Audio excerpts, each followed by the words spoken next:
right. Hopefully this works. Hopefully this works, man. I am hoping and a wish and a prayer that this works. I'm not sure. I'm not certain if this is working or not. But if it is, we'll rock with it. If not, testing one, two, three. Am I out there? Can you guys hear me? Can you guys hear?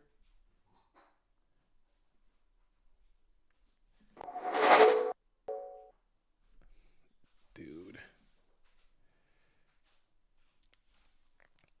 Yo, we back. Okay, finally. Okay. Dude, I don't know what the hell just went down, but I'm telling you, Konami, as soon as we start talking about Konami, they're gonna nuke us every time, man. I'm convinced. I'm convinced. So it looks like we're back. Let's share the stream again. Let's share the words again. We had a nice little amount of people in here, but it appears as if, you know what I'm saying, YouTube continuously wants to hold us down, and that's gonna be what it is. So this looks like we have Justin J versus Cosmolax in the building right now on the screen. It appears as if they are locked into, I believe this is what game one. I believe this is game number one.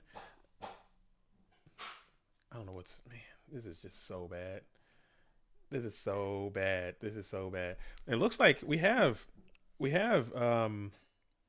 Marcus LOL and Chris Pateo are playing at table one. They both had 4 wins apiece. That would have been a good one. Sean Mon is playing. Cedar Rob is playing. Dale Belita. We still haven't got Dale. We had Dale and IMZ1 are playing right now.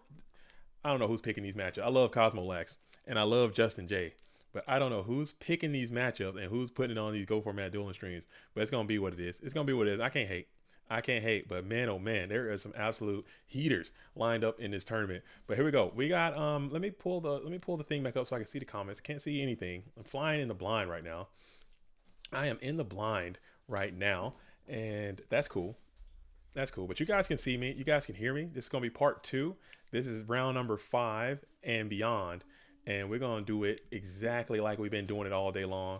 If I can manage to just survive, like if I could just make it through this, we're in round 5 already. All right, cool. And I will share this as well. If you guys can go ahead and share this stream again, let's try to get some of that same energy we had from before. Yeah, I'm ready to roll. We're ready. They're locked in. I think they're already underway and we're going. And we're going to go part 2 of this stream. I'll share it into the announcements right now of GoFormat.com Discord. Again, jump in that Discord. If you're trying to get your game on sometimes, you can play some GoFormat and GoFormat.com Discord. Link is in the description. I'll also go ahead and share this thing into the GoFormat War League. Again, shout out to the War League Championship, which is underway right now. Get over there and participate in that next season. Season 4 should be underway at some point soon. I'll also share it into the Format Library Discord. Maybe I should. I don't know if Jazz is gonna nuke my ass, so maybe I won't do that. I'll just kind of keep it. I'll kind of keep it over there. But you guys know the vibes. It's gonna be out there. Tell your friends that we're back and we're better than ever. This is round number 5 of Detroit GGP. All right, we have Cosmolax, who is 2. Justin Gerald looks like, who is also a 2. Other tables, we have Marcus LOL, Chris Pateo. They're both at 4. Cedar Rob and Bluetooth. Cedar Rob's at 4. Bluetooth's at 3. Sean Mon's at 3. Nathan Wolf's at 3. Dale Bolito is at 3. And IMZ1's at 3. That's probably a really, really, really good match. Konami called the hit squad on JDZ. They absolutely did, man. They did a number on us that time. They did us dirty. It should be 7 rounds, I believe. Again, let me get the confirm that 100%, but I'm pretty sure it's going to be 7 rounds. As we're locked in, we have Ojama Trio is going to be resolved here. So it looks like we got the burn. It's going to be going up against what looks to be the warrior strategy, and we're just going to have to play Solemn Judgment onto that, and that's going to absolutely end that duel right there. So it looks like Justin is going to take a quick game 1. Cosmolax is going to be on the play going into game number 2. Hit the like button and share and spread the word again. The algorithm was rocking and rolling with us there for a second, and everything was going great. And then the team viewer is going to die. My Wi-Fi is going to die. My computer is going to explode. everything that can go wrong will continue to go wrong in this GOAT format dueling stream, but it's going to be what it is. As Grump Nasty says, Burn won game one. Shocker. Burn is the best game one deck in our whole format. Clear. It is. It just is, man. It is. Because people just aren't playing Dust Tornadoes and stuff like they used to. People just aren't. Who's main decking Mystic Walk? Who's doing that? Nobody's doing that. Heavy Storm, you got that. Is that Formula sleeves? Are those Formula sleeves?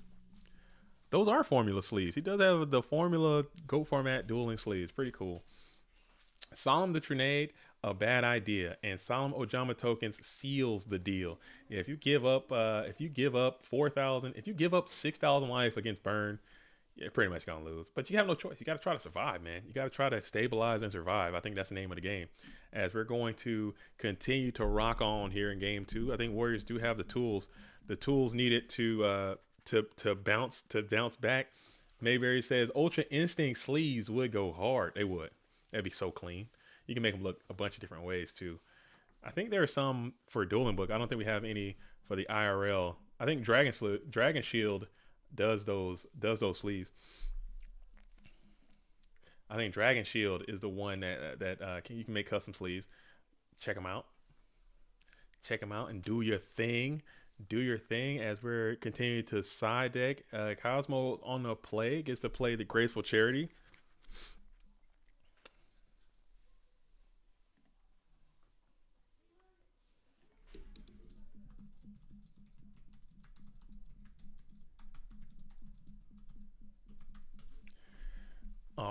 All right. So a little bit of Graceful Charity. Like some, it looks like he got some discards here. He's sending out the Snatch Deal, sending out the Call Hunt again. I still don't know how good Snatch Deal is against Burn. I really don't. As time goes on, I'm starting to think less about it. I'm starting to take it out even more. And in my Burn matchups, I'm thinking of having a bit more success when I don't play Snatch Deal against Burn. It just backfired on me too many times. But teach their own. As you're going to go ahead and set one card on the field, you can see that pretty good hand. I don't know if that hand is being leaned over a little bit too much. I think Cosmo might be able to see that hand if you are going to be Justin J. As you play Giant Trunade in favor for 3,400, I think that's an equivalent exchange. I'd take that exchange all day. One card for a guaranteed 3,400 points of damage, and that's going to connect. Snatch Deal is a side out card from Burn. At least with Pui taught me before World. Yeah, and the more people that I talk about that in City, to bring a great point, the more that we discuss this, I think if I'm playing Burn and I'm pretty confident that they're going to go back to Burn game number 2, then I'm probably gonna take that out. Like I don't want that in because it's not gonna have the value that you would want most of the time.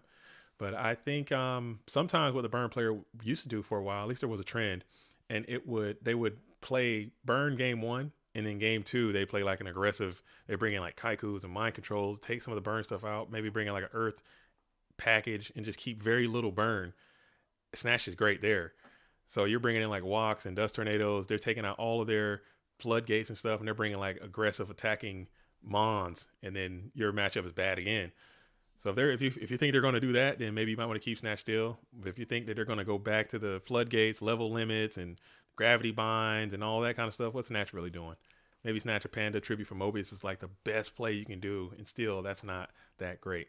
But you're going to go ahead and use your Rhoda for Exile, pop the Injection Fairy Lily. I love my Mataza Warriors list for that reason. Won a game against my buddy last night because his Snatch was dead, and Thousand Ice Straight also couldn't give it the suck. Dude, Mataza, when he goes crazy, he goes insane. When he goes crazy, he goes banana bread. That thing goes over the top. Mataza the Zapper just goes stupid. And we're going to play Sakuretsu Armor on Sangan. That's a feels bad type resolution of a trap as you go neg 1 plus a quality search. Never feels great here. Maybe you go for the Kinetic Soldier if you have it, but we'll like to just grab another copy of the Gaku Gire Panda, add that from deck to hand, pass it back on over for a quick hearty shove. Pass that back on over for a quick hearty shove before just a little couple head scratches. and a little bit of think. We'll set a couple cards onto the field from Justin and pass it back on over to Cosmolax. It's 6. What 6? What I it is 6, said Banishing Betas, as Banishing Betas reveals some code. The code for us is 6.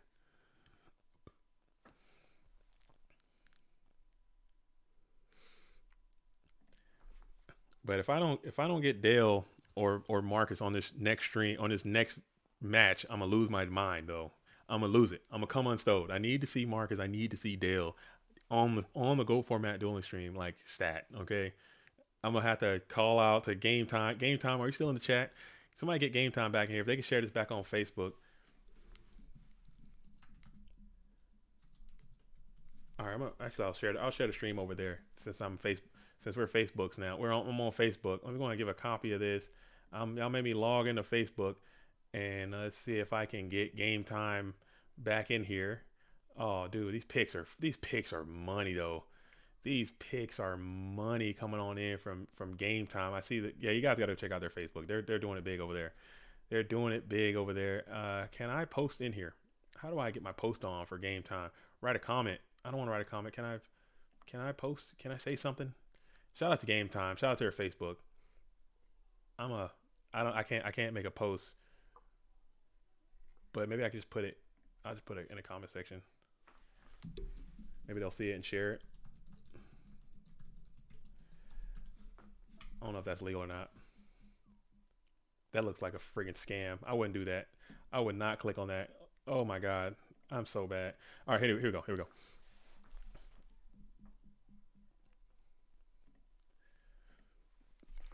But yeah. Okay, how are we doing? So in City, it said 6 rounds of Swiss for the top 8 cut with 51 people means that around 2 to 3 players will 4-2 will make it, and like 9 or 10 will both. So you did confirm it's 6 rounds? I thought it was 7. Somebody mentioned 7. I'm not quite sure. As we're going to go ahead and set Amon into the face of the Gakugire Panda. It's Justin J. Marcus. No, Marcus is Marcus apparently. And Justin J is Justin J. Marcus has not been featured on stream today, and neither has Dale, which is I think is a absolute travesty. We're fumbling the bag there at some point, as the Panda will be walled by the DD Warrior Lady. Set one card onto the field. Oh, Game Time. Game Time says 6 rounds of Swiss, top cut to a double image top 8. Okay, thank you for clearing that up. Thank you for clearing that up, Game Time. And we're back, and we're back in the stream. We had some issues with it. We've been working through them all day. I'm sure, as you know, probably better than I do, but we have it back up now, and everything is everything. Prizes paid out to all of top 8. Can you go over what those prizes are again? Just so we can know. Can you go over those prizes again? And you said top 8 is a double elimination top 8. Oh my goodness. Oh my goodness gracious. Great balls of fire. I've never seen that before. I've never seen Swiss into a double. I guess we did. We did that for Worlds, I suppose. But I've never seen a GGP do a Swiss to a double E top 8. I think that's cool. We're going to be here. We're going to be locked in all day. It's going to be a long one, but I think that's pretty neat. As we're going to go ahead and hit the torrential tribute on the Mobius. Life is looking low for Cosmo. That is not a misprint. That is 100 life points. Panda spam to the field, and then we're going to go ahead and just charge headlong into the battle phase. We're going to smack in for what is GG, perhaps. It's going to be Mirror Force, so the game will rage on as you got 1 card on the field, a few cards in hand. We're going to think about it for a second. Play reinforcements of the army. Maybe it's comeback time.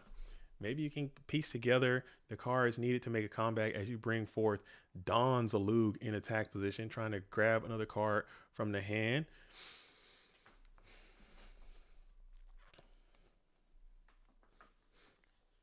Getting the card from the hand. Less variance in double elimination over single elimination. I don't hate it. I don't hate it at all. I think it's cool. I think it's cool. Just giving more people a chance to play. I mean, people do travel a tremendous amount of distance sometimes to come out and play.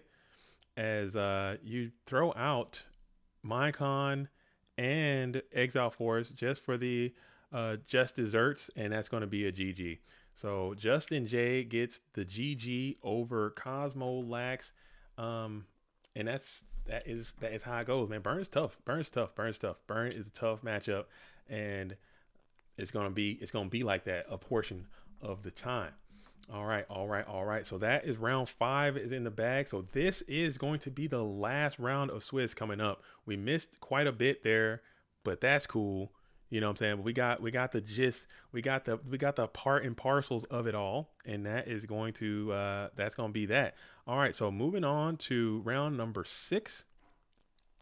It and I'll probably hit up Bluetooth again and see what's cooking over there from the old tooth in the booth and see if we can get some more real time ground up updates of what's happening. Man, man, oh man, oh man. So Justin J gets the dub. At least that was the thought process when I made the form. No, I like it. And that's honestly game time. That's what we did for the World Championship. We did several rounds of Swiss, followed by day 2, top 32, double elimination. I think this time we might do this. We might do a day 2, something similar to that again. So we do rounds of Swiss, followed by a day 2, top 32, or depending on how many people enter, maybe we'll do top 16. I have to talk to the rest of the crew about it and see what it's going to be. But I don't hate it. I don't hate it. The only reason I think people elect to go with the single elimination is just for time. It's just because these tournaments are going to go long, and if this is your store and you're fine with staying up, till 7 o'clock, 8 o'clock, 9 o'clock, 10 o'clock, whatever, then we can rock it. That's totally cool. If you're willing to host that, we can support that 1,000%. I think that's really cool. And like I said, the variance of it, because also that is another great point, is that sometimes when we do Swiss, you might have a hot day. You might go undefeated in Swiss, 7-0, 6-0 in Swiss. You get into that top cut, and then you lose to someone who's X2, and now you're going home and they're going on. That pisses me off to no end. Like, that is infuriating. That you're sitting there going home. And sometimes it's somebody that you beat already. Like, you beat them already in the regular tournament. In the Swiss round, you beat them. And you pair up with them again in the top cut, and then they beat you, and now you're going home. How is that fair? So I think your way is actually, in terms of general fairness, I think your way is actually much better. But just in terms of time, that's the only issue. But right now we're cooking. Like, I don't think time is an issue as of yet. So as long as the players are still crushing and everybody's crushing, I think let's get it popping. And it shouldn't be no qualm at all. Hello, Indica. Hello, can we get Marcus or Dale, please? I'm saying. That's what I'm saying. That's what I'm saying. These are the words that are coming out of my. Do you see the outfit that I'm wearing right now? Let me pull the screen back up. Can you see me? Do you see what I'm wearing right now? Do you see what I got on? Like, I'm Team Dale 1,000%. Like, I'm Team Marcus and Dale. That's what I want to see. And we saw Chris Mateo on there. We saw a lot of Canadians on there. But I'm like, dude, can we get what we can we get? And I got another Canada sweater I got from Vancouver last week too. I'm like, can we get the guy? Can we get the show, please? Billy, I'm a traitor. I'm sorry. We mentioned this in stream number 1. I have betrayed my own nation. And I am rooting for the Great White North.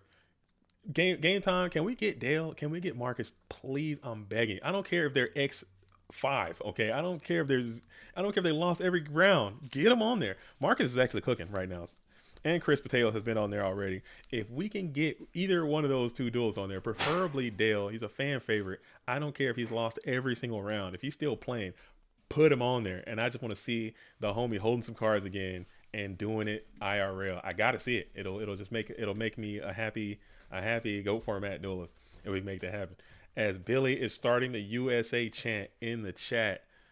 Hey man, where's my USA at? Should I go? Wait, hold up. I'll be RB. Hold up, I'll be RB.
I'm back. I can't find it.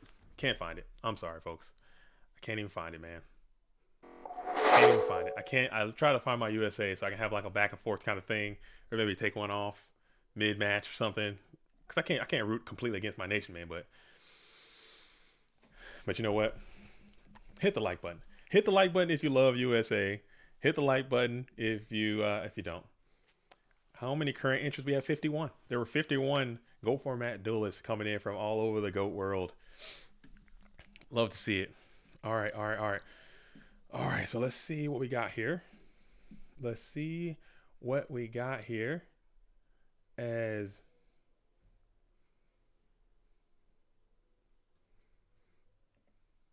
oh.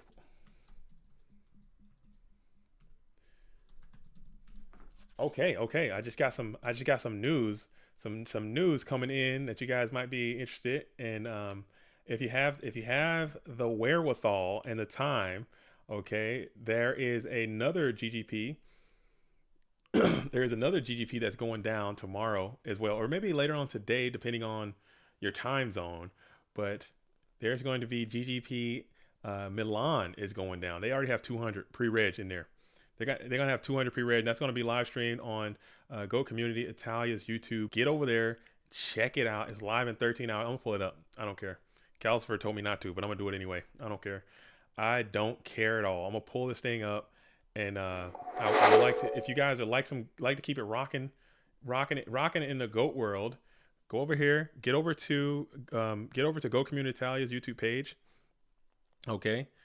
It's going live in approximately 13 hours. We should be done with this. So it starts at 2 a.m. So maybe if you're American, you can wake up and catch the beginning. Wake up early enough and catch some of that. But you're talking about spice, okay? That is the home of GOAT format. I'll say that. I will freaking say that, okay? I don't have no shame in it. That's the true home of GOAT format. GOAT format runs through Italy. A 200-person IRL event just sounds phenomenal, man. A 200 person sounds phenomenal, and they're gonna be out there lock and loaded all day. So I will hope to see you all there. I'll be definitely waking up and checking that thing out. I probably can't wake up at 02 a.m. I don't got it like that. I do not have it like that to be waking up at 02. I got that dog. I'm built different, but sometimes I'm built kind of the same too. I like to sleep. 02 a.m. wake up to watch that bad boy go down. Your boy JDZ might not have it like that. Please go ahead and hit that like button if you can. What you guys want? What you guys want to do? What can we do as we're waiting for round 5? Round 5 just ended. I think we're going into round number 6. Am I mistaken? Am I not mistaken?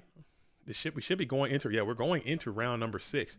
So yeah, man. We're crushing it. We're crushing it. GCI laughs in Italian, dude. They're a 50-person tournament. They'll be like, whatever, dude. They don't even wet my whistle. They don't even wet my whistle. But they're doing it big over there. I wish, and I honestly don't understand what they're doing or how they make it. I've talked to Pat. I've talked to everyone in the Italian game. I'm friends with a lot of the Italian players. And they just say that's just how it is. That's just how people just really, really rock with GOATs.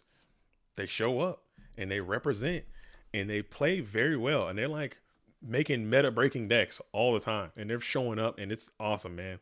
So I love the Italian scene. I speak about it highly. You guys know that. You know what I'm saying? I put my Italian shirt on.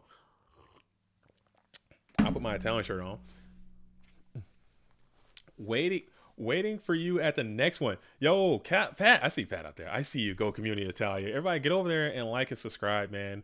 Even if you can't speak Italian, some of the content is going to be in English. That stream is going to be rocking and rolling, probably a little bit of English, a little bit of Italian. There's people traveling from the UK and Germany, and it's going to be a beautiful event, man. I typically watch most of them when I can. I'll watch the streams back, and I watch the deck profiles. Ciao ragazzi. Problem? What's the problem? Oh, I got a problem. No more problems. No problems, Cosmo. What's the problem? What's up, Cos? How you doing? What is up, Cos? Problem? Oh, not problems. What's good? Please don't tell me the bracket got jacked. Please don't tell. That's 200 pre-register, so you might get some walk-ins too, and some show-ups and some add-ons. Could be. That's 5 invitations given out for the Goat Grand Prix in Milan. So that's like the Super Bowl. Oh, problem is that you lost. Oh yeah, we saw that. You were on the stream. We were back. We called it. We jumped back into the stream just in time to see that go down the way that it did, man. That's unfortunate. That's unfortunate, man. Burn's tough. Burn's hard.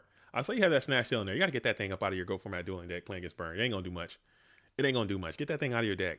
Even though you did just discard it, so it really didn't matter anyway. But man, oh man, it's rough. Get some dust tornadoes in there. Where your King Tiger Wangoos at? Where your King Tiger Wangoos at? Dust tornadoes, mystic swordsmans. OD Ant says he's gonna need that formula Discord invite with a solid reaction. And I'm gonna hit him with the painful, dude. Just painful choice. But Ant, you can't. Oh, how you feeling though, Ant? Now I got you here. Now I got you here. What's going on with you and you guys' championship run? It's getting tight. Things are getting tight. It's looking pretty good. It's looking good. Do you feel? And I don't want you to jinx anybody, but since you're here in the comment section, we'll do a comment interview. Since I can't call you, I can't call anyone, I can't talk to anyone. I'll just have to do a typing interview. Do you feel, as the captain of Team Overdose, that this is the year that you guys will have a breakthrough and win the GOAT format World League Championship? Is that something that you can say right now?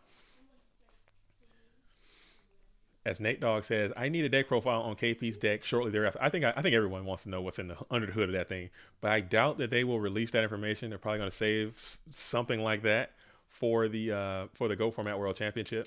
I know there's a lot of Overdose members in the Go Format World Championship. Well, not as many. Now that I think about it, not as many as you would think. You know, Overdose typically is a team that puts 100% of their roster is in the Go Format World Championship. This year, it's not as bulky. They did make some roster changes, but they're not as represented in the Go Format World Championship as they typically are. Granted, there is time left, so they have time to get more duelists in there. But I still think they're going to save any type of any advanced technology for that tournament for the members that they do have to ensure that they can probably not release that information. Endless 8 rounds of for GCI is going to do 8 rounds too. That's a freaking rough tournament. 8 rounds into a top cut, Pat, or Go Community tell you guys going to do 8 rounds of Swiss into a top cut. That's going to be huge, man. I'm excited. I'm ready to rock, dude. I'm locked in. I'm gonna be up watching that live as it's going down. So top 16. Wow. Top 16, and you're gonna do a top cut tournament too? So cut to top 16, and is it a double elimination, or are you gonna do a single elimination, top 16? And it's just one day too. Man, that's gonna be a grind, bro. Ooh, man, that's gonna be so good. That's gonna be so good. Single elimination. Okay. Dan's gonna be there. Dan is coming. And I think I'm gonna take your advice. We might have to get Dan to come by the program and do some type of interview or some type of and just talk to Dan Zalug. And just pick his brain a little bit, because that duelist is an international Yu-Gi-Oh player. Okay. He went to Orlando, he goes to Italy. I think he went to UK. He plays. He travels. He's moving. I just want to see what his thought process on the GGP program and playing IRL and traveling around the world, like global international Yu-Gi-Oh player. I want to see what his mindset is and kind of pick his brain on that. But yeah, get over there. If you obviously you might not be able to make it to Milan, but definitely you can tune in to the stream and you can check it out and support and be over there and just watching the duelists do their thing as we're still kicking it here in round 6. We're in round 5 right now. So that's why you guys are stuck with me. If you're just tuning in, still hit the like. Okay, hit the like button. Don't leave us. I want to stay here and keep it locked in with you guys. This is the second stream. We had to shut one down. We're having some all sorts of technical issues, but we're going to continue to do it because that's how we give it up, man. That's what we love to do. Absolutely. All right, Nab. Yo, what's up, Nab? How are you, man? Yo, JDZ, how you doing on this fine Saturday? I'm doing great. I'm doing absolutely great. Now we got this thing rocking and rolling. We got all the problems sort of figured out, except for the communication part, which I pretty much have a good idea of what that is. I think I'm doing great. I'm doing pretty good. I was pretty salty earlier. I'm not gonna lie. I was quite tight. I was tight. You know, I was stressing because a lot of people put a lot of work in making this thing good, and when stuff doesn't work out or technology is failing, you kind of feel bad. And I don't want to. I don't like feeling bad. As Shifty says, Dan is the most active IRL player internationally. He's a internet. He's been to multiple countries, multiple continents on this Yu-Gi-Oh tip. You know, he's out there with it. He's traveling. He's putting it. He's Goat World. I say, what's up, Goat World? He's Mr. International, Mr. Goat World. He's out there. He's out there getting it. As click clack kitty cat. That's a cool name. Click clack kitty cat. How many more GGPs for the season? Yeah, this is this one in Milan is the final. That's it. That's the final, and it's a good one to end on too. 200 person IRL event is a great one to end on. I think this is another great one to end on. I think they're all solid. This one's a really good one too, as we're still kind of kicking it here. Man, oh man, oh man. Looking at the old again, I don't know what the results are from round number 5, but we had Marcus LOL and Pateo. That's probably a banger. Somebody need to go over there and give me the ground truth of what's happening there. I need some real time truth of that game. We got Cedar Rob and Bluetooth. I didn't know what's going on there too. Bluetooth has got 3 wins. Bluetooth is at table 2 now, so Bluetooth might be able to get a top performance in this tournament. Going back to back GGP tops is quite impressive for Bluetooth, playing the Earth Cat deck.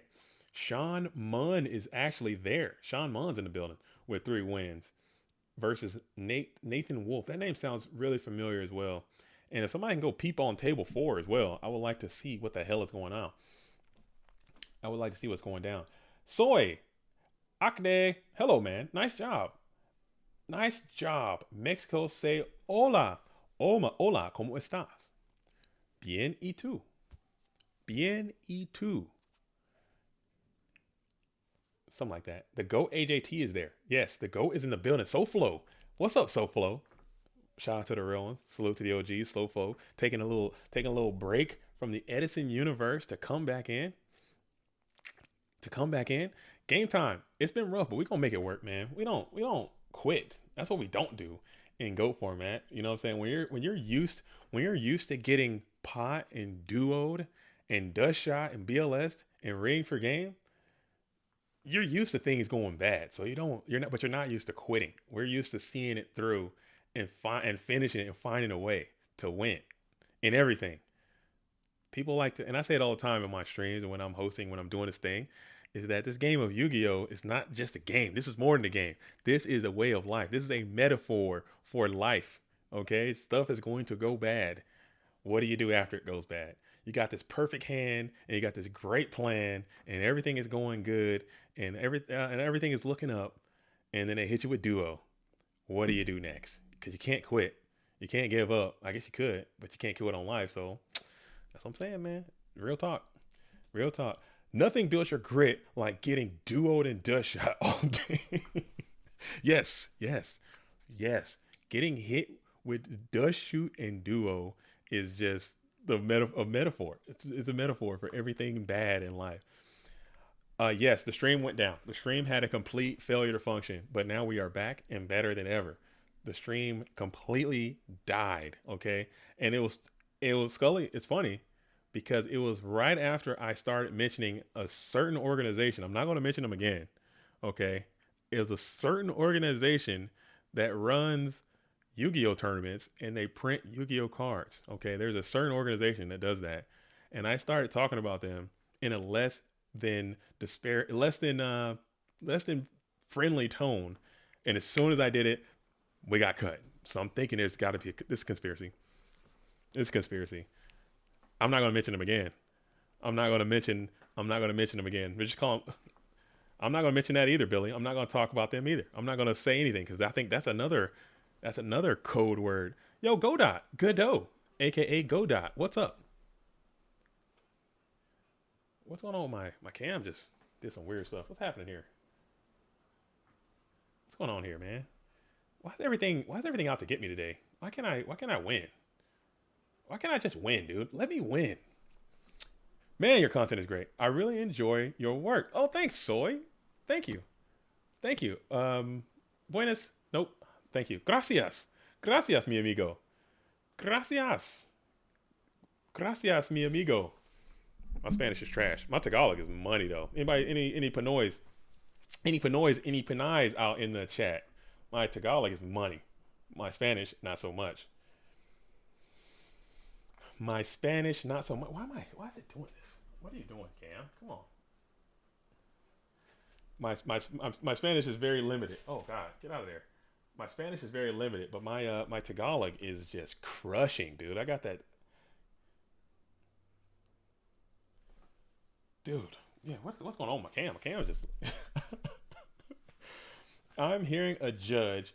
May I have heard incorrectly how ruled how it works when you have two wheels activated?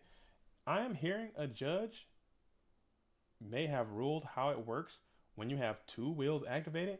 Dude, last will is the most wronged ruled card in this whole retro space, dude. It's so wrong. I sat there and watched this dude get absolutely body bagged by a judge because of last will. I would never play it IRL because people always get it wrong, man. It's a lot. It's complicated, I guess, but it ain't that damn hard, man. People get that thing wrong all the time.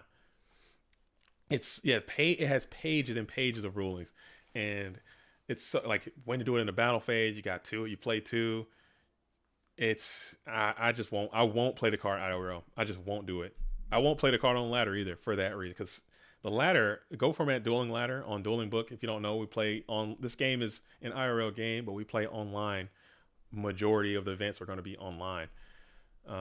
So that card, I won't play it. I won't play it on Dueling Ladder because it's going to get your opponent is going to call the judge because no one knows how that card works properly. It takes a freaking master of a freaking doctorate's degree to use the card apparently, and it's going to cause all sorts of issues. What did they rule, Nate Dogg? What did they say? If you got the ground scoop, man, I have no information. I'm flying in the blind. What did they say? What happened? What went down? But just to like some of the highlights to deal with the card, if you want to use the effect of last will, you have to play it before the monster goes to the graveyard. It seems like they said you only get the effect of one if you have two active and you use exile. That is wrong. Yeah, you definitely get both. You definitely get both. Yeah, that's a scam, dude. That's a scam. You for sure get both because if yeah, so you just have to play it. You have to play it before the monster goes to the bin, and immediately once that monster goes, it triggers right then. Like you can't be like, okay, I'm gonna play it, do some other stuff, and then it goes. No, you gotta play it. Monster goes to the graveyard, and then it happens. But you can play it, do something else. The monster goes and it triggers. I believe. Now, see, I don't even know how to use the damn card. Oh my goodness.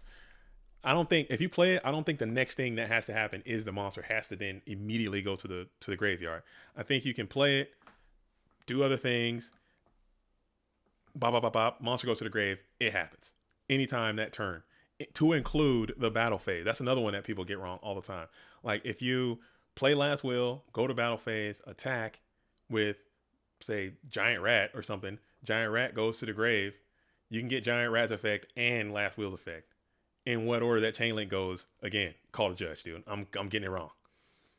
I think rat goes chain link 1, last will be chain link 2, or maybe last will's chain link 1, rat, or maybe you can choose. They're both your effects, so you can probably stack them however you want. Again, the judge. That's a judge call. I'm just pointing out all the judge calls that are going to happen when you use that card. If you play 2, you can play 1, get the effect of last will, play another last will, get it, and then do it again. You can do that too.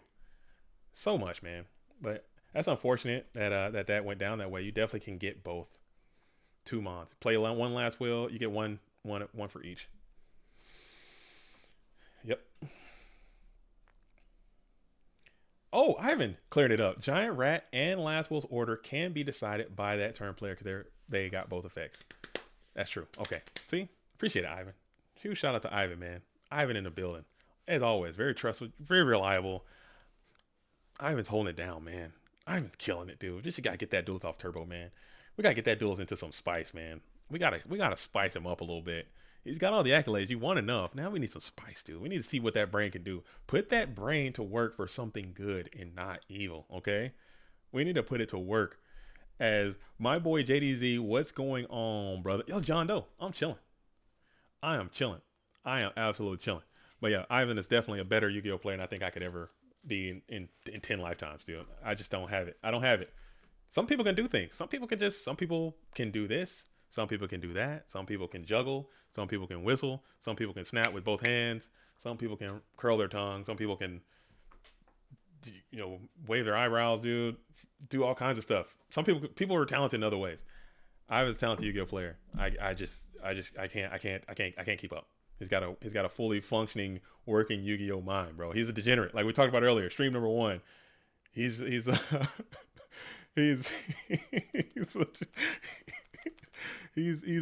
of the, he gets out there and gets busy, man. He went to the freaking detox tournament and won that, and that just pissed me off. Like I was hoping that some of these detox players would come out and thwart Ivan. He went in and won the damn detox tournament. That just let me know, like, it doesn't matter. That let me know it just doesn't matter, dude. It just doesn't matter, dude. It's gone. He's good. He's good. He's clearly good. Because a lot of the Go Control players, or those control purists, or those control mains, or people who believe that Go Control is the best format and all this kind of stuff. Because I'm one of those people. I'm elitist. I'm a little elitist with it. I'm not gonna lie. I love Go Control. I think that's the way the game should be played. It's called Goat format. Play some damn goats. Come on. So I'm thinking like, okay, if you take Ivan off of Turbo, take him out of this stuff. No spies, no sorks. Put him on Go Control. Clearly, the detox players are going to crush him because that's what they do. You're in their wheelhouse, and he still won. And it was like the heater, the detox players were there. Like it was the heaters were in there, and he still won. So it's like, okay, at that point, you got to get a man his flowers. He's good at Yu-Gi-Oh. Picked up Edison, became Edison MVP. Picked up, Detox, won Detox. Won no Trinity. You know what I'm saying? What I don't know. Again, but that's enough. Fuck off, Ivan. How about that? Fight me. No, I'm kidding. Not much love to Ivan. much love to Ivan. What does double elimination mean? Double elimination means that there is going to be so they're going to be a top cut after this event. Those 8 players, they're going to play in another tournament. A double elimination means you have to lose twice in order to get kicked out of that tournament. That's going to happen next after this one. Yo, Lauren G, what's up, Lauren? How you doing? I'm glad we met too. That was really cool meeting Lauren G in Florida. That was dope. Good to see you. Good to see you again. Welcome back. Welcome back. Yeah, fight me. Ivan. Nah. I already told Ivan, if we ever play IRL, he's going to have to worry about dueling, but also worry about defending himself because he's going to hit me with some trend. And I'm just going to jump across the table and just fight him, dude. I'm just going to fight him, dude. It's going to be a battle. Is that Dylan? Is that the Dylan Moreland again? Yo, shout out. We had some burn in the building. We had a burn player show up in this last round. I don't know if you tuned in. You can roll the stream back and check it out. Do some burn critique and tell them what you think. I don't think they were on that chain energy though. So that might be a misplay, according to you, perhaps.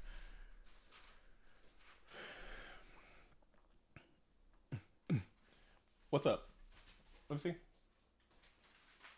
Just talk, please. How long do you think it's gonna be? It's gonna be probably late. Okay. What?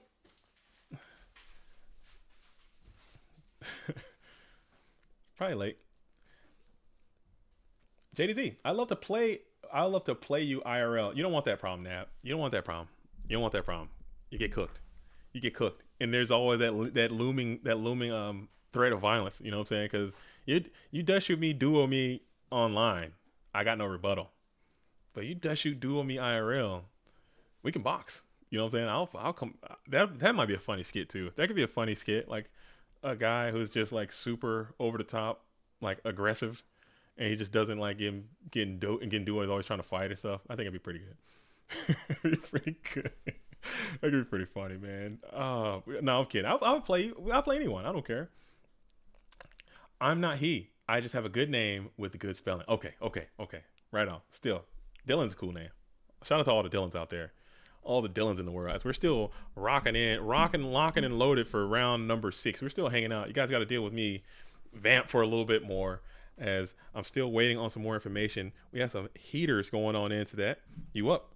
Oh, I'm sorry. That's the wrong one. I'm locked in. Need updates. Always. Boom. The texting game is fire, dude. Texting is fire. Yo, I'm not the GOAT. I'm not the GOAT. I'm just a guy. I'm just kicking it, man. This is actually a lot of fun. You know, just sitting here talking with everyone and chilling. Dude. It's like neon green, man. Green's my favorite color. You can tell by my, I don't know if you guys see my plants, man. I'm very proud of that. You know what I'm saying? My plant mains are coming along. Look at this bad boy. Look at this bad boy. Man, coming. You know what I'm saying? Doing his thing over here. You guys probably can't see it. You know what I'm saying? Look at that. Fully revitalized, man. I'm so proud of that. I got my birds of paradise over there about to make another shoot, man. I got my monsters over there starting to get some splits in the leaves, dude. I'm feeling great, man. This is a good day. Okay, so Bluetooth says whenever the new pairing is coming out, he's going to hook it up. Soy says, are you the one who organizes all these events, or are they a group of people or a community, and how do they handle all this work? It is 100% a team community effort. This is impossible for one person to do. It's too much. It is too much for one person to do.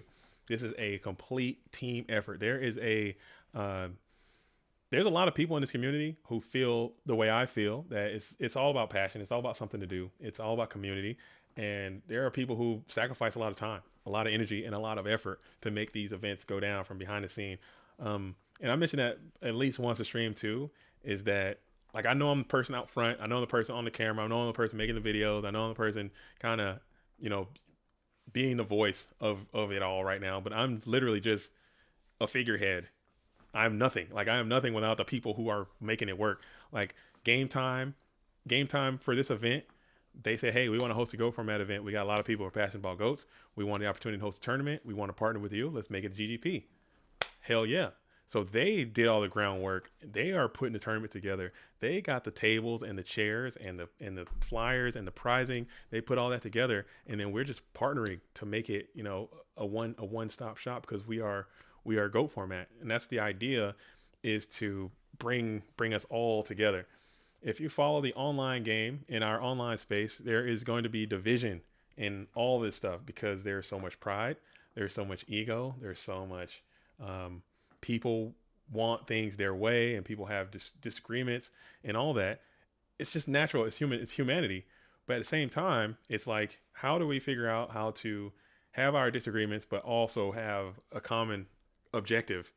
If like for instance, if aliens attack tomorrow, if aliens attack Earth tomorrow, like these Hollywood movies and all that kind of stuff, I'm a big movie person. If aliens attack tomorrow, I guarantee you there's going to be no beef between any type of nations. There's going to be no beef between the organizations or anything like that. There's going to be us coming together, even though we have differences and disagreements. We'll all come together, and I think that's where GOAT's format should be. Like, if I don't like you and you don't like me, we still should be able to say, okay, how can we work together to make GOAT format as best as it can be? And I think that's where we're probably going to end up. And I see someone sitting down at the table, so we're probably about to get on in to round number 6. This is a cool looking duelist right here. Long hair, long beard, black shirt, tattoos. Can't lose. And then I got to get the names. We should be having names coming in. Bro, where is Dale, dude? Where is Marcus, dude? What is going on? Oh my goodness. Oh, I'm dying, dude. They're gonna really do us like this. This is the final round, and we still got. We need to. No offense to any of these duelists. Okay, there is no offense to any of these duelists, but whoever is coming on this stream, if it is not Dale Bolito, Shonen Jump champion Dale Bolito, or GOAT format champion Marcus LOL, aka Smurf account, aka Marcus Carisi. We got to get him into the next one. Can we do that? Is that too late game time? Are you here? Can I please can we make this happen? I mean, I don't care if there are 9 losses. Get him in there.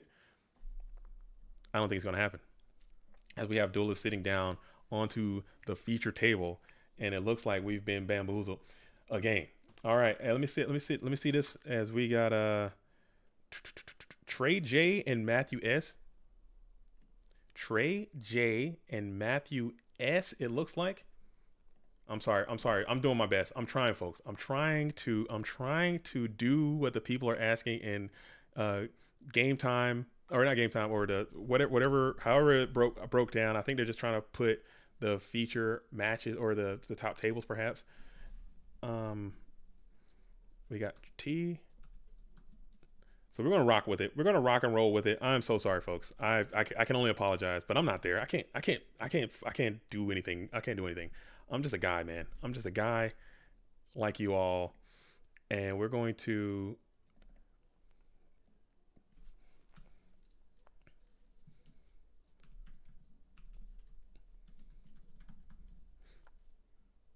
All right. But I'm a human. I got emotions. I can be sad. You know what I'm saying? I think I am allowed to be sad. You know what I'm saying? I'm trying to get my fangirl on, and it seems like, you know what I'm saying, I'm being held down. It seems like I'm being held down. I think I feel held down. I don't know if you guys feel held down. Where is Sean Munn? Where is Dale Bolito? Where Spicy Deck in the win and in feature match this round. Okay, so you're favoring Spice over Legacy. Okay, game time. I'll have to trust your discretion. I'll have to take what we can get, and we're going to do that. Let me pull it. I'm not even on the right damn screen. Oh my goodness, I'm so bad. I'm not even on the right screen. But I'll have to trust your decision making, and we're going to do it like that. Let me slide this back over. We are in Detroit. Let's see. That's perfect. That's actually quite good here. Cool. We're going to lock in though. We're going to lock in. Oh, so I'm getting motion sickness moving that thing around. All right. We're going to lock in. We're going to lock in. We're going to lock all the way back in. Okay. We're going to go live. And I'm not reading any negative comments, as we got Trey J and Matthew S holding it down. We got, looks like Trey J rocking the pink sleeves. Matthew S keeping it OG with the PC whites. Classic. Got the classic hoodie on with the classic arm roll tuck. That means it's time to duel. When you see somebody sit down and do their arm sleeves like that, it's time to duel, buddy. You better be ready. You know what I'm saying? If someone sits down, let me kick it back one time. Let me kick it back one time. Let me kick just for a second. If somebody sits down and hits you with one of these with the hoodie on, somebody hits you with one of these with the hoodie on, oh, you better believe it's time to duel. It's time to duel. So Trey J is ready to duel as he slowly combs the beard, and we got Matthew S right here. Both, as Insidious has pointed out, this is some beard on beard activity. It's some battle of beards. Winner tops. This is a bubble match. Loser Jays. No. This is a battle of the beards as we're rocking and rolling, looking good. I think we're ready to go. Both duelists doing a little stare down, checking it out. GOAT Grand Prix Detroit underway. It looks like we are ready to rock. Dylan is Zombeard. I like that. I don't have my drum sound. I would hit it. I would hit it. Is Trey J Mark? Is that a meme now? Did I accidentally make a meme, dude? Did I make a meme? Damn, man, I hate making memes for being stupid, bro. Someday I'm gonna make a meme for doing something good, but I keep making memes for doing stupid stuff, man. No, Trey J is not Marcus, dude. I'm sorry. It's not. As Sangan comes on in and takes a nice, easy 1,000, as they often do, as Trey J comes in with just a set 2 pass into the face of the ferocious Sangan. All right. So it seems like these duelists are on. We got a Jar Greed here into a Royal Decree. Ooh. Ooh. And we're going to MST right on top of that Royal Decree. So the chain will resolve MST, destroy Royal Decree, draw agree, activates. And that is going to be that. As you're going to go ahead and get your card from your Go Format dueling deck. No big deal. Did he draw? I can't tell. I would hope so. As we're going to go ahead and get the Graceful Charity. The names are swapped. Oh, I got some bad information. I'm sorry. The names are swapped. Let's fix it. I can fix it right now. I can fix it right now. All right, I can fix it right now. Let's get it going. Let's get it going. Let's do it. How about this? How about this? We'll just do a little bit of this. Do a little bit of that. Is that accurate? Are you guys messing with me? Am I being trolled? Please don't be trolling me about this, because I don't want to keep having to do this. How's that? Is that right? Is that correct? Trey J is Trey J in the black t-shirt, and is Matthew S in the gray hoodie. Okay, thanks Danielle for sorting that out. I do appreciate it. Okay, so we have Matthew S. I do apologize again. I'm working with I'm working with limited information. As The Rock says, it doesn't matter what your name is. Thanks, Danielle. Thanks, Danielle OBST. I appreciate it. I appreciate it. I'm so sorry. I'm working with very limited information, and you have more truth than me. So I'm glad that you point that out. I think we should be good to hook now, as we are ready to go. Matthew is undefined. Is that true? Is that really true? That is so cool. That is cool. That is cool. That is cool.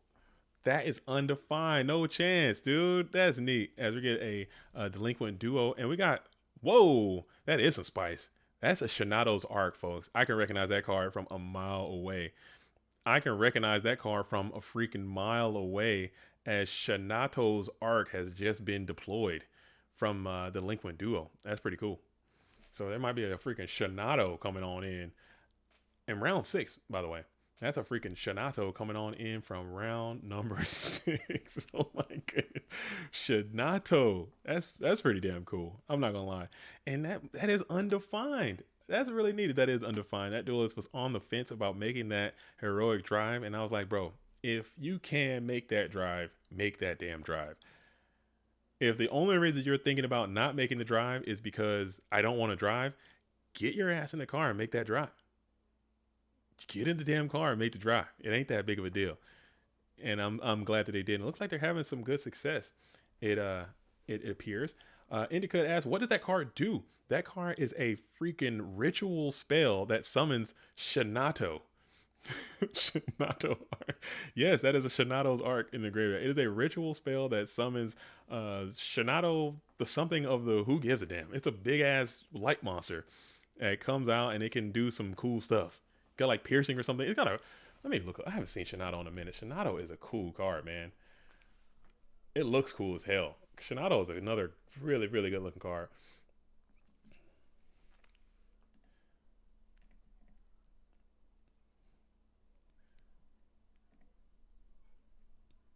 Dude, Shinato is like close. It's another card that's like really close, man. As far as rituals go, the whole ritual mechanic, you better come with it if you want to be a ritual. It says this card can only ritual summon, ritual spell, Shinato's Arc. You must also tribute monsters to stars equal 8 from or more from your hand or field or whatever. When this card destroys a defense position monster and sends it to the graveyard as a result of battle, inflict damage to your opponent's life point equal to that monster. Yeah, so it equals to that equal to the original attack of the destroyed monster. So it's not like piercing, but it just does their attack, and it's got 3,300 attack points. So that's pretty cool, and it's a light monster and it looks neat. Gotta use it. Why not? We'll figure something out. We'll get Shinato rocking. All right, cool. As we're going to continue to rock on. No, Zachary, I don't think it has piercing. I think it has it just takes the attack. Yeah, it's like Flame Wingman, like a big Flame Wingman. It does their attack damage. So we're cooking here as we get a no win or cross out. Oh, let me get that up off the screen. Why is that red cross there? How do I get that off? Like, what the hell is that? Has that been there the whole time? There we go. Good grief. That's so ugly. Sorry about that, folks. That's so bad. we're working with scraps over here. We're gonna do what we gotta do. Get that out of there. And go ahead and like the stream. This is the second stream. This is part 2. This is round number 6. We have Trey J in the black t-shirt playing No Man Cross Out, hitting the DD Warrior Lady. And now you're sitting there, 2 cards in hand, staring down quite a few from Matthew S, aka Undefined. Or people could be trolling me as well. You know, people like to troll when I'm sitting in a booth. You know what I'm saying? Everybody likes to send me their best jokes. As we are standing by.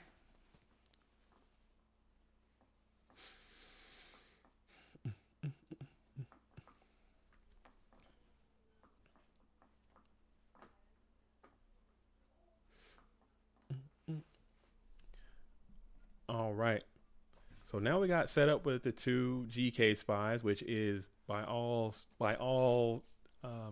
definition a power position in this format. That's another one that, and we were talking about that too in the Discord as well, about potentially like having like tournaments set up, or what cards would you ban, or what card would you limit it, and how would you change Go format. I think Spy's got to get hit. I think Spy would be one of my first hits. Spy is one of my first hits. If I could hit anything, I'd hit Spy before I hit Delinquent Duo. I am so sick of seeing Graveyard Spy, how prevalent it is in the freaking meta. I would hit it. It would be Spy to 1 immediately, right away. Before BLS, before Duo, before it does shoot, I'm hitting Spy. Got to. As Kaiku the Ghost Destroyer is still going to be up and active in attack position, staring down the set. We're going to play a Ring of Destruction right here. So this is not looking too good. It's not looking too good, as we're going to take 1,800 life points off.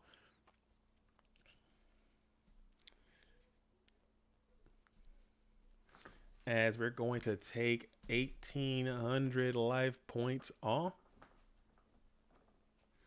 Nabo the Nabba says Spies in Go Control, new meta.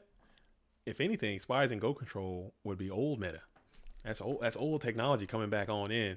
Go pop open your history book and go look at your GOAT format national champion Max Suffrage. Go pull up that deck list and check it out and see what you see. You're gonna be surprised. You're gonna be shocked what you see.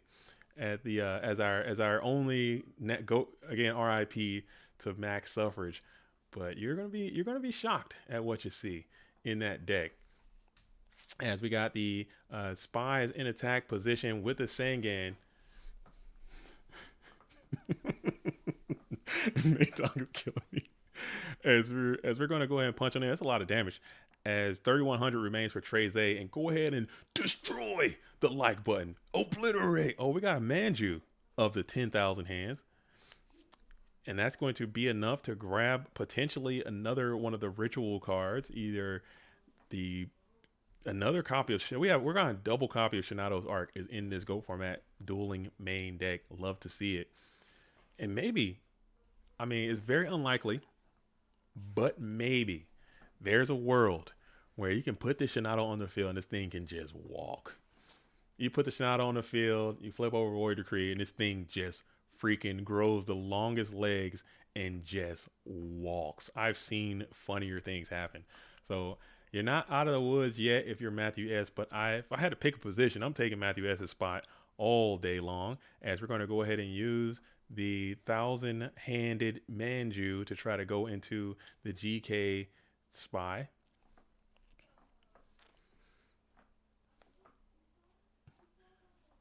Maverick, yo, a Chaos Ritual deck. That's new. Man, you guys got to tune in. You guys have to tune in to the GOAT dueling experience. Rituals have been rocking. I would almost say, I'm not even about to BS, because I BS sometimes when I'm in this booth. I would almost say that Ritual Chaos is not even rogue anymore. The thing's getting played so often in this GOAT format dueling season. It's been everywhere. People have been, usually it's with Relinquish has been playing and topping. People have been playing, but maybe not Shinato. I haven't seen Shinato being played, which is pretty cool. As we're going to go main phase 2, 1 light, 1 dark. We're going to banish to bring out the Chaos Sorcerer. Yeah, last PWCQ, that junk was everywhere. And now I'm on the ladder. When I'm on the ladder, I did another little dueling session last night. I might make a video out of that and show that on the Go Format YouTube channel. But I did a session. I played like 3 ritual decks, like in close proximity. People are playing rituals, man. I love it personally. I think that's awesome that that's happening. Especially, I think that the thousand or the relinquished version might be the better version. I've seen Zork being used. Zork is a pretty decent version. I haven't seen the Shinato version. I actually have seen the Doriato version. Doriato is another cool one where you can play the Zing Zen, not Fuji Zen or whatever the hell that damn card is, and allows you to draw and do all this crazy stuff. If you have all the elements on your field, that's a really fun deck. That's a cool deck. I might need to do something about that too. As we're going to go ahead and play Book of Moon, setting down Sork into defense position, and now get Noblement here. You feel so bad, and yeah, there's Noblement, and he's punching for game. That's rough. Show him the snatch at least. Show him the snatch at least. Is that game? 24, 34. Yeah, that's 30, 20. Oh, he can attack. Was that Minecon? What am I missing something? Yeah, that's game. Show him the snatch. Please show him the snatch. Show him the snatch. Have some dignity in class. Reveal that you did have snatch deal. Okay, so he did have snatch deal. There it is. Whew. Whew. Very cool. Okay. At least he revealed the snatch deal, because that'll just drive me insane. So he made the right play. And the card is called Fu Rin Kazan. Fu Rin Kazan and that's the one that you can do all these different things if you have a monster of all effects. Whereas Doriato, its effect says that it allows it to be all attributes at once. So I think that's a really cool little thing. It's just funny to do. And also you can play that with Abyss Soldier, and then it's treated as a water too. So you can bounce with Abyss Soldier, and it's also treated as a light in the graveyard and do chaos stuff. Come on, man. Come on, man. It ain't that bad. Wait till somebody Fu Razin your ass, dude. You're gonna be like, damn, that hurt. When they pot of greed, or it does a lot of things. It can do like pot of greed. I think it do like confiscation too. Maybe it does a lot of stuff. Fu Rin Kazan with the Doriato deck. As we're gonna go ahead and side deck into a game 2 situation. Trey J is going to be on the play this time. And yeah, you're right. He showed it. He did reveal the snatch deal. He did throw it on the table and said, yeah, you made the right play. So that's all good. That's all good. That is all good. As we are locked in, going on into game number 2, we can actually see some side decking choices here. We see some text that we have. We got those smashing grounds look like they're coming in. I like this. I wish we can get like more of this kind of stuff. Gotta get a little sneak peek of the deck. It's a little unfair for the person sitting in this southern position. You can kind of see a little bit more than you can in the person. We got some Rotas going in. We got some Berserkerilla. I bring that Berserkerilla in. I probably bring in that Sakuretsu too. I think I'm bringing I'm taking my Nox out. I'm bringing in the Sakuretsu armors. I'm bringing that Berserkerilla. What else you got in here? Let me see it one more time. Matthew S. Oh, he's not listening to me. He can't hear me. No big deal. We get it. Trey rocking the Shinato art deck. You do not. Especially like in a serious Yu-Gi-Oh tournament. You got to have some gumption and some huevos to pull something like that off. I would like to see it be summoned to the field, and I also would like to see it attack directly. If we can get both of those things to happen, I'd be a happy camper. But that thing's gonna get snatched. Every time you bring out a card like that, you go through all this song and dance to set that crap up onto the field, and your opponent's just gonna snatch it and just and you're gonna have your road decree up, and it's gonna waylay your ass with it, dude. I can see it. Call me the future sight, dude. Call me sight beyond sight. Sight beyond sight. I can already see it. You're gonna get that bad boy into the field. You're gonna launch an attack, might connect, and then you're gonna play snatch deal, and they're gonna start wailing on you with it. As Zachary Adler says, I'm rooting for Shinato. How can you root against Shinato? I've gotten to know the duelist undefined pretty well as an active member in the online game, so I kind of don't want to root against anyone. Opening double spy looks like coming in for that top player. That's pretty rough. That's a I just opened double spy nod right there, coming in for Matthew S. And you see your adversary go ahead and play the delinquent duo, trying to check the hand. You got to send you. It looks like you got a piece of the puzzle right there. You got an arc already hanging out there. Can't see too much. As I'm trying to squint down, like that's gonna change my. It's gonna change something. It's a freaking screen. I'm so fucking stupid. I gotta get it together. I gotta get together, dude. I gotta get it together. As we are thinking about what the discard is gonna be, it's dude. Is that double snare? What is that card? Is that the arc? Oh, it's brain control. I was about to say, oh my god, that can't be no damn double snare. We ain't doing it like that, are we? As we go ahead and bring out the Senju of the 1,000 hands, grabbing up the Manju, grabbing up the Shinato's arc. So Senju can get the Mon only, right? And the bird gets the ritual, Sonic Bird. And he's reading it. I would have to read that too. I'm not gonna lie. That's definitely a read type situation.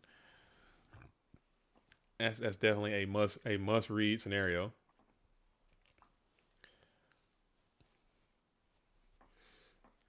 What is Trey J's record coming into this round? I'm not sure. Again, if you check the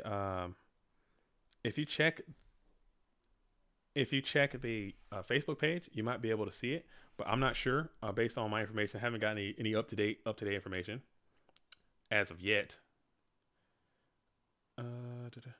But it looked like they had at least 3 wins, so it had to be pretty high.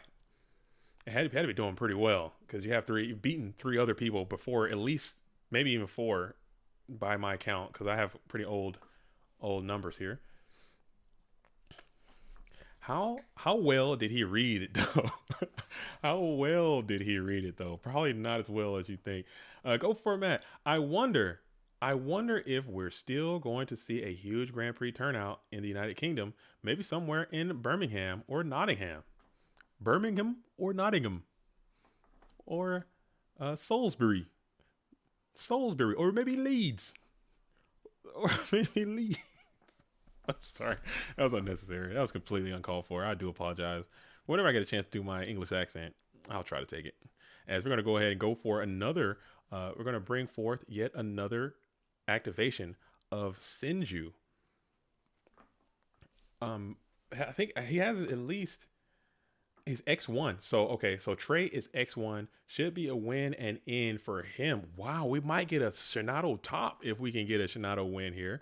Undefined, trying to not allow that to happen, as we're going to go ahead and shuffle here on the second activation of Senju. So we're going a full ritual type deck here. He's got a whole bounty of cards, as we're going to go ahead and go for the creature swap maneuver here. Probably taking 1 copy of that GK Spy. We saw that there were several in hand, or it could be something different. I'm not sure. We didn't get a full sneak peek of what that was, as we are going to think about it for just a brief moment before passing it back on over to Undefined. Liverpool. Creature swap kept in versus Graceful Chair versus Go Control is dangerous. Is Undefined playing Go Control? It looked like he was playing Warrior Strategy, but I didn't see much information that would lead me to believe that they were playing goats. Maybe you have some personal information and you just dox this goat format duelist mid-tournament, as we're going for a Manju of the 10,000 hand. I assume so. I saw Zaborg. Maybe he's playing that KP Warrior Tomato Zaborg Blade Knight Warrior deck. Whatever the hell that is, that deck is cool as hell. But if you know Undefined, I know he does play quite a bit of Go Control, so that would be a safe assumption. But still, I'm not sure how much Trey J participates in the online game. So who knows what information that they have. Surely this duelist has done their due diligence up to this point and has an idea of what the contents of Matthew's deck is. And we're going to go for it. We're getting it. We pitch Shinato at Shinato to the field, and he's down. Okay, pay the troll toll. Tune in, folks. Wipe your camera lens off. This is not a drill. That is Shinato on the field, and you're going to take 1,200 damage, folks. That's happening right now. This is 2023, the year of our Lord, 2023. And yes, that is Shinato on the dueling pitch. Wow. Very cool. Very cool and very neat. So part 1 of the prophecy has already been foretold. Now let's watch this thing get snatched stolen and proceeds to assault your HQ with it, as it often happens. As we're going to sit there, see the Graceful Charity being tactically held by Undefined as we reach for another card from the deck via Jar of Greed. Looks like the life points are going to be 8,000 for Trey J and 5,700 for Matthew S. I think, did he take too much damage? That thing should only be 1,200 coming off. I don't know how much damage he took from that attack. And he pays another 1,000. What other damage did they take? Because it's not piercing. It should be. I don't know if we got to get a judge over there, but that thing doesn't pierce. It just does. Is it piercing? Maybe I can't read. Let me read the card again. I don't think it's piercing. It's just you take the attack of the thing. I don't know how much. I could be missing stuff. I miss stuff all the time. When a card destroys a defense position monster and sends it to the graveyard as a result of battle, inflict damage to your opponent's life points equal to the original attack of the destroyed monster. So he should have only taken 1,200 points of damage, but it looked like it took. Maybe I'm tripping. I'm bugging, dude. I'm losing it. I'm freaking losing it, bro. I'm sorry. Just forget I said anything. Just forget I freaking said anything. As we're gonna continue on. Yeah, 1,112. Okay, so that's right. I missed the 1,100. I missed the 1,100 Zach. I missed that Tsukiyomi get through. My bad. I'm bad. I'm a blind berry sometimes. As we're still sitting here, Shinato is causing some strife, man. That is a sneaky guy. As you're checking the hand, we got a Zaborg. Oh, I saw it. I saw it already too. I saw the snatch deal. I see the creature swap. We got some plays. That are kind of shaping up for Undefined. We got a still pitch for this Graceful Charity, and we're going to think about it. And we're going to think about it. We're going to go ahead and send. I know what I would do. I think. Oh man. EJ Agnes says, imagine Cyber Dragons eligible in Go format. That would be busted. That'd be cool, actually. I think Cyber Dragon would change. It would change the format a lot. Probably for the better. Maybe for the worse, too. If it just left everything like it is right now. If you just left everything like it is exactly unchanged right now, but just add Cyber Dragon by itself, I think it will cause calamity. And we're going to send the Nobleman and send the creature swap. I don't hate that. Based on what I saw, I don't hate that. I don't hate that. And now we have, oh man, he has the ability to go for the snatch deal. We have, look like MST as well. And you got freaking, Tsukiyomi as well. So Matthew's got some plays, man. Maybe keeping that creature swap. Maybe, I don't know how to play this damn game. Maybe keeping that creature swap and getting another movement in there. I think Trey J has no hand. And we're going to go ahead and tribute Zaborg, target the Shinato, electing not to go Snatch Souk. I'd have Snatch Souk that thing and did damage. What are we waiting on with the Snatch Souk? Why didn't Snatch Souk that? I could be bugging. As we're going to go ahead and crash here and set one and keeping 2 cards in hand. Maybe that's the play. But I think, and he did have the snap. And you had MST too. Yeah. So your board, you could have had Shinato and then Zaborg as a follow-up. I think that would have been a little bit better for you. As we're going to go ahead and continue the assault, though. You have Sangan and Zaborg on the play, punching in for 24 and 1,000. So that's 34. A long time ago, we played Go format with Xarian Universe. He alone has a big impact on the format. I think Xarian Universe was good on the format 5 years ago. Xarian Universe would be in Go format right now doing absolutely nothing. And Xarian could come on in right now and would not change the game at all. For maybe people might side deck 1, but that dude is not getting through Grave Creeper Spy. He's not doing a damn thing. I don't think Xarian would even be played if he came in right now. I really feel that way. Ponyboy number 2 is just relegated because nobody's playing goats like that no more. That 1900 defense is, and being dark is just seductive. I think Warriors would play Xarion. Maybe I'm tripping. Warriors might play it. That 1900 defense is seductive, dude. Oh yeah, At 1900 is calling my name. I think people might play. Never mind. Warriors will play it. Warriors will play Xerion. Warriors will play it. I think maybe just one though. It wouldn't like break the game at all. I don't think. As we're going to go ahead and play the Upstart Goblin.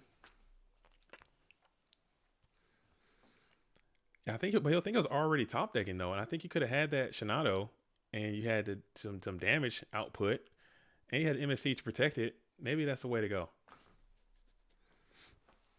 Maybe that's the way to go. I could be wrong. I think, but again, Undefined or Matthew S is crushing it right now, so I don't think they're worried about it. You're going to go in, Sook play on the Sangan.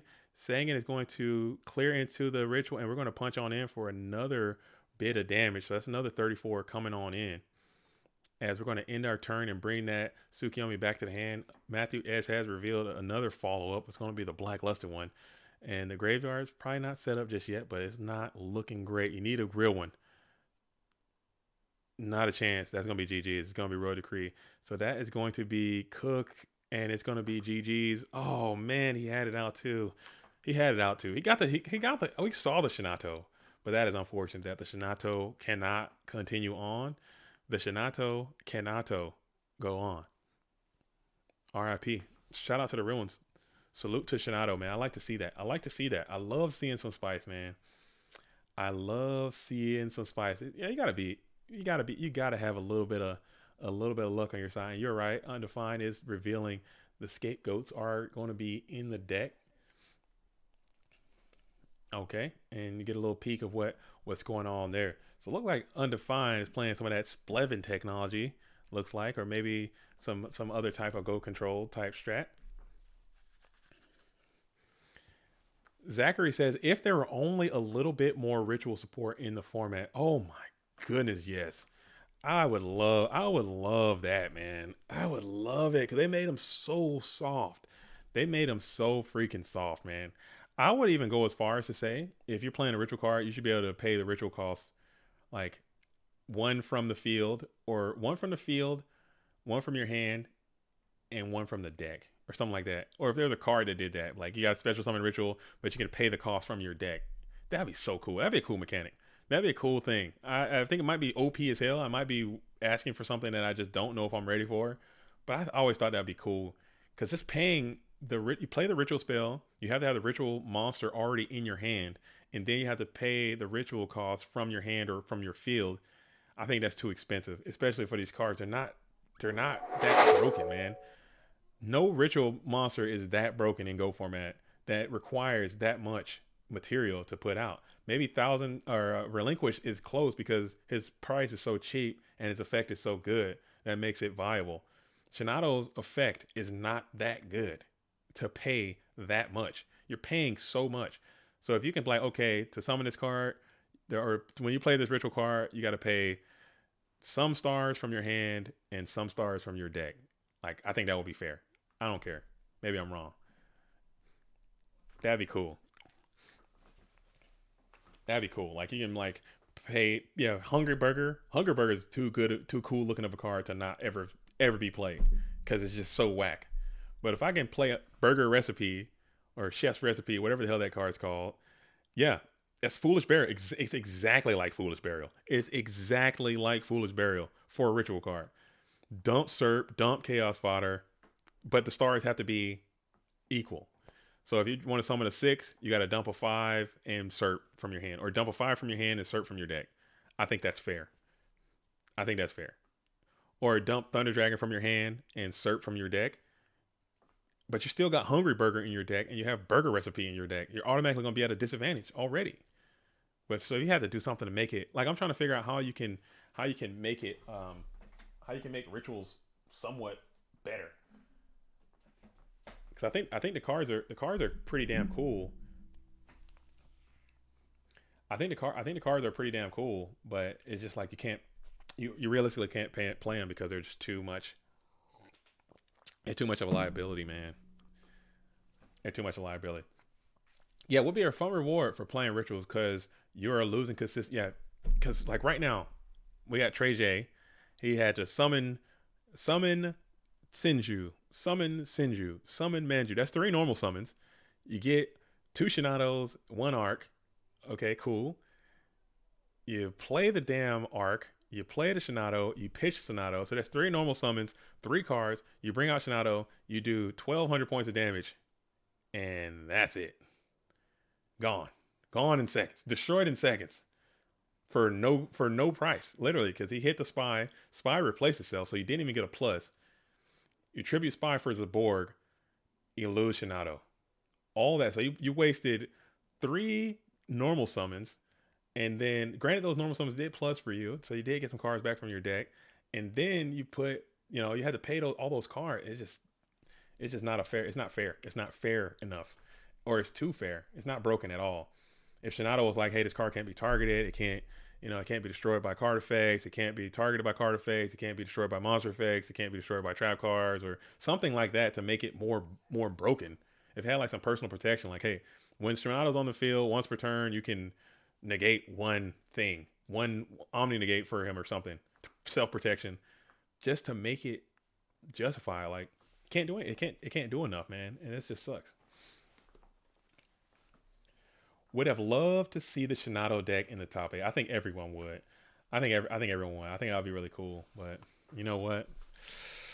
It's rough, man. It's rough. It's rough. Is there any? I think right now, that might have been the last spice. Thanks for showing that. I was sad that we didn't get to see Dale, and I'm reading some reports from the Discord. Marcus is saying that he did not play round 6 anyway. So I'm hearing some reports over there, and I'm cool with that. Would have loved to see the. Okay, yeah. Oh man, I don't know, JDZ. An Omni Negate is too strong. Not an Omni Negate like negate Pot of Greed or negate any, but just something like an Omni. Maybe not Omni Negate. Omni Negate might not be the right word. Maybe like Omni Protect. Like maybe there's a way to like say, okay, this card itself. Why does my camera keep doing that? Like why are you? Who are you looking at, dude? Is there a ghost in my background? Who are you trying to see? Who are you focused on? Where your focus at? What are you? Who are you looking at, dude? Why are you let's talk to you, camera. Let's talk to you. What's your situation? What are you on? What's going on with you? All right, we're good. We're good. Yo, showing some love for your northern neighbors with your hoodie. Oh, I'm Team Canada today. All right, and I'm not even ashamed of it. I'm Team Canada today. I'm representing the Great White North. You know what I'm saying? I have abandoned my home and native land. And I am Team Canada for this event. There's been a Canadian invasion, and we're going to see who's going to take it home today. There's a lot of Canadians in this tournament. They've all crossed that border from Toronto and Windsor. I think Cosmo's coming all the way in from Nova Scotia somewhere. You know what I'm saying? Got duels from all over there. The Great White North invading the United States. This is a border battle. So we'll see how it shakes out. I think the camera just focused on a waifu card. Dude, I want to make a video about the whole waifu situation. I want to make like a long retrospective waifu in Yu-Gi-Oh video. I think that could be really cool just to talk about it, because I literally just learned that term this year, the term waifu. I didn't even know what that was. I think it's a very interesting topic, and like nowadays, because people are complaining, like in the current game, the only cards that they make are all waifu cards. Waifus and like really jagged machines. Do I have a waifu card? Is there a waifu around? Like I just pulled these cards like the other day. I'm just gonna scroll through until I see something that could be considered a waifu in my bulk that I just grabbed. I'm surprised I'm not seeing anything. These are waifu less. I don't know what these cards are. These cards are just ugly as hell. Oh my god, these are pretty bad. Never mind, dude. Never mind. Maybe I'm wrong. These cards look pretty stupid though. You got 2 waifus in the top left. Top left. I have 2 waifus. That's a delinquent duo. That's a delinquent duo. That's a delinquent duo. Okay. Did I see some? Maybe I got some. I don't know. But cool. So we're in the top cut now. All right, so we are going to be prepared. I think they might have to knock out some deck checks and knock out some um, tournament. What am I thinking? Like rules. Like the judge has to sit down, probably talk to the players about how everything's going to go. But we're about to be locked in. We're at the top tables right now. So go ahead and hit the like button if you guys are ready to figure out who's going to win GOAT Grand Prix Detroit and who's going to make the top cuts and who's going to knock it out. So let me pull the, this is top 8 round 1. I'm going to put that up here if I could find it. I'm just gonna put top 8. Oh, they already got it set up here. Shout out to the Cosmo and Bluetooth for hooking this thing up, man. They got a great little situation going down. This was not supposed to be this way, but we're gonna make it. We're gonna always make it pop as we are going into the top 8 right now. If I can get a list, let me see if I can hop back onto the Facebook. Okay. Let's see if I can hop back onto the Facebook real quick and see if I can get some real time information going down. Okay, let's see if I can get a real time. Oh, it looks like we got 51 players, and this is cash money. We got, oh man, nice. I like that. And we're going to see what's going down as we have. I'm gonna sit here and just keep refreshing the Facebook page. Standings going into round number 4. Cool. Okay. We're gonna get some more feedback here soon. I like this. I like it. We're cooking, man. We're cooking. We are cooking. We're cooking. All right. You got. Oh, it says they don't make card art like they used to. That's a fact. That's 100% fact. Just a joke on the cards being high value because of the card art being a girl. I think that's true. Dark Magician Girl is still extremely expensive. Gemini Elves are still extremely expensive, and they aren't that good. It's got to be something associated with that. As any of JDZ's deck lists making it to the top cut. No, I don't think people are bold enough or daring enough to try any of my concoctions live in an IRL tournament. Maybe I can convince someone to use them on like an online stream because those are a little more. They happen a little more often. But I doubt anyone's going to take any of JDZ's wild concoctions into an actual IRL tournament. It's just a bravery thing. You got to be brave. You got to be bold and daring to come out and play what's going down. All right. Let me see if I can, bro. I need to ground truth, man. I need to ground truth. I'm texting into I'm gonna hop into the Discord real quick. I need to ground truth. What's going down? I need the real time information. Shout out to everyone that's out there, man. Congrats. I think we're getting some reports that are some five ones. They say Dale won. Dale, Marcus, AJT are all X1 after Swiss.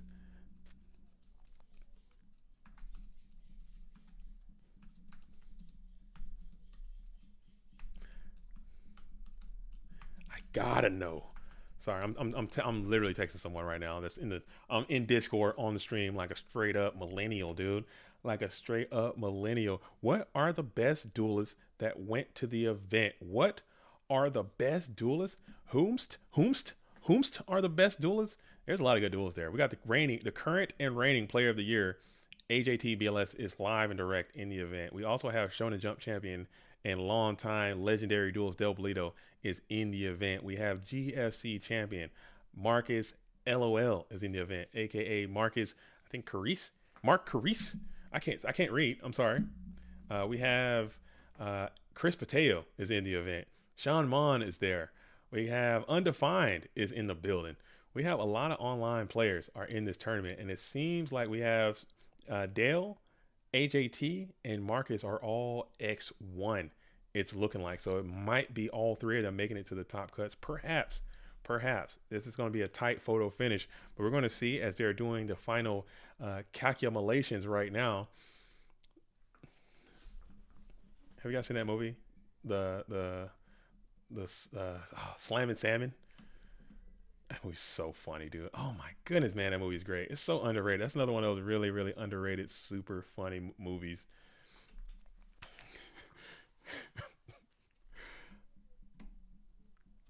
Oh man, that's a freaking hilarious movie, man. It's so good. 2.5 players at 2.5 players at 4-2 will make the top cut, and 9.5 will miss. All better records should be safe. I love the point 0.5. I love when they put the point 0.5 on there. Somebody's gonna cut their body in half and make it in. It should always be a bubble match. There should always be a shadow duel from those two duelists who split that last position, because someone bubbles out and someone doesn't, just based on circumstance. They should always just make them play like to get in, I think. But whatever, man. I don't make the rules. I don't make the rules. Can hardly hear you. You can hardly hear me? Oh crud. Hopefully I'm not about to lose. Usually when the sound goes. Hello? Testing? 1, 2, 3.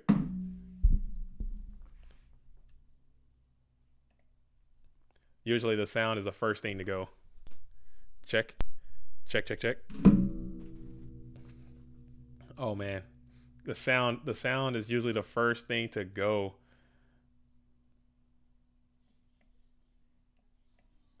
Hello, how about now? How about now? Can you hear me?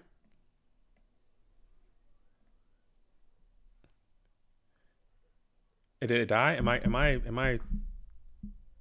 I'm hearing you fine? Tyler's hoeing me? Am I being ho? Oh, come on, man. Come on, Tyler. You can't be hoeing me like that. You know I'm a bite, dude. And I always have to keep biting, dude. Nah, it's all good. Okay. No, I'm not. My volume is at 40 and I can hardly hear. Oh my goodness, dude. Maybe he's not hoeing me.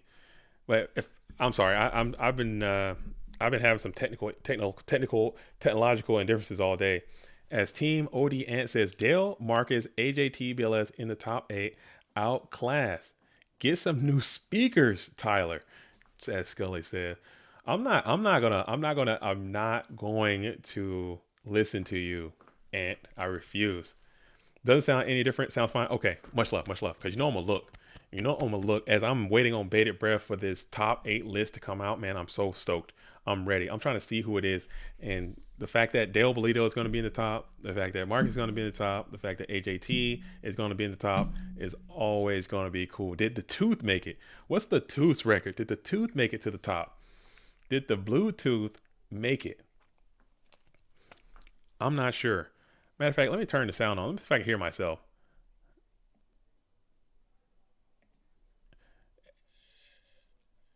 Yeah, I sound great. I sound not great, but I sound normal. I sound normal.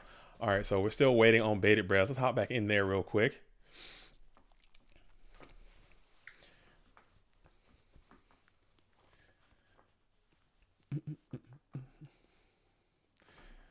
All right, so it looks like maybe even Chris Pateo made it to the top.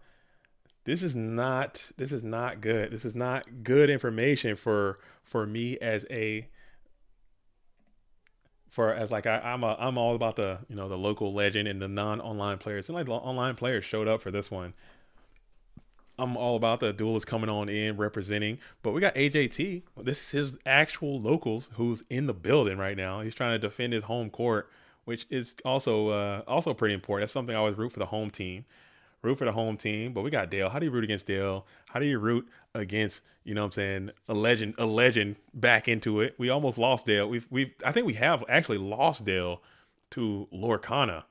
I've been talking to that duelist quite significantly. I've been thinking about getting into Lorcana myself. You know what I'm saying? It seems like it's a hit. I don't like to be the first wave. But the buzz is just, I'm all about the buzz, man. Maybe I'm a follower. I need to not, but the buzz for that Lorcana. The buzz for that Lorcana is just calling me, so I might have to jump in. And I was talking to Dale a bit about it the other day, and he's big Lorcana. Dale's all in on Lorcana right now. He's big Lorcana. So maybe it might be they were saying like how good it is, and I might have to do some Lorcana as well if I can find some damn cards. I literally sat down on the phone yesterday and called every local game store within 50 miles of me. Every single one. All the GameStops, Targets, every mom and pop local game store in the 50-mile radius, and I cannot seem to find a single Lorcana card in the store. And the scalpers are just going insane on the secondary market. I'm not doing it. I am not doing it. So I'm about to play. JDZ gonna play some Lorcana. Can't wait for some Donald Duck spy. Oh, I'm definitely gonna get into the Lorcana, dude. Just because some of the conversations I've been tuning into, and I jumped into some Lorcana discords and been just watching some Lorcana film, and then just hearing someone say, "Yeah, man, I had my Little Mermaid out, and then he freaking hit me with Winnie the Pooh." I was like, "Damn," stuff like that. Those are actual conversations that can happen. I want to have those conversations.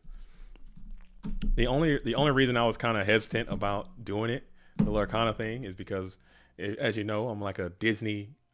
I don't want to be considered like a Disney adult. Like, I'm a huge Disney fan. I've seen all the Disney movies. I know most of the Disney songs. I've been to Disneyland. I've been to Disney World multiple times. You know what I'm saying? But I do have kids though, so I can kind of use them as my Disney adult shield. Because Disney adults have horrible PR. People do not like Disney adults, like adults who go to Disney and do all that kind of stuff. So I am Disneyed out.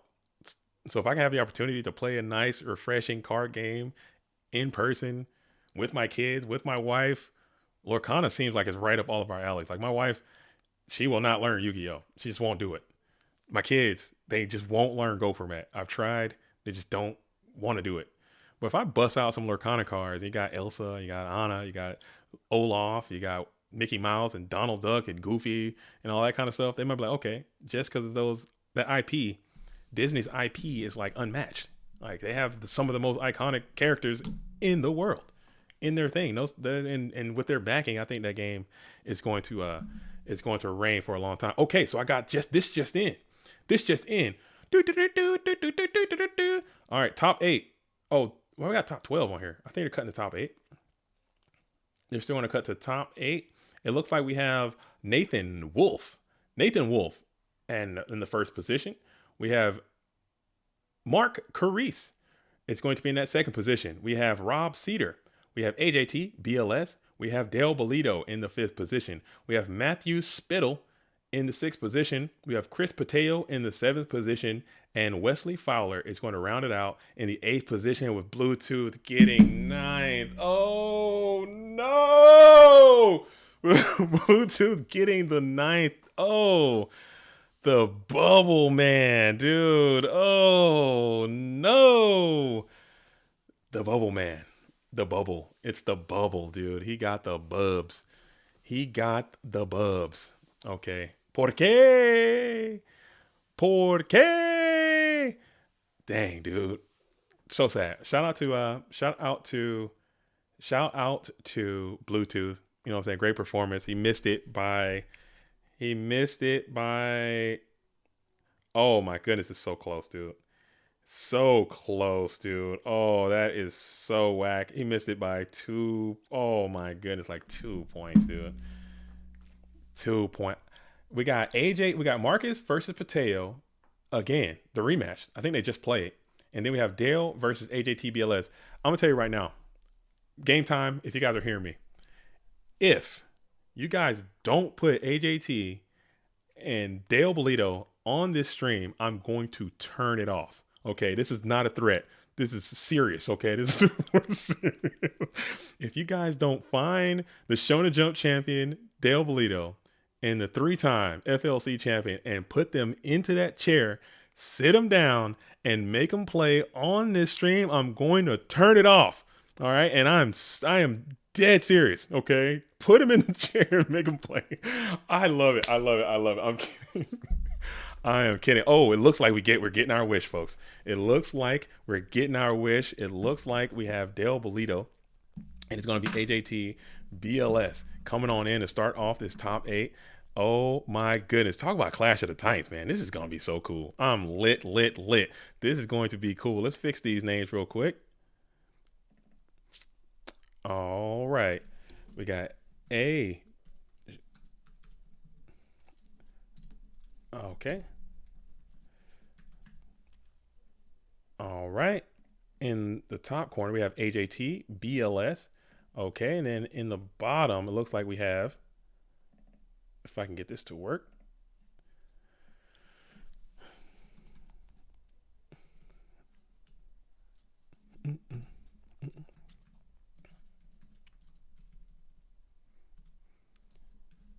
Dale Bolito. All right, all right, all right. Both of these duelists. Let's switch it on to the game now. Enough talk, as Badland Chugs would say. Enough talk. Let's get it popping. As we have 3-time FLC champion, player of the year, PWCQ winner, topping machine, 2-time GGP winner, AJT BLS, facing off against Shonen Jump champion, accolades through the wazoo, and also FLC champion as well, coming on in Del Bolito. So this is going to be a match. These are two of the best players, I think, in the industry, best players in the game. I think we're going to be tuned in for an absolute knockdown drag out. So if you're here to see some Yu-Gi-Oh, tune into this one. Hopefully my team viewer lasts and it doesn't try to cut us off the session or whatever the hell we've been dealing with all day. Hopefully that doesn't happen. And we're going to keep it absolutely pushing going forward as AJT got the gum going, got the 5 o'clock shadow. Del Bolito's dripped out unnecessarily. Like, he's flexing on it so hard right now. And I feel intimidated. You know what I'm saying? He got the chains, he's got the watch, he's got the hat, looking great. AJT looking good, got the Bass Pro Shop cap on. Both duelists getting a little pre-game chat going on. The dice is ready. I'm ready. Are you locked in? What in the best players is going on? Mayberry. Yo, shout out to Mayberry. Always showing love. I appreciate that. Because sometimes, you know what I'm saying, Mayberry's Big Edison these days too. I like that. You still come by to say hello and show some love. I love that. UI in the building. UI's finest out here. Mayberry holding it down.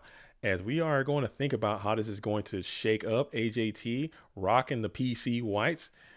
Dale rocking the baby blues. Got the Rolex on there just to flex on the adversary. That's the patent pending cell phone that this duelist is always dueling from. Taking some time off work to play IRL. So he's probably at full capacity right now. Usually he's playing from a cell phone somewhere in an office meeting or something like that. All right, we got AJT.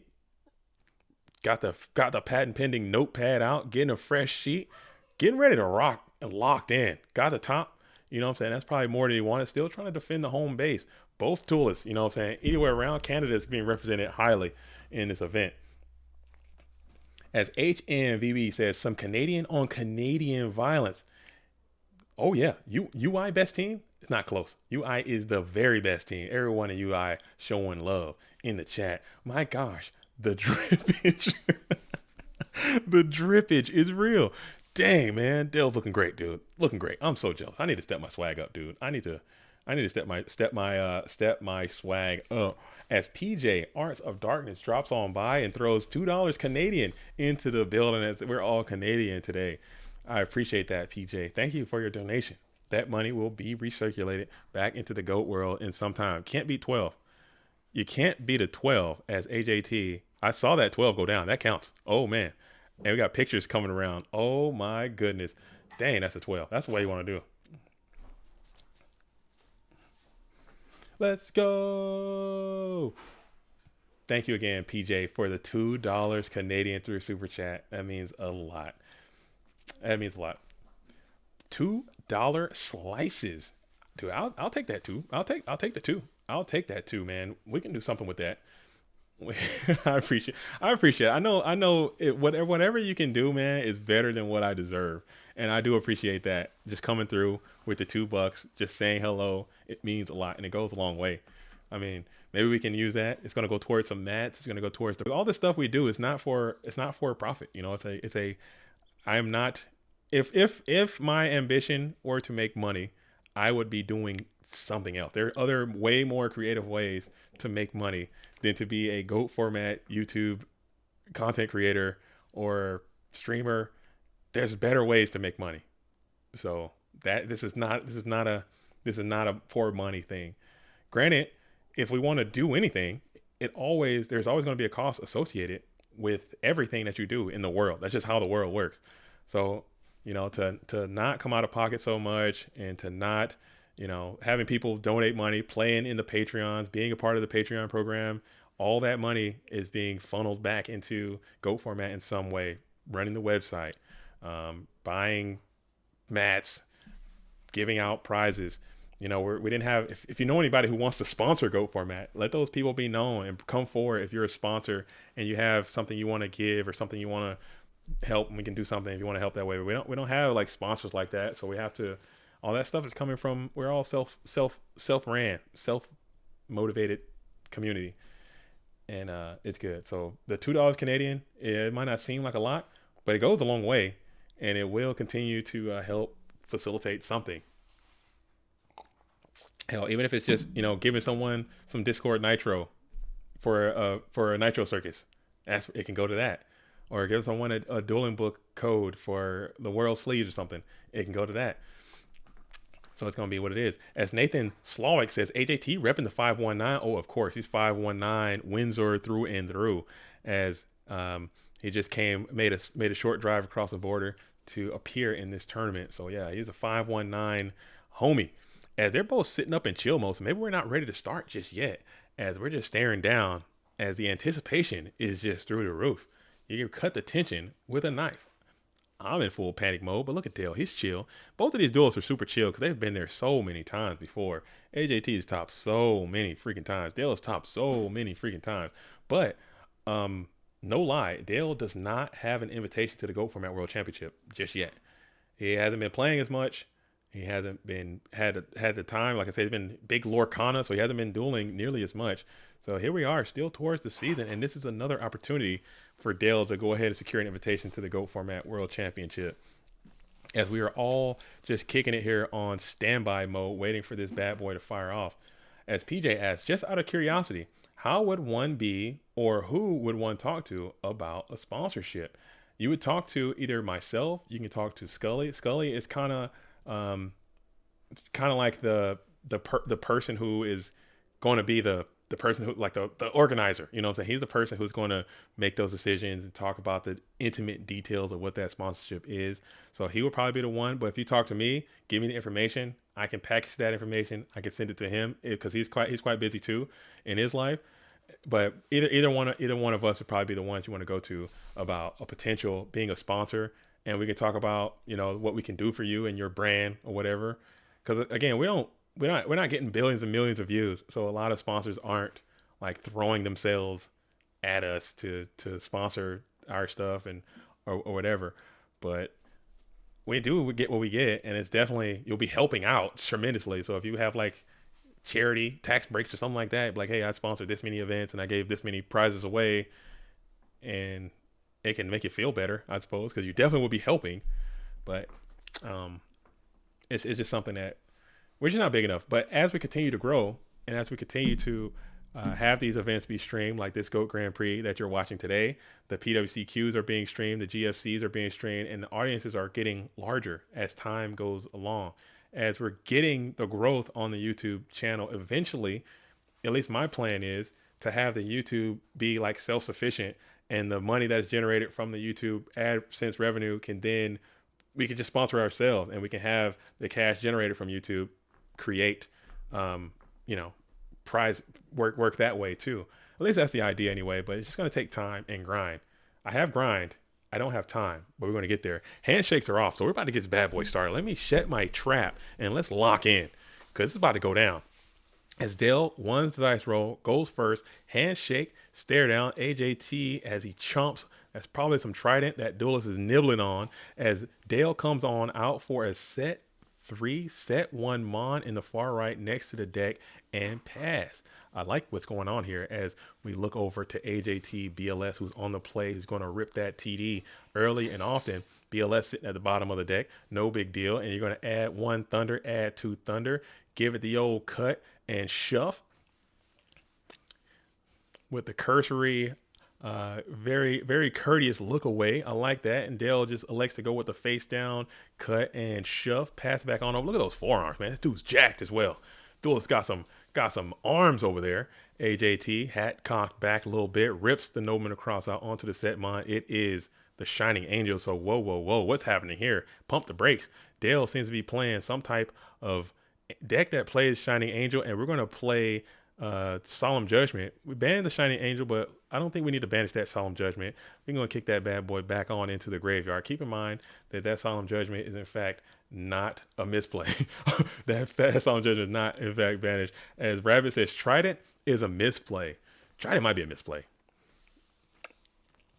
Trident might be a misplay, as we're going to go ahead and have to use the Solemn Judgment to negate that Graceful Charity. I think there's just too much profit for that blue corner player, or for that red corner player, as we're going to bring forth Blade Knight, Boogie Down Blade in attack position, and we're going to leave, just launch a full scale attack into that Sept Mon. AJT will think about it here, as it's going to go ahead and get a clean +1 on Night Assailant, but you do have Light and Dark has been established for AJT early and often, as we go ahead and rip another card from the deck. And we're going to think about it here, trying to see what's happening as we just get a draw pass situation. Nothing to be had, nothing to be placed upon the go format dueling field, as Dale Bolito's on the plate. We draw one from the deck, stare it down as we think about playing it. No need to hand shove. We're just going to think about it here, and we're going to summon, committing the DD Warrior Lady to the field into attack position. So that Blade Knight, I believe, is base boosted to a full value 2000 perhaps, and we're going to crush on in for both will connect, and that's going to leave, or one connects. I think they both did connect, and we're going to leave AJT down at 4,900.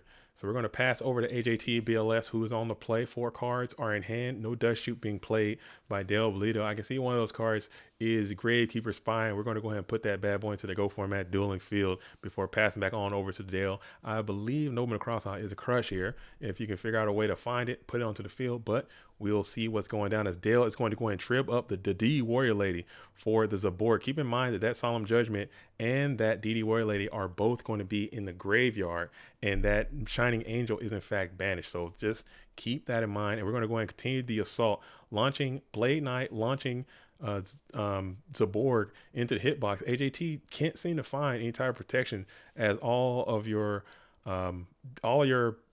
connects will go through, and you're going to be sitting at 500. Do you have Ring?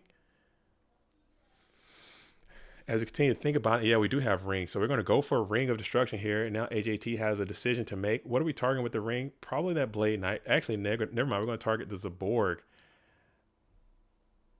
And we're going to check that next card. And that's going to be a GG, as AJT just didn't have it. He just didn't have. So Dale gets a quick game 1 over AJT BLS. Playing what looks like a dingo style deck. I call all these decks a dingo style deck whenever I see Zaborgs, Blade Knights, Recruiters, return. I assume that it's going to be like a return element to this deck, and it just so happened to get there with that aggressive Zaborg, and just kind of sitting it through those back row. They weren't able to stop it. Typically, these Chaos Turbo decks, especially knowing what you know about AJT, BLS, and a lot of these top players mention that all the time, is that knowing your opponent. You know that AJT doesn't play a lot of the core battle traps and main hard-hitting traps game number 1. He tends to play a lot of trap dust shoots. He tends to play a lot of mind controls and stuff like that in the main deck. So just coming on out, not trusting in the back row and just sending it. Maybe you can get a discard trap, something like that. That Solemn Judgment on the Graceful Charity was tremendous. It was very timely. Knocked it out, paying half your life, and just continue to just assault. So that's how it goes. But now we got an opportunity to side deck. So I can only imagine that AJT is going to dip deep into the bag, pull out. Oh, I moved the damn thing. Oh my goodness, what am I doing? Why did I move that? Let's move this back down. Sorry about that, folks. If you're nauseous at home, if you suffer from vertigo or something like that, please just look away from your screen for a moment as I get this thing back into position. All right. Yeah, AJT is a notorious Jinzo Call user. That's a great point. So I can see that Jinzo Call coming in. I can see some Sakuretsus coming in. I can see some beaters coming in. Maybe even I've seen his duelist go Berserkerilla in Turbo quite a few times. I've seen him go Goblin Attack Force in Turbo. You know, maybe those beaters come in. But now you have to think about, what do you do with your Nobleman Crosshouse? Do you bring your mind controls in? Because this deck does have the propensity to set and flip as well. You know, there's going to be a spy. Who knows? Who knows what AJT is going through? But he's got to be prepared with this matchup. Triple walk in the side. AJT IRL freaking staple. I'm looking at this side deck as you're still giving up a little bit of information here. I'm pretty sure Dale can't see that. As we are going to continue on. As Fleisis Penguiner Blue says, Monarchs. Monarchs. Soulmaster Matt, praying for Adam. I believe as you're praying for, I don't want to root for anyone. I'm a big fan of both of these duelists. I'm a big fan of both of these duelists. As Stout Astronaut, yo, what is up? What is up, Stout? How you been? Long time no see. What's up? Shout out to the real one, Stout Astronaut in the building, holding it down. Yes, this is GGP Detroit, and this is me, JDZ, in the booth, holding it down as I often do. Man, this is cool. This is cool. So Dale comes out, gets to go first, gets to start, gets the win, pass it over to AJT, who's going to open Thunder as well. Nathan says Adam is an amazing player as well as his fellow 519 teammates. They're solid, man. And I think Adam AJT believes in the power of friendship. You know what I'm saying? He has been the captain of an online team as well. In order to join his online team, the Safari Zone, you have to have met him in real life. I think that's one of the standards to get onto the team. Like, so if you're just an online player and you never travel or you never get out, he's not going to allow you to join the team. So I thought that was pretty cool. So everyone that's on that team, they've either met before in these GOAT Grand Prix, and they're highly respected in the online community too. So I thought that was pretty cool. So now everyone that's at DGP Detroit has the opportunity to join the Safari Zone if you're talented enough. All right. What a treat to have these all-timers play this out live. Isn't that cool? Bodie, isn't that cool? Isn't it so much better than Dueling Book? Like, isn't it so much better? Am I biased? Is my bias showing again? Is my bias showing? Isn't this so much better than Dueling Book?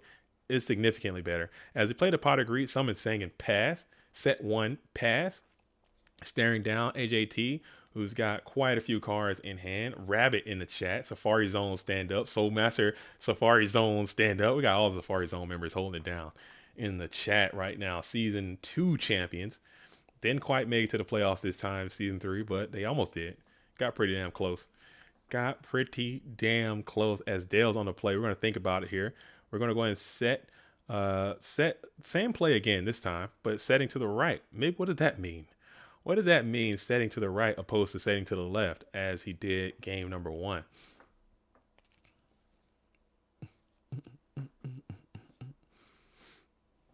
Oh, you mean they can't disconnect at random?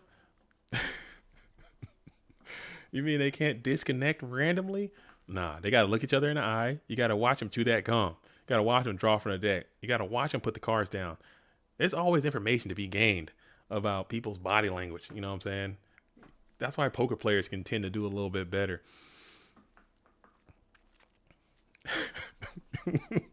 Rav, you're killing me. That's funny. If someone disconnected IRL, they just seize up, have a little stroke, pass out, or just freaking have a just go, because you're not, when you go to these IRL events, and I've been to a few GGPs, you just don't drink water and you just don't eat. You get so fatigued. You get so tired. Just being outside sometimes. Just think about this. When is the last time you've been outside, being outside for 18 hours? Just being outside, or being in a building, just being not in your home. It doesn't happen that often. People aren't built like that no more, man. I used to be out in the streets with it for a long time. I used to be getting it in. But now just sitting in a venue and playing for 12 hours is hard, man. It's hard. It is hard. Online is fake, says Thugalicious.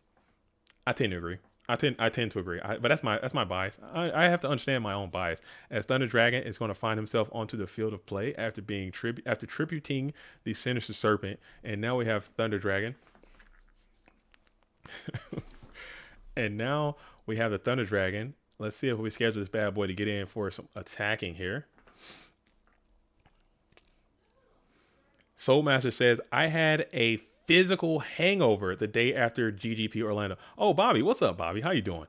Because you're like, I remember like laying down after GGP Orlando, and I didn't even play. I was just in the booth all day. I remember going back to Airbnb and laying down, like, bro, I am fucking broke off, dude. I am tired. I'm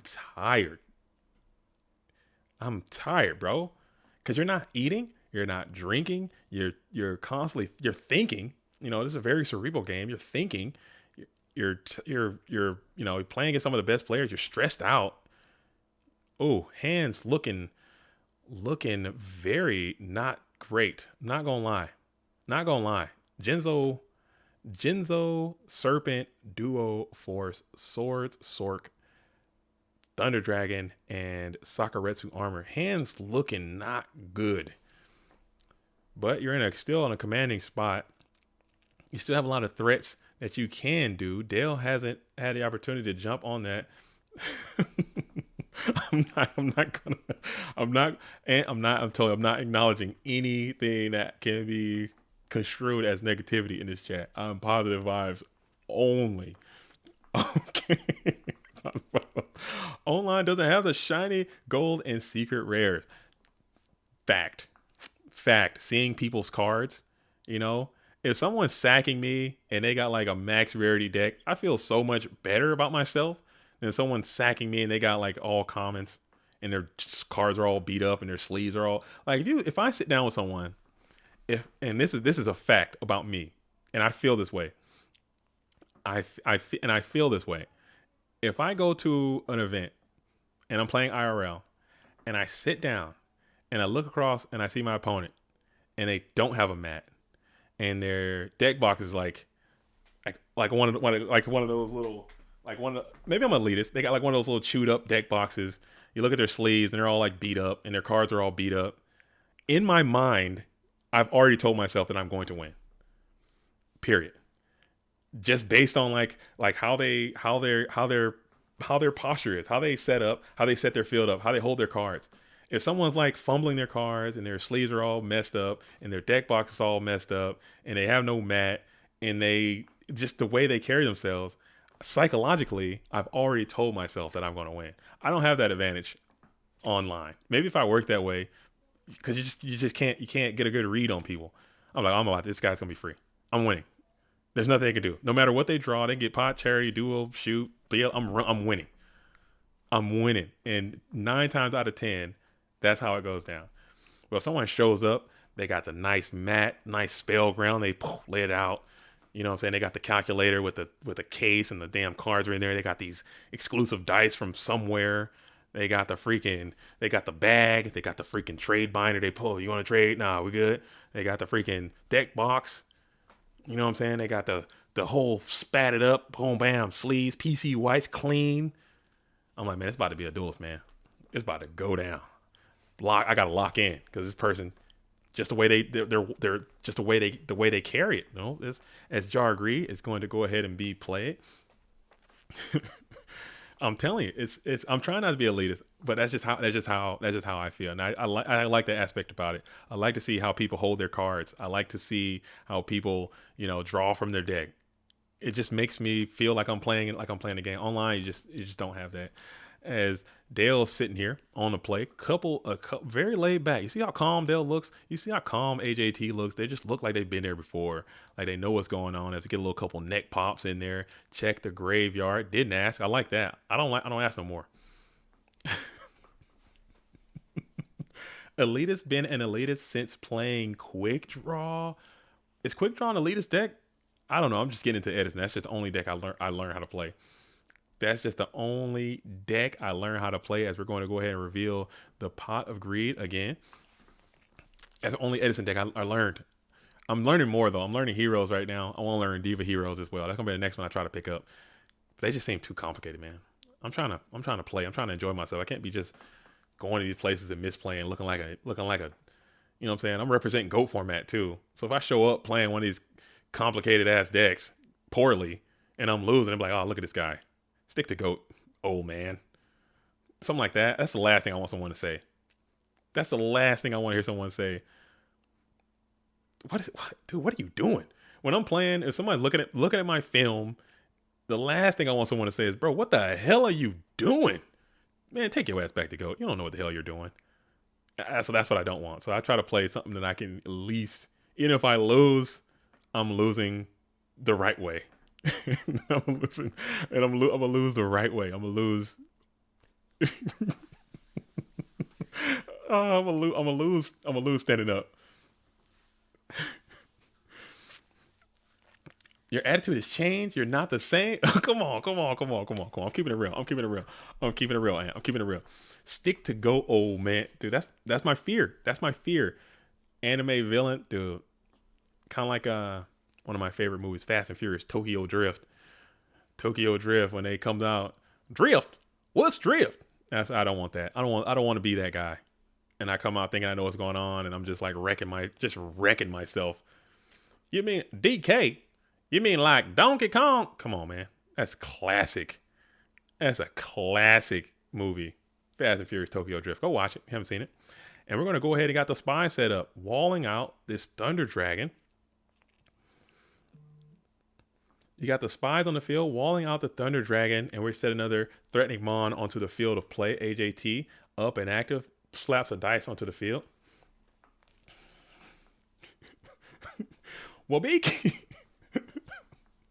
Gajin.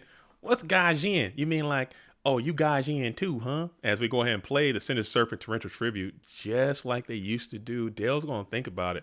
And you see, he played that Serpent. Dale's hard to read, man. He played that Serpent, he played that TT, and he didn't even flinch. Like he didn't even budge. I love these screen cameras, by the way. I love seeing people's faces. He played that Torrential Tribute, he didn't even react at all. Sometimes people are like, oh, damn. You know, I throw hands up, that dude, he just like, boom, like nothing, like it was nothing. Like it was nothing. This is game number 2. This is game number 2, and this is Del Bolito, and that's AJT BLS, as you can see. And we're going to allow that Torrential Tribute to resolve without delay, and we're going to send the Shining Angel and 2 GK Spies to the bin. Very strong Torrential Tribute in that position. We're going to go ahead and set 1 spell trap on the field, pass it on over to Dale, who is on the play and underway. We're going to think about it as we check all 3 of the set spell traps. No change to the current situation. We'll just draw pass over to AJT, who's still sitting safely behind the Swords over Villain Light. Swords is really strong in this position. AJT's hand was kind of bricked up, but now you're allowed to just stall ever so slightly, and maybe you can find some plays, get that turbo deck rocking, and get this thing back into a favorable position. Dale has some information that was garnered from that early trap to shoot, and it kind of revealed AJT was kind of had a slower hand. As we're going to go ahead and flip a GK Spy here. Mayberry, gotta go. Love you all, Goat World. Have a safe night. Oh, we're going to keep it rocking, man. If you can come back and see the dramatic conclusion, you'll see what's going down. Dale took game 1. I'm sorry, Thugalish. I don't have that information on the screen, but yeah, Dale took game 1. This is game number 2. This is round 1 of top 8. So, in this top 8 is going to be different than other top 8s. It's going to be a double elimination top 8. So, just if one of these duelists does lose, they still have an opportunity to come back and continue to play. So, we're going to have a full new tournament now, 8 people. And if you go to Game Time Facebook page, Game Time Michigan Facebook page, you can see who made the top cut. Some of the players you might recognize: Dale Bolito, AJT BLS, Chris Pateo, Marcus Carisi, excuse me, are just some of the names, just to name a few that I can recognize from the online game. But yeah, get over there and check that out. Historic game, online and historic.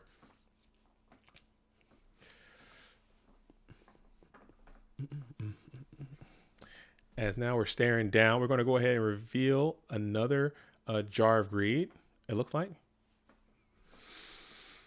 And now we're going to bring out Breaker here. Breaker could be strong. This is a rare and indigenous +2 Breaker, and it worked out there. So you're going to get the plus on the Sakuretsu armor and get the plus on the GK Spy in attack position. You got to love that. Even though that Spy was plus from the deck, still it's that's a vicious thing when that does happen. As we're going to go ahead and be on the play. AJT has a ton of cards in hand as you're staring down a ton of back row. Breaker is in a good spot, still walled out pretty heavily by this GK Spy. One threatening set Mon is on the field as you got a lot of green cards in your hand. Usually when you got a ton of greenery on the scenery, you got some plays that you can make. So maybe AJT is trying to find the best one. I can't make out what a lot of those cards are, but I can see that there are quite a few green ones. As we go ahead and set 1 spell trap onto the Go Format dueling field of play. And then we're going to think about it here.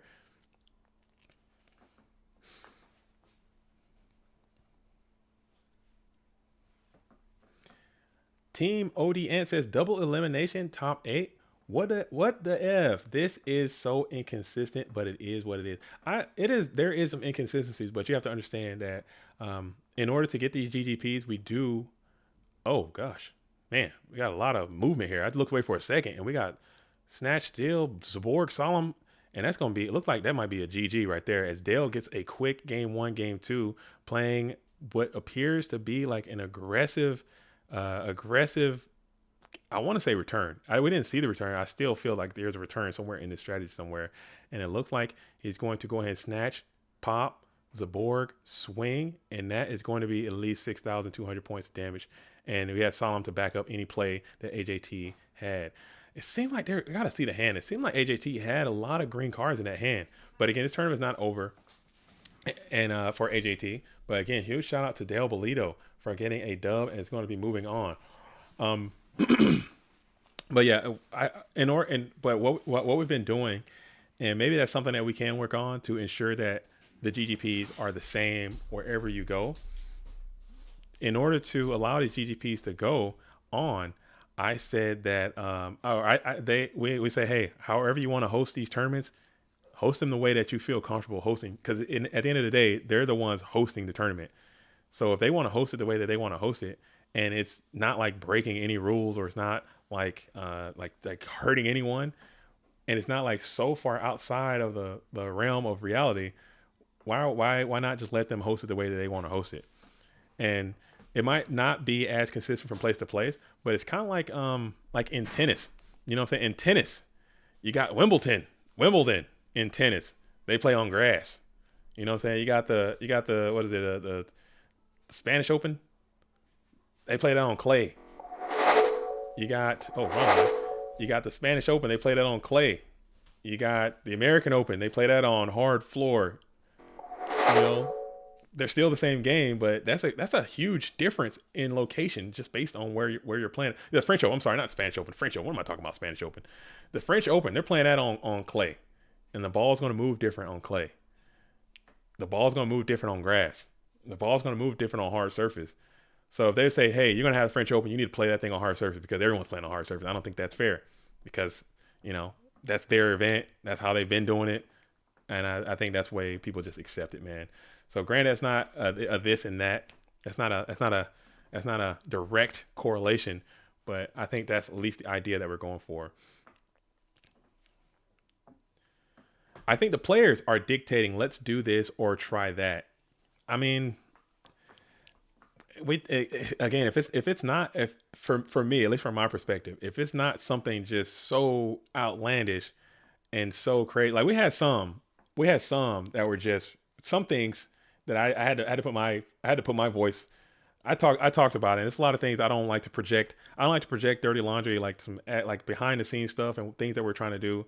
But just keep in mind, like there are some things that I've seen take place at some GGPs that I'm like, okay, we can't do that again. Like that's gotta stop. Like we're not doing that. Let's at least cut that out. Like there were some things that did happen this season. I was like, no, that's not a good idea. We shouldn't allow that to go down. But there are some things like this. I actually think this is a good idea. I really do. I'm a fan of this. I like this model. And the issue why we can't have this model sometimes is because, as I stated before, I don't know if you missed that, but we can't have a model like this because the stores can only be open for so long, or you only have so long for your venue. Or if you're playing inside of a mall, the mall is closed. You got to shut down at a certain time. So you're not allowed to have a venue go on a tournament last for 15 or 17 hours or something like that, which this one might, you know? So I think that might be a part of it. But so that's why they go for a single elimination, or some have top 16, some have top 8. Yeah. So yeah, this is I'm a huge fan of this because, and I was talking about this earlier, is because if I'm going to be in Swiss and I'm on a heater, and you've been on heaters before, you know what I'm talking about. If I'm on a heater and I'm going 6-0 in Swiss and I go to top cut and I pair it with someone who's X2 and I lose, I'm feeling like an idiot. I'm feeling like I just been bamboozled. I'm feeling hoodwinked, especially if it's somebody that I've already beaten in Swiss. They get a rematch from me in top cut. They beat me. And now I feel like an idiot. I feel bad. You know what I'm saying? So I'm like, I don't know about that. I don't mind the model. I just don't like the inconsistent measure for folks. But that's at the same time, before you go to these Grand Prix, that information, you need to be seeking that information out. You need to understand what their tournament is going to be. And also you have to understand is that this is still something that is grassroots. We're not Konami. Like, we don't have the ability to have emissaries go to all of our tournaments to ensure that there is a standards and practices for every tournament. Like, we just don't have the capability to do that. We have to lean heavily on the staff at the venue that's running the tournament. So if they want to run their tournament a certain way and they talk to us and say, this is what we want to do, of course, we're going to be like, hey, if it's not just something completely outlandish, we'd be remiss in our responsibility to say that's not a good idea. Let's do it. Especially if it's something like this, that we all can agree is a good thing. If it's something crazy like, hey, we're going to just do a Swiss no top cut and just have it be like that, that might be something that we need to talk about. That might be something that we might want to discuss. Because we like the idea of having a top cut. Or it might be this or that. Yeah. I think that's a good starting point. All right, someone says, "Hey, are your plants real?" Oh, you better believe it. You better believe it. These plants are real. You better believe it. These plants are real. These plants are my babies. I love these plants. I like this one right here. This one right here. Let's see if you can see this thing. Let me move it over a little bit. You got me talking about plants. Let me see if I can move this over a little bit. If you guys can see that. I don't know if I want to dox my plants right now, but this bad boy right here. I'm currently in the revitalization process of this one right here. You know what I'm saying? It's fat. Look at this thing. It's so beautiful, man. That thing's coming around. I got this one over here. I got my birds of paradise over there. You know what I'm saying? Let's see if you can see it. I don't want to dox my living room too bad. Let me see if I can show you guys my plants, man. I'm over here. That's my look at those, man. Look at my guys, dude. Look at my guys, dude. They're looking great. We had a great summer this year. So we had a great summer this year. Only guy can see my, you know what I'm saying? Look at that. Look at my guys, dude. Look at my monstera over there. You know what I'm saying? Look at the birds of paradise over there. Man, I'm gonna get off my plants, dude. This is the damn Goat Grand Prix Detroit. Nobody gives a shit about my plants. Nobody cares about my damn plants, dude. I'm feeling good. The plants are looking great. I got so many plants, bro. I'm a plant guy. I like plants. Okay?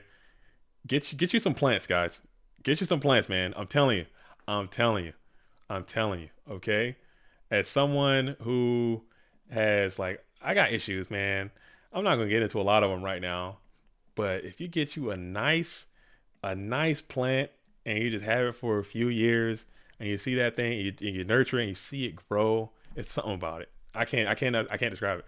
Get you some plants, man. It'll change you up. It'll make you feel good. Give you something to do.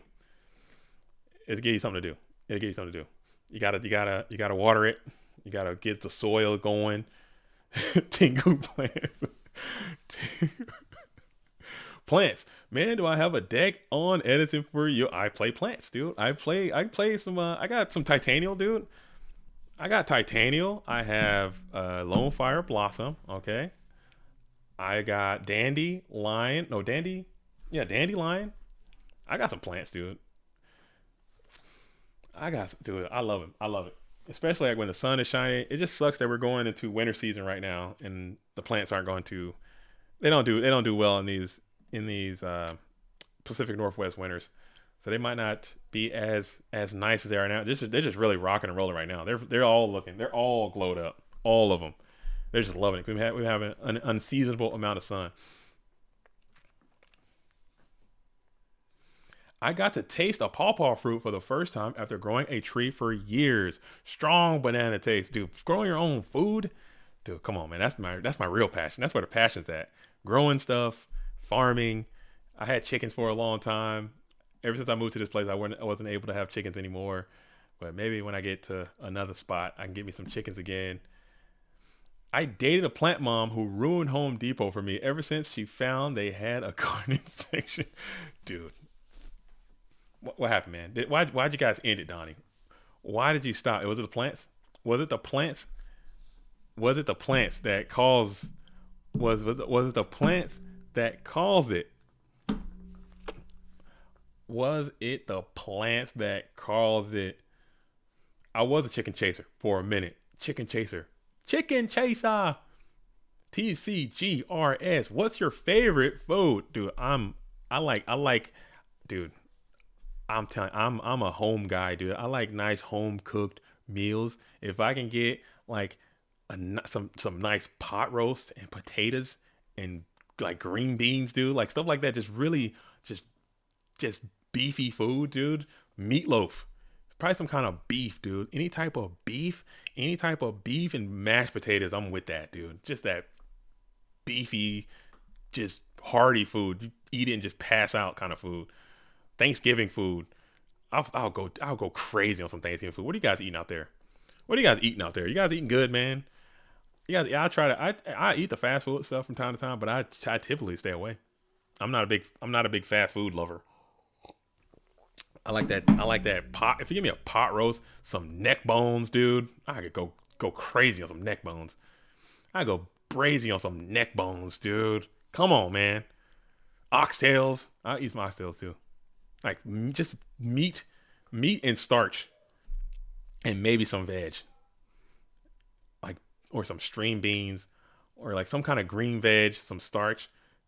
Just homemade crush. Just man, I can't wait Thanksgiving. I'm about to gain 50 pounds, dude. Easy gain 50. All right, so we got now that Bluetooth. I think Bluetooth did not top, so maybe we got Tooth. Okay, he's in my comments. We're here. Top 8 pairings. Love. Okay, top 8 is double elimination. Okay, I got Bluetooth. I can't talk to him still, but I can text to him. Yo, so what is up with the other tables? Let's see if I can get some info from Bluetooth. See if I can reach out to the Tooth in the booth and get some questions answered in for Bluetooth. Your favorite food is Safeway sushi? That's your favorite food? That's not good. Safeway sushi can't be your favorite food. No. It could be your favorite struggle meal. And if you're talking about my favorite struggle meal, and I say struggle meal is like a meal that you just don't got it. You just gotta eat something. You just gotta get something down. If I'm gonna go to Safeway, I'm getting a bag of rotisserie chicken, dude. I'm getting a bag of rotisserie chicken and just like a Diet Coke, and that's it. If you're feeling real spunky, and get some of them Hawaiian rolls, a bag chicken, a Diet Coke, and I'm telling you, I can eat that every day and probably die very soon. But that right there, something that hits hard for me. Bag of rotisserie chicken, man. Whew. Come on now, I might go get a bag of rotisserie chicken tonight and some Hawaiian rolls, dude. Get your bag chicken up, man. Just bag of rotisserie. Do they sell that in Europe?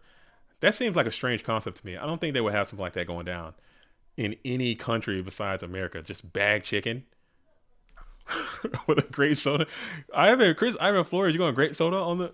Nah, dude. I get the Diet Coke, bag chicken, and I'm straight. Like that was my struggle meal for a minute. That was my struggle meal for a minute. When I was broke, like when I was down bad, when I was impoverished.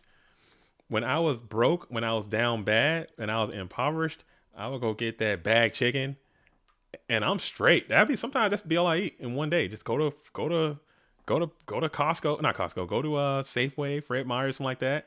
Get a bag of chicken and just eat that all day, and that's it. And that just be a vibe, dude. That was my life. That was my Yu-Gi-Oh life, man. That was when I was a true duelist. Food was just bag chickens, dude. I would get all kind of bag chickens. And CC's Pizza, Golden Corral, CC's Pizza, bag chicken. That's my life. Nate says, yeah, I did rotisserie chicken close to every day because it's so good, man. It's so good. It's so cheap, and it just lasts. It's so bad for you. It's not the best for you, but it's so good though, and crush it. Rotisserie chicken is also a thing in Germany. We in Berlin call it broiler. Unfortunately, it's mostly dry. No, this shit is juicy as hell. It's wet. Oh, I can't say that. Can I say? Oh, man, that sounds a little sus. Can't be saying that. As TCGRS asks, what do you do for a living? I do not like to talk about it too much. TCG. If you know, you know. And I would, if you respect my wishes, and keep that to yourself.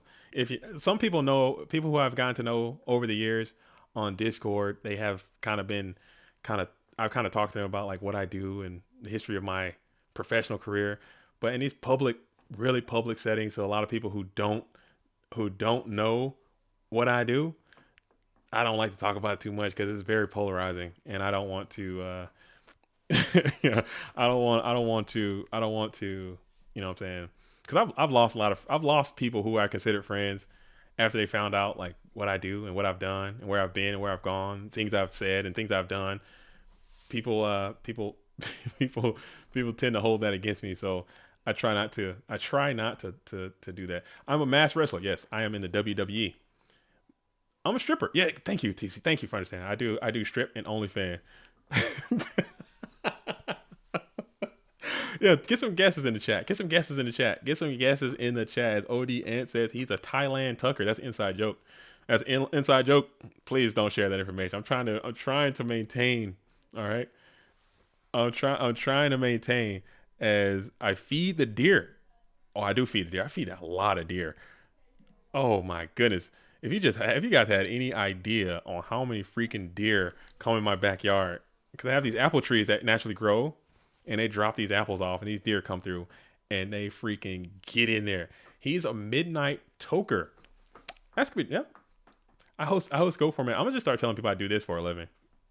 Like, how much do you earn? Freaking no money. It's all, how do you live? Fives. Slumlord, not that. I do that though. That's not my actual job though. That's just something I do. That's kind of like a hobby that I got into that kind of turned into like actually a pretty profitable side gig, they call it. You know, I always gotta have a hustle. In 2023, if you're not hustling, you know, you're wasting your time. It's unfortunate though too. Society has set it up to the point where, like in the 60s and the 70s and even in the 80s, like you could just be a dude, you can go to work, you can have a job, and that job can like allow you to have a wife and have a kid and buy a house, get a car, send your kids to college, go on vacation twice a year, have all that stuff with just a job and like money left over. That is over with, dude. That's done. You're done. You're done. Big done. Like that whole idea is freaking so gone. It's unfortunate because I think that's the most optimal way to live. If you had to ask me, if that's the most optimal way to live, how it was, but just the way the way society set up, nah, you're done. You're big done. So you gotta have you gotta have a job and you gotta have a hustle. You gotta have, you know, all kinds of stuff. So that was just a fortunate circumstance, fortunate timing that worked out. The whole slumlord, and I'm not a slumlord, by the way. I resent that. I am a very respectable landlord. Okay, I take supreme care of my tenants and clients, or tenants. I think not clients. That's stupid. Landlords have bad rap. I got a lot of bad PR. I got the landlord stuff going on. I got the Disney adult thing going on. Oh man, I just need to pick a struggle, dude. I need to pick a struggle. JDZ is going to move to Cambodia soon? No chance. No chance. If I were to move to any country that's not in the United States, it would 100% be the Philippines. It would 100% be the Philippines. It would 1000% be the Philippines. It isn't being green, JDZ. It isn't being green. What is that? Runs a Disney OnlyFans page. That's a good guess. That's a good guess. I'm fluent in Tagalog. I was for a while. For a while there, I was like legitimately fluent in Tagalog. But now I'm kind of like, I'm remedial. I think it'll come back if I just study a little bit more. Easy being green. Kuya, that's my brother. Hello, brother. How are you? Magandang umaga. Kamusta po kayo? Mabuti naman. Something like that. So, awa ng Dios po. Why are you fluent in Tagalog? That's another long, and how much time you got? That's a long story with twists and turns around every corner. Okay, and I don't think that's. I'll have to say that. But marami kaibigan magsalita ng Tagalog.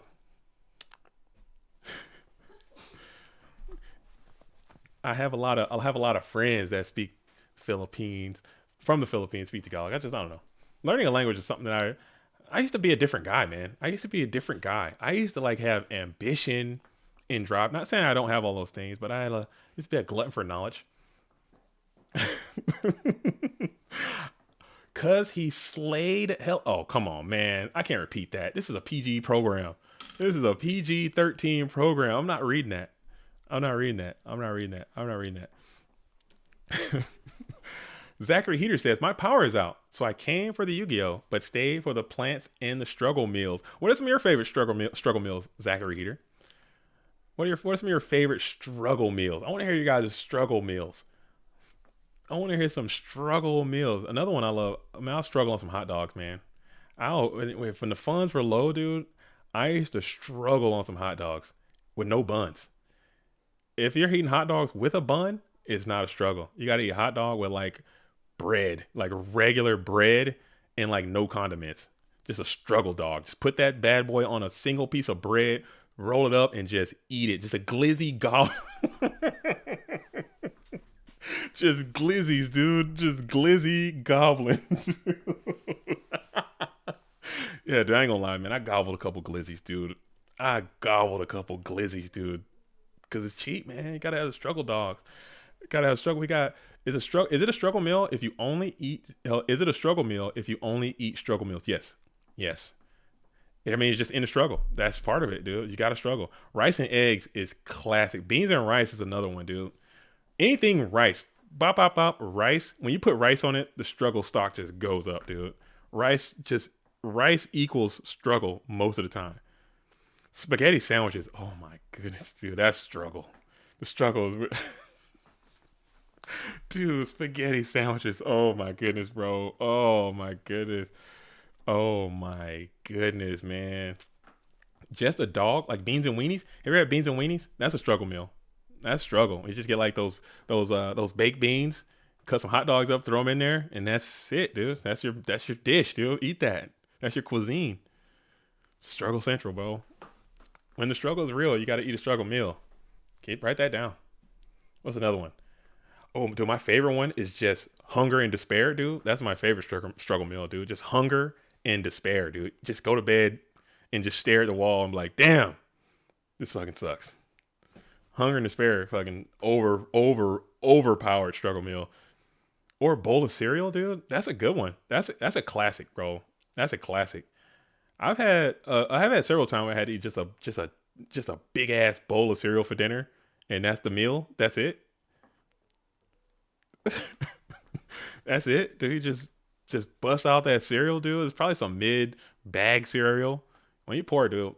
And so, shout out to the real ones who don't, you know what I'm saying? If you're not poor, if you don't know the struggle, shout out to you too, man. Cause people might not know, but if you're on that poverty train and you got like a bag of cereal, like you can't afford to get, you know what I'm saying, the actual Captain Crunch, you got to get like Admiral Smacks or something like that, Admiral Crackles or some other like off-brand thing, and it's typically going to be in a bag. Like it's not, you know what I'm saying? It's not in a box. It's just in a plastic bag. And you get them bad boys. And you just gotta, not Fruit Loops. You get some Fruity Tooties. Yeah, do you got some Fruity Tooties? You know what I'm saying? You got them Fruity Tooties. You got them, you know what I'm saying? It's not like Apple Jacks. It's like Apple Lax. Just some struggle dude just looking sad on the bag. You're not Cinnamon Toast Crunch. You got nutmeg bagel bites or something. I don't know. Just knock off. And you just have a big bowl of that. Eat that. Put that mug in a bowl, dude. Maybe you got milk. Maybe you don't. Maybe you got a little bit of milk. Splash some milk on there. Powder milk, dude. Put some powder milk. Put some water on there. Mix it up. Put that in your gullet. Come on now. You gotta know the struggle. Put that on your belly, lay down, wake up. And hopefully tomorrow's better days, dude. That's just the vibe, man. That is the vibe. And I think I worked incredibly hard in my natural life, in my job. I worked so hard to ensure that my kids would never have to indulge in a struggle meal. Like they never. Like I'm isolating them from all that because I just know how bad it sucked. Guess what these assholes want to eat all the time? Just guess. Guess what these assholes want to eat? I'm working myself to the bone to ensure that these kids have the cuisine. The struggle is nowhere near them. No, it's not. I'm sitting here. I'm looking at the screen. I'm looking at the screen right now. I'll pull the screen back up. I'm literally that game. That 2-0 was way too swift. That 2-0 was way too swift. We're gonna have a long time talking about the struggle, dude. I'm gonna pull the screen back up. I'm gonna pull it back up. I'll pull it just to make sure. But yeah, it's empty over there. We got nothing. No one's there because that 2-0 was too fast, man. But yeah, we'll pull it back up. That was too. It was too fast. But that's all they want to eat. That's all they want to eat. They only want to eat noodles. Oh, that's wrong. Wrong screen. What am I doing here? They only want to eat noodles. Like ramen noodles. That's all they want to eat. And that's all I had. That's all I had to eat for the longest time. Like just noodles. All the time. Just noodles. That's all I had. And Nate Dogg asks odds that these deck lists will be out before Worlds. 100%. 100%. We have emissaries and assets on location with they're going to go through, they're going to do deck profiles. We're going to start slowly getting those up onto the channel. Once all those are up on the channel, as many as we can, then top 8 deck lists will come out. Oh, 100%. We got Bluetooth in the building. Shout out to him. We got Cosmos in the building. We got assets on the ground. We have agents who are on the ground that have responsibilities that are going to get this information to you all. Also, if one of those duels can grab the top 8 deck list, maybe even that Shinato deck list, we can get that onto the channel too. Like we're not playing around. Like we are not playing around, especially when we have boots on the ground. So it's going to be out definitely before Worlds. 4 sure, 5 sure. 5 sure. Having emissaries and assets and ambassadors on the ground is overpowered. As we're still standing by, we're in the top 8. Sorry you guys are stuck with me ranting and raving, but I don't want to miss this thing go down. And if I leave, something might happen. As Rare Cuisine Sauce Guy says, oh snap, there was a Shinato deck. It was, and he almost made it to the Top Cutters tournament playing Shinato. So I'll be interested to see what that is. Maybe we can feature that onto the channel as well, just to show it and see, you know what I'm saying? Especially someone playing it. I like to see people doing cool stuff. All right. But yeah. I might have to stop and go find some pankain, you know what I'm saying? Go get me some food.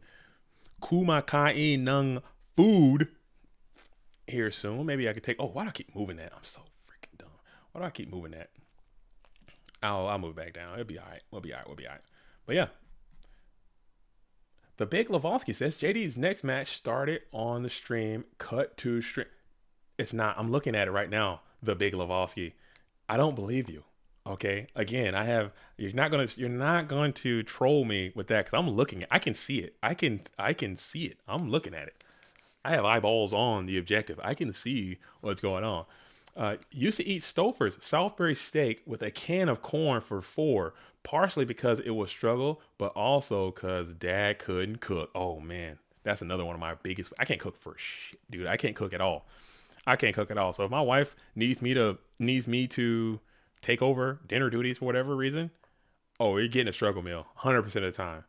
But now my struggle meals now are like eggs. Like I'll do eggs. I can do like pancakes, like instant pancakes and eggs is a pretty good struggle meal for me. I can whip that up pretty good. That's probably what they're gonna get if I'm cooking. You're getting pancakes and eggs, or maybe I can whip up some French toast with just regular bread. Cold cuts and whole grain crackers struggle, but only if you're cold cut sandwiches. If you're making cold cut sandwiches and you only have like bread and meat and that's it, that's a struggle meal. But if you start fancying it up, Joe Dierteing it up, you got some lettuce on there, got some tomatoes on there, onions, you're cutting up little pepper jack cheese, you're out of the struggle, dude. You're highfalutin. You're on to the struggle. You're out of the struggle. A whole jar of olives. I'll take that even further, Thugalicious. If you're just straight up eating condiments, you're in the struggle. That's a struggle. That's a struggle meal. Automatic struggle meal. Saltine crackers and tapatio sauce. Yeah. If a main course of your dish is a condiment, okay, if it's a garnish, if you're eating garnish, instant struggle meal right away. Right away. Like if you're having like an egg salad sandwich with no eggs, nah, that ain't it. That ain't it. You're just eating like relish and mayonnaise, which I've done. I've had to struggle. You gotta understand, man. Being poor is, I mean, it's something I look back fondly, but I don't want to be poor again. It's so terrible, man. Not having the ability to have a nutritious meal, it sucks, man. It sucks, man. Being poor sucks, dude. It's so ass. It's so ass. It's like the worst, dude. It shapes your character. It shapes who you are as a human. I think if I didn't grow up the way that I did and I didn't live the life that I did, I wouldn't be the person that I am today. So I'm thankful that I lived that experience and I did all that stuff. But man, it fucking sucks, dude. Not eating is so bad. Bologna and cheese with no bread. Come on, man. I did that before. Take it, just roll it up. Dude, being poor is trash, dude. That's D tier. That's D tier. Yeah. Being rich is optimal, I think. I think it's optimal, but I've seen rich people still like have issues, abuse drugs and have like all types of, psychological issues, man. Rich people have struggles too. But man, being poor is D tier, dude. Being poor is like, dude, that's like, I can't even think of what's a good D tier. What's a good D tier deck? Probably like, I don't know, man. Maybe last turn. Nah, it's better than last turn. I don't know, man. It's F tier, bro. It's trash. It's overrated. Like I don't know. But still, it's a vibe. As we're still waiting here, shout out to the Swift 2-0s, man. But shout out to the Swift 2-0s. But when you guys are swiftly 2-0, and you gotta vibe with me for a little while, and that's just part of it. So it looks like I'll pull up that top 8 again. Oh, let me check I got some Discord messages. Let's see. All right. So I got some notes that says Undefined has beat Rob Cedar. 1 minute left in the round. Only Chris Pateo and Marcus playing. Marcus has defeated Chris Pateo. Marcus and Undefined Matthew will be on the feature match. Okay. So we're getting Marcus coming on in, who has beat Chris Pateo twice. Chris Pateo goes down to the down bracket, Dogtown of the finals. And then we have Undefined is beat Rob Sieber. So it looks like we're about to get it cracking. It looks like it's time to lock in. It looks like it's going to be Marcus versus Undefined, aka Matthew. All right, we're gonna do it. So let me set that up, and then we're gonna hop on in. This is going to be top. This is still top 8. What are we calling this? What are we calling this one? Top 8 round 2? Top 4? What the hell are we calling this? Top 6? Help me out, somebody. I need to pull up a challenge and look at it. I'm just gonna call it top 8 round 2. How's that? I don't think I have that option to do that. We're gonna call it we're just gonna leave it as top 8, but this is, just keep in mind that this is top 8 semifinals. Is this semifinals? Top 8. Yeah, we'll call it semifinals. If I'm wrong, freaking sue me, dude. If I'm wrong, you guys know the vibes. Okay, so we're going to put it as semifinals. If I can find it. Oh my goodness. We'll call it semifinals. I could be wrong. That's what it's going to be. And it looks like we finally got our request. We got Marcus onto the stream, folks. Everybody stay tuned. Keep it locked. Don't go anywhere. And like the damn stream, for crying out loud. I'm gonna put Marcus LOL on there. I'm gonna put Marcus LOL on there, because just so you guys know who it is. It's from Discord and Dueling Book. Plays a lot of GOAT format, plays a lot of edits and format. Very talented player. You know, GFC champion in his own regard. And we also have Undefined. I'm going to put Matthew back on there. There we go. So we got Marcus, LOL, and Undefined, a.k.a. Matthew. And both of these duels are looking. Oh, I'm not even on the damn screen. You guys can't even see what's happening right here. Let me put the damn screen back on so you guys can see it. All right, let's lock back in. No more struggle talk. No more struggle meal talk. We're locking back in. 10 for 10 banquet dinners at the Supermax. See, oh, do you guys know the spam? Oh, man, I missed the spam talk, man. Oh, I love spam. Specially packaged artificial meat, as both duelists gets a nice cut. Again, Marcus with the sleeves rolled up on the hoodie. Both duelists, hoodie, sleeves rolled up. Notice that. Keep that in mind when you're getting your duel on. Get them sleeves rolled up so you look like you know what's going on. As we got a single dice roll for 4, and I believe we're going to get this bad boy started underway. We got a 2 and a 4. Looks like Marcus will be going first. Okay, starting off with delinquent duo, just like you drew it up. Hate to see it if you are Undefined, as you're going to reveal Sukiyo Flip Me and Creature Swap, sent from the hand to the grave. As I hate getting duo turn 1 so bad, and especially IRL, because I'm like, man, did I cut enough? Did I shuffle enough? Did I do enough? Did I do my part? I'm cutting the hell out of everyone's deck.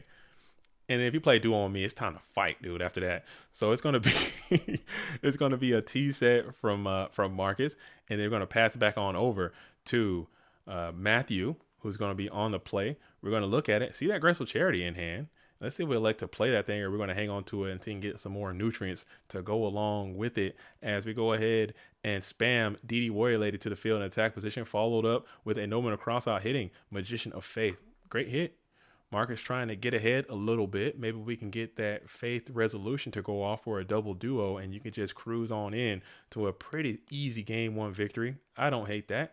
And also you get the No Man Cross out play. Your light's already established. Now your Dark Mons have a good time to hit the bin and then find themselves into the graveyard to fuel your chaos play. I don't like that either. Win-win all around, I would say. But now you have to do something about this robust DD Warrior Lady who is scheduled for an attack to your hitbox.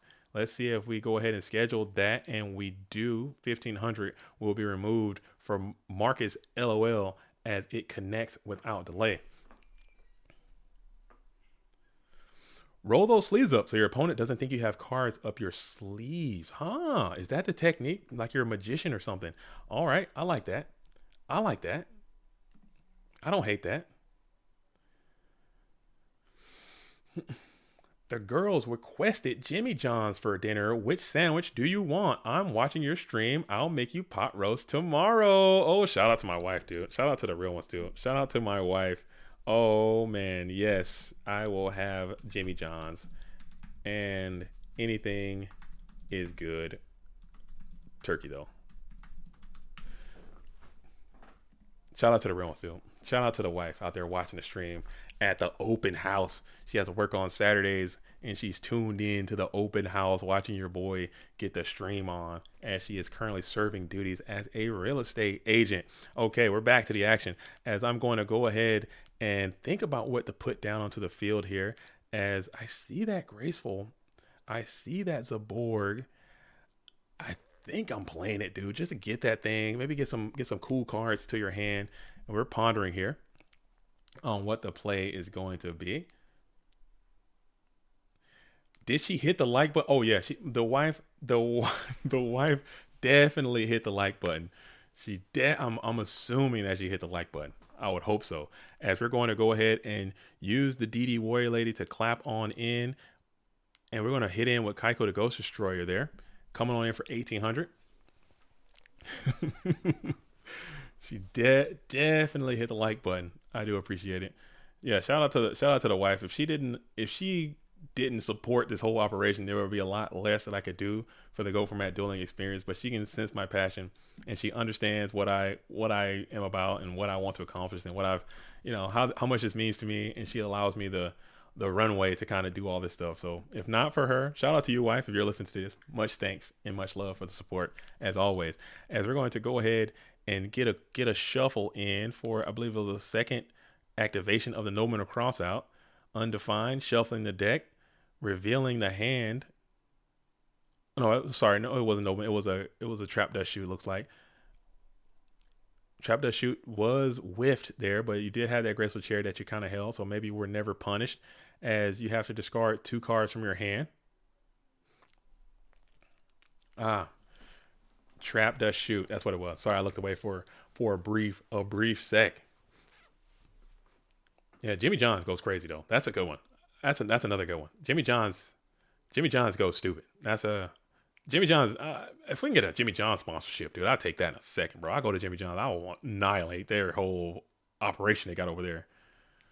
That's the opposite of Struggle Mill though. They be kind of pricing over there at Jimmy John's. They got some good sandwiches though. Jimmy John's, eat fresh or whatever. As we're going ahead and think about what the play is here on the discard.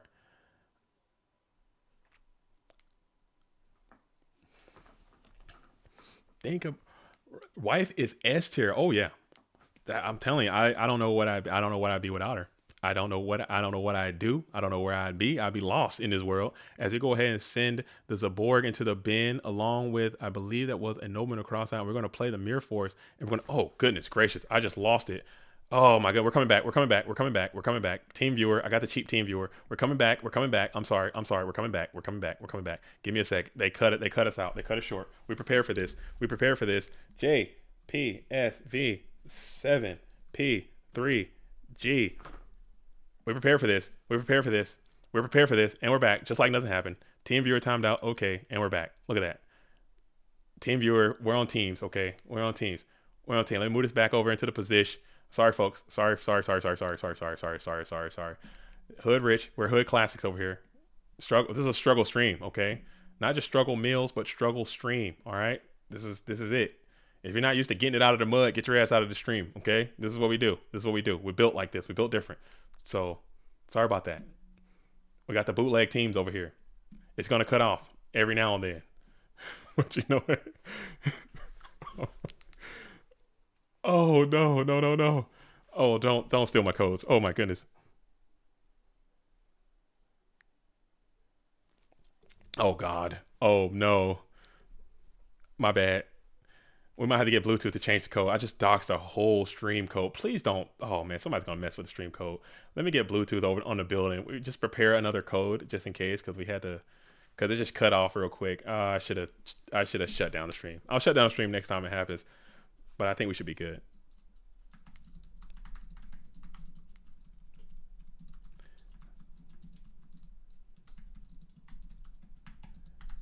All right. So if that happens again, I'll shut it down, but you know what? My bad, folks. My bad. I'm sorry. We getting out the mud. We're good. We're chilling. All right. Somebody just takes over the stream. Somebody takes over the whole team viewer. Would just be rough. Would just be a rough rumble.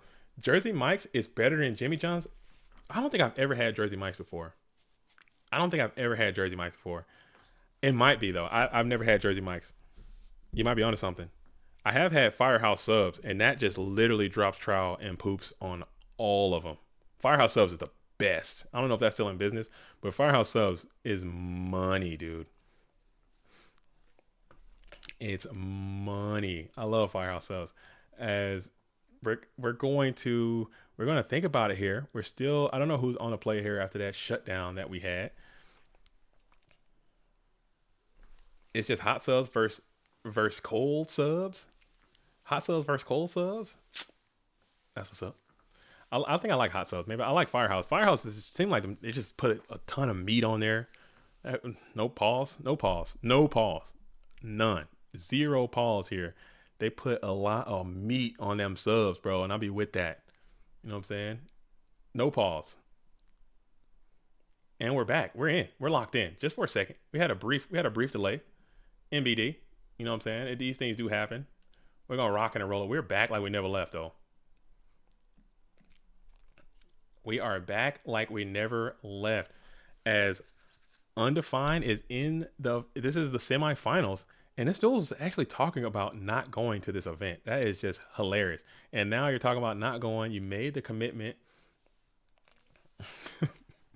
You made the commitment and you showed up to the event, and now you got a pretty good top, and you have a pretty good chance of winning. As you go ahead and take control of the GK spy and punch on in with 12, Marcus does have a ton of cards in hand.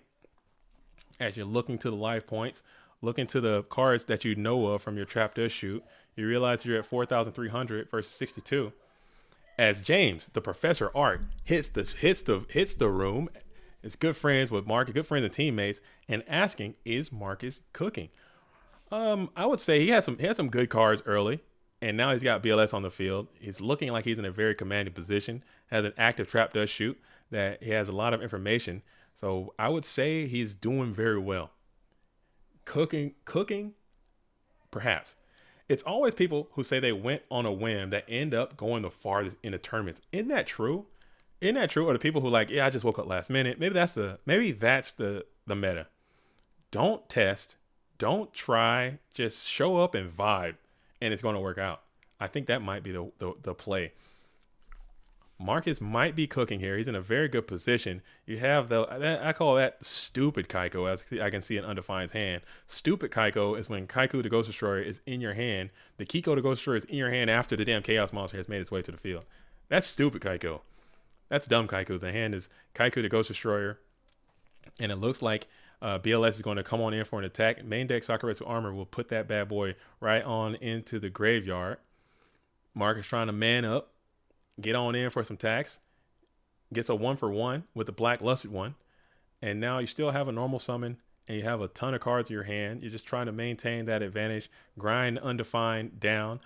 But you have no Mon to put onto the field of play at this current time. So now that stupid Kaiku could become strong Kaiku here if it can hit the field with some aggression, ruthless aggression, as he spammed himself onto the field. No Torrential Tribute, no Solemn Judgment has been played just yet. And it's going to connect in with 1,800 points of battle damage. So just like that, Undefined is able to stabilize this position pretty well in a good way by having that Kaiko the Ghost Destroyer, shutting off all the chaos from the Turbo player. And you already have faded the Black Luster Soldier. People do reach out sometimes and they talk about, hey, what is the best way to play Chaos Turbo? What's a good way? One of the things it's Pot of Greed. It's just going to make all that null and void as you add 2 more cards from your GOAT format dueling deck to your hand, followed by a Graceful Charity. So this is just not looking great as Undefined is beginning to just say, you know what? Come on, man. Give me a break. You got the full trend. I got nothing. Help me out. Help me. You're dust shooting me. You're doing all that stuff. But I've seen Kaiku can just rock and roll sometimes. And you send the Cinder Serpent and Thunder Dragon. So you just got a huge momentum of really, really good cards. And you're able to set your graveyard back up. You look like you're going for a summon here. Tsukiyomi is phenomenal in this spot, as you're able to go ahead and Tsukiyomi set the Kaiko the Ghost Destroyer. And you might be thinking about making a push here, as Undefined is only sitting at 6,200 life points. Maybe you're doing some quick mathematics and you could probably find some kind of combination where you can get a kill here, is probably what Marcus is thinking about. But I think if you can just kind of not wait them out, but if you can get their BLS gone, get all their Chaos Sorcerers gone, understand what the ratios are, maybe you can kind of get around this stuff, as Marcus is trying to continue to pile on the pressure of Undefined while he's in a compromised position. Only 2 cards to his possession. You just had a huge Trinity swing. Tsukiyomi's back to your hand. 3 set cards on the field. Undefined's kind of back is against the wall. 2 cards in hand. I see them to be Dekoichi and Sangen. As you check the graveyard, that set card, I believe, is a Nobleman of Crossout. And I think that is a known entity at this point based on that earlier trap does shoot. So looking pretty cooked for Undefined. Not going to lie, as you go ahead and set 1 card onto the field of play, passing back on over to Marcus, get your Cinder Serpent back. And if you can start peeling off discard traps here, showing some Solemn Judgments or something like that, is going to kind of spiral pretty quickly. As we're thinking about it, quick hand shove coming in from Marcus. Pink Nike shirt, Nobleman of Crossout coming off.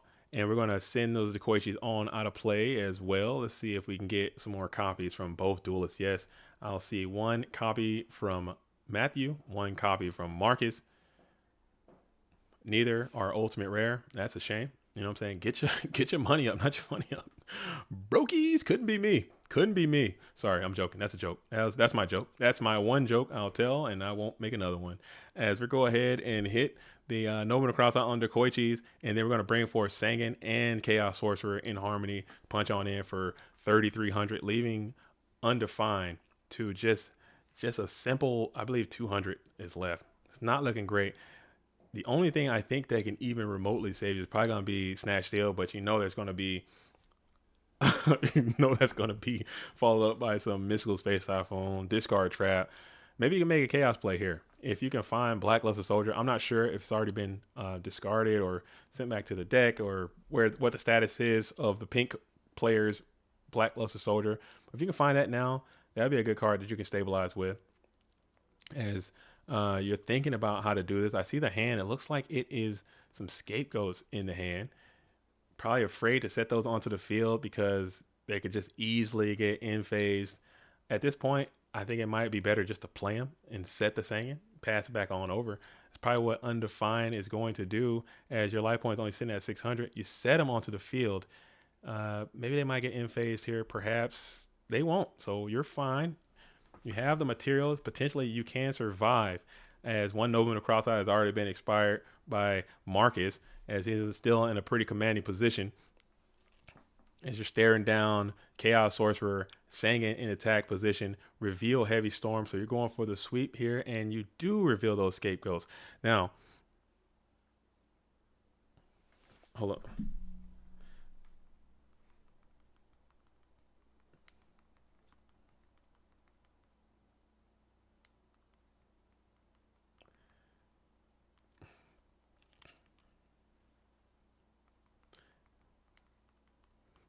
All right, just in case Calamity strikes. Just in case Calamity strikes, as Heavy Storm, I looked away for a second. We had Heavy, and then the Scapegoats. Did they get negated? Did I miss something? Was there a Solemn Judgment play? I looked away for a brief second. Was there a Solemn Judgment play in response to the Scapegoats activation?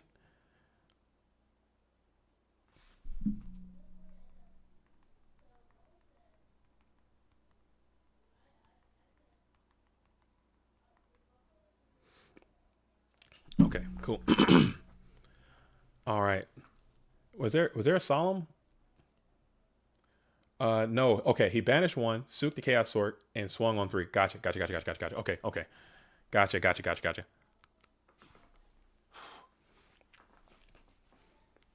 So now you got to try to make something happen. I don't know any more of the information, as we're still looking at all the cards, checking the graveyard, probably just doing some fact finding information, as you realize that this game just might be chalked up for you.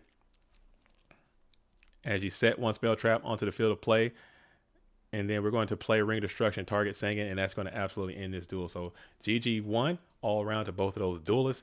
Undefined kind of got behind early, and that's just rough, man. That's rough. Chaos Turbo versus Go Control. The edge is already going to be in Chaos Turbo's favor. And then you extrapolate that, you lose the dice roll, you have to go second, and then, oh, by the way, you're going to pile on Trap Does Shoot and Delinquent Duo. That's just going to make it almost impossible to win that, just based on how the game goes, especially when you're in an arena at this point, when you have very talented players. It's going to be like that some number of the time. So we're rolling on to game 2.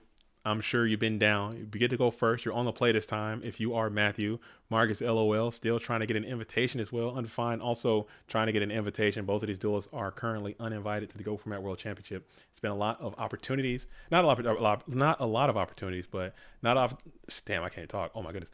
Not a lot of opportunities remain. Marcus LOL has had some close calls here in the recent times, but it's not it just hasn't pushed it all the way through. Trying to get there today.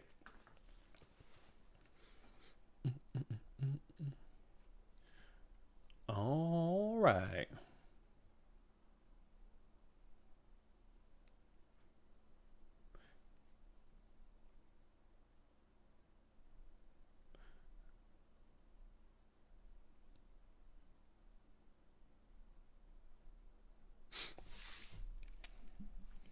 Okay.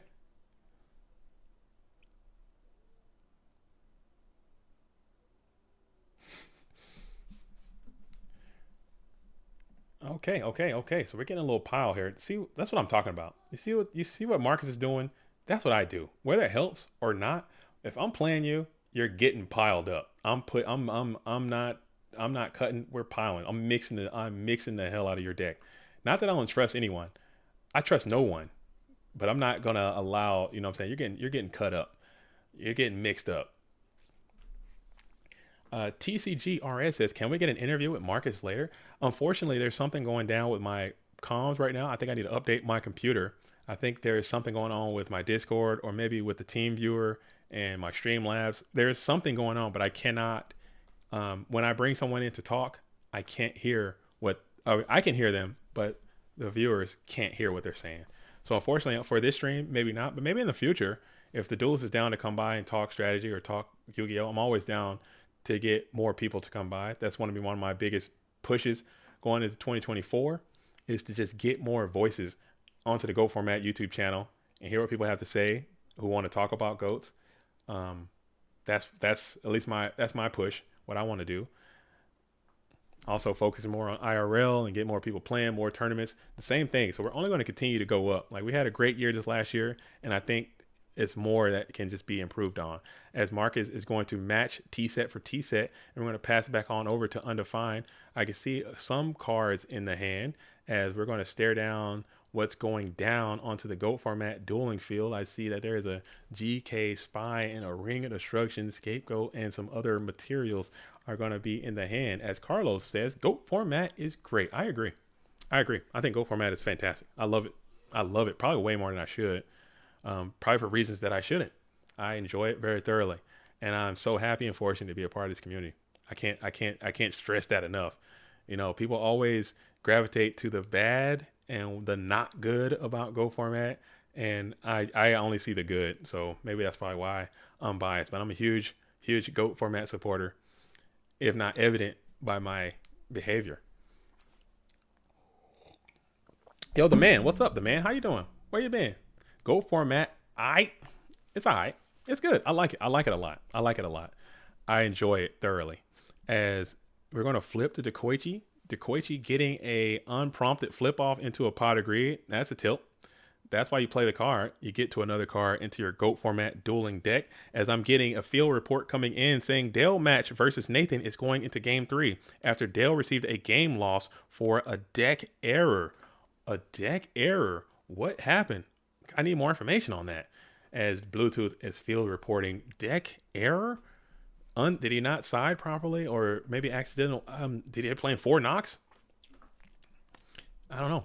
IRL do be tripping sometime. I've been hit by that rare and indigenous third Nobleman across out more than once. I've been hit, by second exile force more than once. So people IRL be bugging. As I went to Edison locals the other day. I hate to keep talking about Edison, but I went to Edison locals the other day. Duelist hit me with 4 junk synchronons.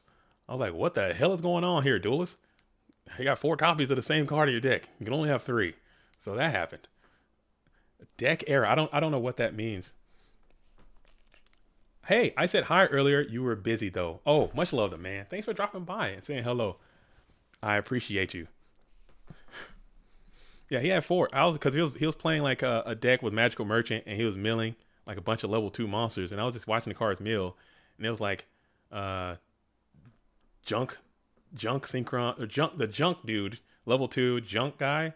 It was like mill, third one, fourth one. I was like, what the hell? He was like, oh man, my bad. I'm like, oh, it's okay. It's locals, man. We're just vibing.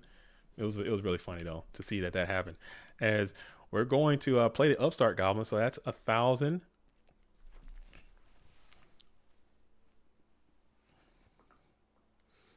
That's 1,000, I believe. Did Marcus add that 1,000? Or I'm trying to figure out what's happening there. As we're going to play that Mystical Space Typhoon, Chain Regeki Break. We're going to discard Thunder Dragon, target the set mon. You need this to be Sangan, and it is. Wow. Very well done. So play by play, both duelists getting what they wanted from that exchange. Maybe that's what they wanted from that exchange. As Sorry SSB says, this was my first GOAT tournament. Definitely want to go to more. Wow, I'm glad you went. Congratulations on going to your first GOAT tournament. Now it's time to win your second GOAT tournament. You got the skills. to pay the bills. Get in there, sorry SSB. That's life. You know what I'm saying? These tournaments are really hard. This format is really, really hard. I think, and honestly, just talking to people about different formats and why they play what and why you don't like Gold and why you don't play Gold. And I think what it boils down to is Go format is it's really hard. It seems simple from the outside perspective, like looking out and looking in. You see what people are doing, and you see what people are playing. You see how people are building their decks. It seems easy, but when you try it, man, it's super hard, man. It's really, really hard. And it's really hard to get in on the ground level as a new player. Like if you have no sense of feel and you have no context about how some of these cards work in relation to each other, it's difficult. It's really difficult to come on in, especially when people who really dedicate a lot of time to this format. They're going to have a significant advantage just because they know how the game flows. They know how to make reads better. They know how to do things that takes literal years. Like I've been playing this game for a long time, and I still don't have all the skills required to play this game at the highest level. And I'm just too lazy to dedicate the time to do that. But hopefully you stick with it, and it's definitely something that you can see yourself trying to do. And if you do have the time to dedicate to it and gain those skills, you can get something out of it. It can be fun. As we're going to go ahead and go for a Kaiku smash into the Koichi, the battle chanted locomotive. Marcus is going to think about it here. Rat-a-tat-tat, take the 400 before allowing your graveyard to get absolutely compromised by this Kiko the Ghost Destroyer hitting the Thunder Dragon. Still got Dark set up. You're fine with that if you're Marcus, as you have more Thunder Dragons in your hand. You're going to set another spell trap on the field before passing it over into the face of the Kiko the Ghost Destroyer. Looks like Marcus does have access to that Blackluster Soldier. I'm seeing that in the hand. In the hand contents of Marcus as you give a quick shuffle staring down this Kaiku into a Trap Does Shoot. So Trap Does Shoot resolves for Undefined. And we're going to see a full piece of the puzzle. We got Snatch Steel. We have Blackluster. We have Night Ass and Thunder Dragon. Also Torrential Tribute and Heavy Storm. And we're going to think what the Simback could potentially be. Are you going to take the challenge? Are you going to take the challenge, the Night Ass Sinback challenge, and leave the BLS? Are you going to take the BLS challenge? Because Night Ass does seem like a good set here, but BLS going back to the deck is also pretty good. But at least in this position, you know exactly where he's at, and you don't have to. You have to kind of can play around him a little bit if you know where he's at. I think it's probably still going to be BLS. I see, or I mean, it could be that Snatch Deal is looking too succulent too. You got to send the BLS. Yeah, he does. I thought he had that MST. I forgot he already used it. So I thought he had the MST to protect from the Snatch Deal. But yeah, Heavy Storm anyway. So yeah, BLS is all the way got to go back because this is about to get X-rated coming on in. If he just goes for it, flips Magician of Faith. Oh, that's a tilter. That's a tilt times a billion, and you're gonna get some more cards from your deck to hand after the Trap Does Shoot.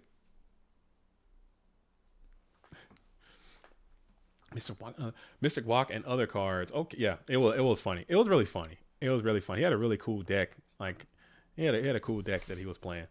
As we go ahead and Snatch Steal the Kaiku the Ghost Destroyer, and then we're going to go ahead and rant and rave into your life points. Spellcaster Assault, but we're going to prevent the Kaiku from getting in by using the Scapegoats here. Scapegoats to protect your graveyard and also protect your life points. A little bit of defensive. You can pair that well with the Metamorphosis if you elect to. You understand that there is a Torrential Tribute. There is a Torrential Tribute as well. What's the score? Indica, what's the score? This is going to be game number 2. Marcus is up a game. This is the semifinals.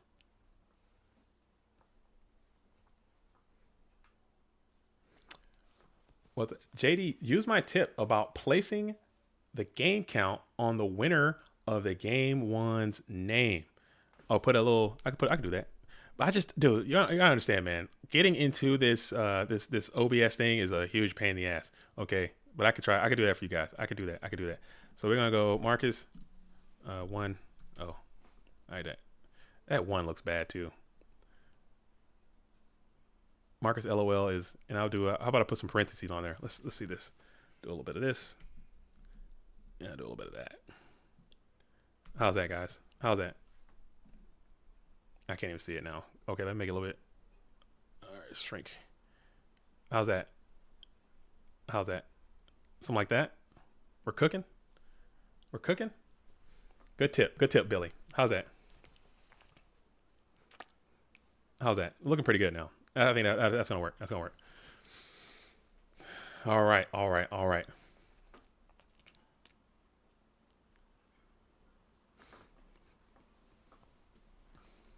Do do do do do do do do do do do do do do do.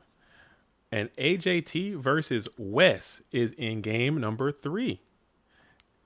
CP and Rob Cedar in game number 3. Dale still wins the match, even though going down a game. Dale's match versus Nathan going to game 3. Dale wins his match. Okay, so Dale is moving on. AJT versus Wes is in game number 3. Cool, man. Cool. All right, as we're going to go ahead and keep rocking. GK Spies are no longer going to be. Let me get this red thing off the screen. Good grief. Get that out of there. Get that out of there with your eye holes. Let's go, Dale. Everybody's rooting for Dale. I'm rooting for Dale openly. You know what I'm saying? I am a fan. We've talked about this. He's been crushing this thing for a long time. It's hard to not be a fan of Dale. As we're going to stare down the board. I'm saying that's why I got to play Scale Dark, man. Put a Scale Dark on the field right now and just start swinging, dude. Just do it. Billy says, just saves all the questions about the game count. I don't mind. I think maybe a part of the theory, as me and my content creator bag, me and my algorithmic bag, is that the more comments people make asking for what count it is, sends more algorithmic process to the stream. Because when your stream is being liked more and being commented on more, it pushes it higher into the algorithmic flow. So if I don't put the game count on there, and every 5 seconds someone adds what's the game count in the comments, it'll just drive it up and make more people potentially see it. Or so at least the theory goes. It could be way off. But go ahead and spam some comments, man. Get the comments rocking, and then maybe more people can see. But what happens though on these streams, when we do these streams, especially the IRL ones, the Orlando one and this one, people will see these things who have no idea GOAT format ever even existed. Ever. They'll see it and they'll be like, what the hell? I recognize this. Like, this is real. This is a real thing that exists in the world. I'm in. And they'll join. It happens all the time. And I think that's really cool. That's why I do it. That's why I do all this, man. Because I love this game. I want to see it last. I want to see it be broadcasted out. I want to see it look a certain way. Like, look at this layout. Cosmo went crazy on this layout. Look at it. It looks great, man. It looks really good. It looks like someone who cares does this. And using this as a community to find people that care is great. I see Snatch Deal. I see Meta. I'm sending it, bro. I don't care. Caution be damned. I'll lose this tournament right here. I'll Snatch Deal Meta that thing so fast. I'll Snatch Deal something. Or maybe I just go save the Snatch Deal Meta as a follow-up and just go, man, that's some. This is one you're gonna leave yourself with. You know, there's a torrential tribute though as well, so you got to keep that in mind. You got to keep that in mind. The right part of the screen is cut off. Is that facts or cap? Is that facts? Oh, game time. Oh, it is cut off, huh? Okay, let me fix that. I can fix that. I can fix that. Let's see.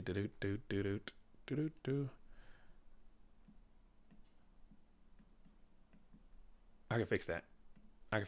Again, if you're squeamish, look away from the screen for a second. If you're squeamish, you got vertigo, if you got some type of sensory kind of thing, look away for just a second. Just close your eyes for just a second. I don't want to jack nobody up. I'm just moving it over a little bit. All right, that should be good to go. All right. There we go. How's that, Janjo? How we looking now? That should be a little bit better. It's just my screen viewer on OBS kind of got knocked a little bit. We should be good to hook though. Right on. All right. Cool. So it seems like we're still up. We still got plays, and now we're gonna set one card on the field, pass it back on over to Marcus, who's still up in cards, up in position. Get some good bountiful draw, hitting the nominal cross out, and that's a tilter again. As Undefined is just gotta be pissed at this point. This is that's a shuffle of a pissed off man right there. That's a fight. It's time to fight right there. You get 2 knocks in 10. It's time to fight, dude. I don't care. I'm gonna jump across the table on you. You're not gonna do that to me. You'll never work in this town again. No, I'm kidding, but I'd be upset. I've been upset. If you'll be lying if you've never been upset playing to go format Yu-Gi-Oh. I get pissed off all the time. As you're gonna go ahead and Phoenix Wing Wind Blast. We'll chain the Ring Destruction, hitting the Thunder Dragon. So now it looks like you're gonna be teed up for a huge chaotic maneuver. Probably. You got Light and Dark reestablished.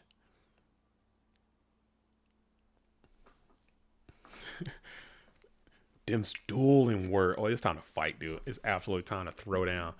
As we're going to go. And we're going to get the Magician of Faith back. That wasn't in the graveyard. It wasn't banished with no mana cross out. And now we're going to think about it here. We'll set one card on the field and pass it back on over to Marcus, who's down but not out. You're down but not out. We're bringing out the Mystic Sword level 2. That's an ultimate rare. And we're going to Book of Moon that guy. And then let's see if we have a follow-up for that. We have a set card on the field and a pass. Marcus just has all the answers needed to kind of continue the pressure. Hits the Heavy Storm on the Rhoda, which was set as a bluff. Flip Magician of Faith to get another activation of Pot of Greed. And it looks like maybe even, we're going to grab Pot of Greed back. It's not looking great. It's not looking good. It's looking bad. It's looking bad. Yeah, I'm gonna start trying to fight at this point, because that's probably the only way you can get out of it.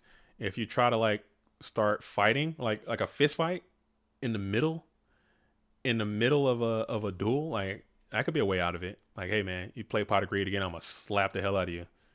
What'd you say? You heard what I said. You're gonna slap me? You're gonna slap me? You're damn right. So if I play this Pot of Greed, you're gonna slap me. Yeah, I'm gonna slap the hell out of you. Play it, and then you just start fighting, and that's it. And then that's what you gotta do sometimes, man. You gotta just fight it out, dude. You gotta fight it out, dude. Just because if you know you're gonna lose, you might as well start fighting, dude. I ain't gonna go out like that. You're not gonna sit here and just.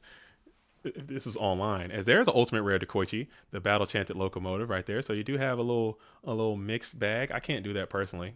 If they're all not the same, I can't have one be one thing and the other be the other. And we're going to continue to assault as BLS is back in the equation. Insidious says, I feel for Undefined. It's too one-sided. I agree. I mean, you sacked me once, shame on you. Sacked me twice, I can't be sacked again. Upstart Goblin is going to be played. Heavy Storm is going to be played, hitting some quality units. Flip Serp, bump, and then that's going to be a handshake, GG, and Marcus, LOL, will move on to the winners finals. Okay, waiting on who is going to come from that loser side. As we stated before, this is a double elimination top 8. The rare and indigenous. I don't think we've done anything like this before. I haven't seen this done before. I actually am a fan of it. I'm personally, I think it's pretty neat. And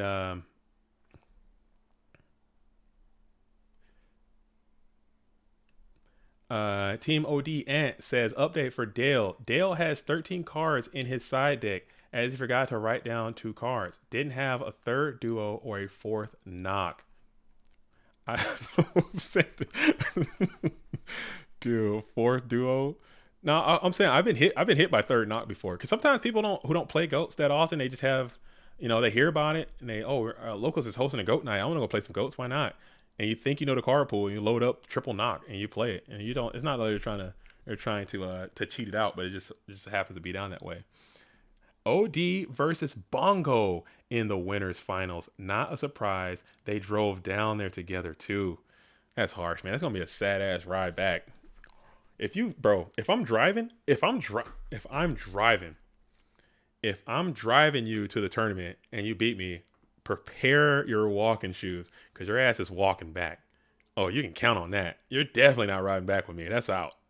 You better be ready to scoop. You better be ready to scoop, or you better be ready to lose because I am freaking. Your ass is walking back. 100%. 100% of the time, your ass is walking back. So we're going to see how it is as both of these duels. I know they're long time good friends and they've been playing quite a bit. They played in War League. They play in the Goat Grinder Invitational. And now they're playing now IRL in the winners final. They've been battling it out. Both of them are trying to get that invite, and Marcus has had the upper hand in the last few exchanges. Del Bolito, his Marcus has kind of had his number in the past couple matches that they had. So we'll see how this one goes down. But shout out to both of them. Shout out to everyone. It's still going to be undefined down in the grind time in the losers bracket in Dogtown. In Dogtown, holding it down. And you guys are back with me for a little while as we had another swift 2-0 victory. So we might be here for quite a bit again as, you know what I'm saying? I don't want to cut it off. But what I will do, actually, hold up. We got some duelists coming on into the screen. Look like some people are sitting down. Look like we're about to get ready to duel. Look like some people about to be ready to duel. I don't know. It's checking the cell phone. But what I will actually do, actually, I'm going to be right back. I'm going to take a quick break, use the facilities, and then I'm going to return. Okay? I'm going to return. But what I will also do, I'm going to do this is I'm going to return. So I'm going to put this down. I believe we got Dale is sitting down, getting ready. It's going to be Dale versus Marcus. I'm going to hit the be right back. I'm going to use the facilities. Don't go anywhere. Don't touch that dial. Stay tuned. I'm going to be back in like 5 minutes. I'm just going to use the bathroom. You guys do that too. Go get some water, take a break. You know what I'm saying? And do it like that. As I'm get some word that Chris Pateo won his match versus Rob Cedar. So we got Chris Pateo crushing it down in Dogtown. All right, I will be right back here in just a moment. Don't leave. Don't touch that dial. Keep it locked. Goat World always.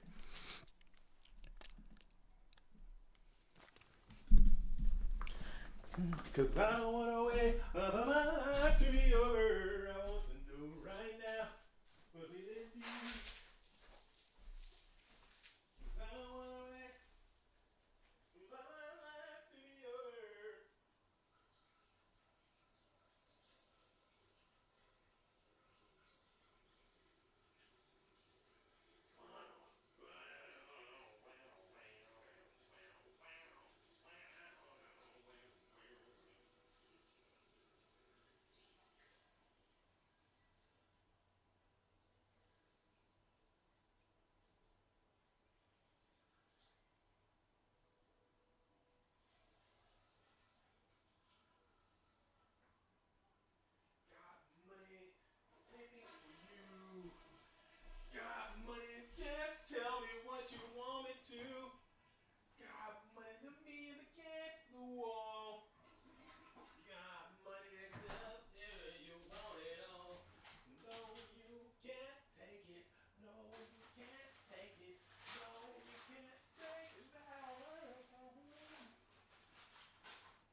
Kind of like a cloud. I was way up in the sky, and I was feeling.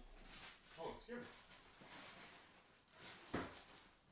What's up, my kid? Not yet. She's back soon enough. All right. Only got a little bit longer, okay?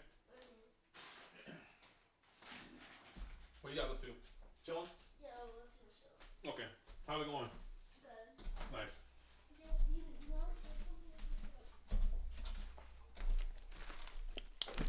Got money. I'll do everything for you. Got money. Just tell me what you want me to. Oh God, I'm on the wrong screen this whole time. Oh, that doesn't make no damn sense. That don't make no damn sense. What am I doing?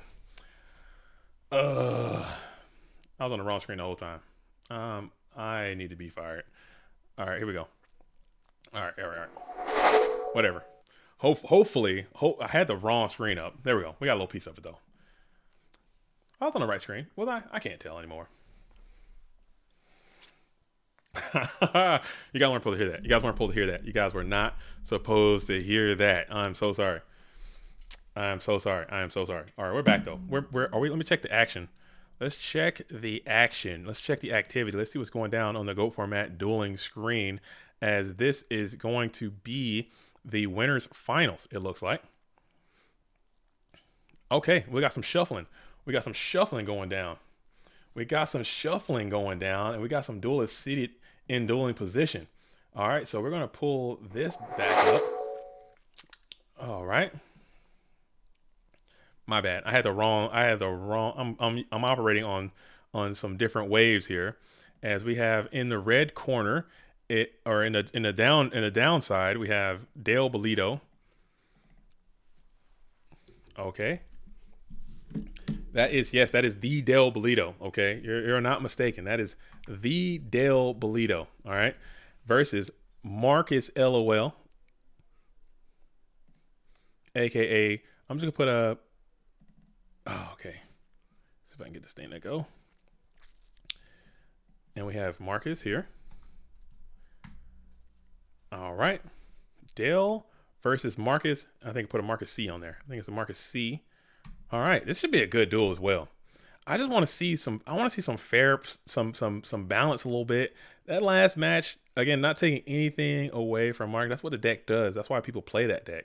That's why people lock in with Chaos Turbo, because it can just do that and just make unfair games sometimes, and it just feels really, really hard to play against it, especially if you're using a deck like Go Control. It's just so hard sometimes. So I get it, and that's why people play, and that's what the deck does. But for me as a viewer, I like to see a little bit more, I say, fairness. Okay, this is not the grand finals. This is the winners final. So let's put, see if I can update this real quick. I'll just put winners finals on here, and we'll do it just like that. No big deal. Winners final. Okay, this is a double elimination. All right, double elimination top 8. And it looks like Dale is on the play. We got a Trap Dust Shoot being played again. Hands looking juicy. Got another Delinquent Duo again. Gotta get that Delinquent Duo. I hate that damn card. Open Duo is just a feels bad type situation. All right. Dale, the man, the myth, the legend. Wonder if Marcus wants to RPS Dale to see who goes first. Seeing Chris Tail and Dale back in action feels good. Ain't that the truth, man? You see these people, you see all these people, man, who play this. Oh, get this red thing off the screen. This red thing just loves sticking around. Get out of here, man. Seeing him come back, after like 10 years, 15 years.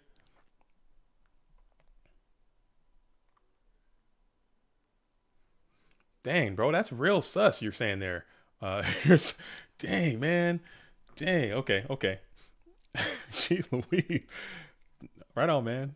I can't help it, man. If you like what you see, you know what I'm saying, throw some super chats in the. That's a little sus, man. But no pause though. You do you.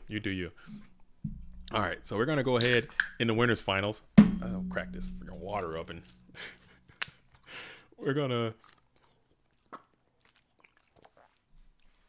Flysis Blues says stacking duo is a skill. I don't think that's what's happening. And plus, Dale's been rocking this game for a long time. I think if you're gonna stack someone that has actual creds of playing this game IRL at the highest level, I'm sure that they have anti-stack measures and understands what it's like to not be stacked. So I don't think that's gonna be an option. As we're gonna go ahead and send back the Magician of Faith with the Trap Dust Shoot.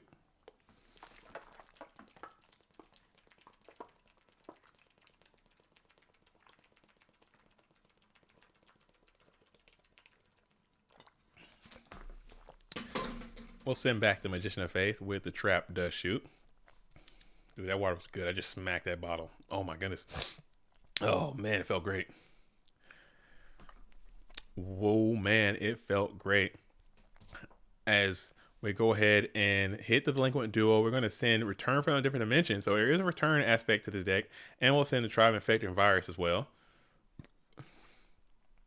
What was with the deck error? So I'm hearing that there was a 13 card side deck. I think he only wrote down 13 cards, but he had 15 in the actual deck, and he had to drop the 2 that he did not add. Okay, so I think that's a pretty. I mean, that sucks. You know, you gotta just write it down. That just sucks. Or what you can do, what I like to do, is just take the one from Dueling Book, that, and they print off all that stuff. Just write it, make the deck on Dueling Book. Go to export deck, export your deck list, and it has your name filled out. It has everything you could possibly want. Dueling Book has it all figured out. I don't know why people don't just do that.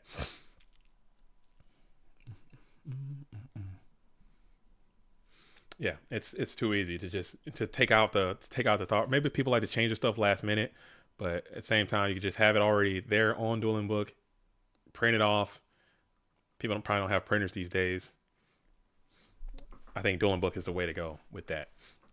As Dale does get a plus back with the GK Spy Resolution. They're both in attack position. You're going to draw one with Jar Greed as well. You're going to think about it here. We're going to just go ahead and punch in. Or maybe trib up. Let's see what's happening here. No, we're punching in. And we're going to Night As pop the GK that has not attacked. Oh yeah. So if you want to play IRL and someone's collecting deck lists, use Dueling Book. It has it all printed out, and you can't go wrong with it. Especially if it's the same deck and you're using online to test, and it's a deck that you're already going to play anyway. You're good to hook, man. You're good to hook. As we got one set card on the field, GK Spy up and active in attack position, drawing from the top of the deck. And now we'll think about it. It's going to be Pot of Greed. Look at that. That was pretty cool. That was pretty cool. You're going to add 2 more from deck to hand. We're going to think about it here with the blue sleeves. We're going to trib up for Zaborgian. Zaborg hit the Sept nasty. And we'll set 2 cards on the field. Zaborg, we're going to go ahead and punch on in for an additional 2,400. Zaborg is a card that I think has the potential to bring balance back to this game, bring balance back to the meta game. And I think I'm starting to see. I see KP is using Zaborg. Dale, I see, is using Zaborg. I'm seeing a lot of duelists using Zaborg. This might be the card that can, if you can figure out how to employ Zaborg properly, get this guy into the game, he can change it up quick, man, because he can answer the sets. He's like another Nobleman of Crossout. He's like another, better than Mycon, I think sometimes. I think Mycon's stock is plummeting. Mycon stock, I think, is in free fall. I don't think that card is nearly as good game 2 and beyond as it was. Game 1 is actually still pretty good, ironically enough. But game 2 and beyond, people are just juking that card so hard. And Zaborg's going to continue to get tangled up with his Sinister Serpent. But Zaborg, man, is just looking great. Tutorial, how to do it if you need. What was that? Bleedo, Spicer were the 2 named monarchs back in the day. I use 2 Zaborg in my Go Control build, and it's insane. Oh yeah, Zaborg is great in control because you can basically turn Thousand Eyes Restrict into like another pseudo Change of Heart sometimes, and just take control of your opponent's monster and then trib it up for Zaborg, pop another monster, and then use them to attack over another monster. That's a pretty good exchange. I love that play when you can pull it off. I mean, granted, Zaborg is a mega brick sometimes, especially in low resource states when you don't have the cards you have to tribute something, as the Pro Set Heavy Storm will come on after Marcus's cheeks here, and we're going to go ahead and set that Zaborg, flip it back immediately, I would assume.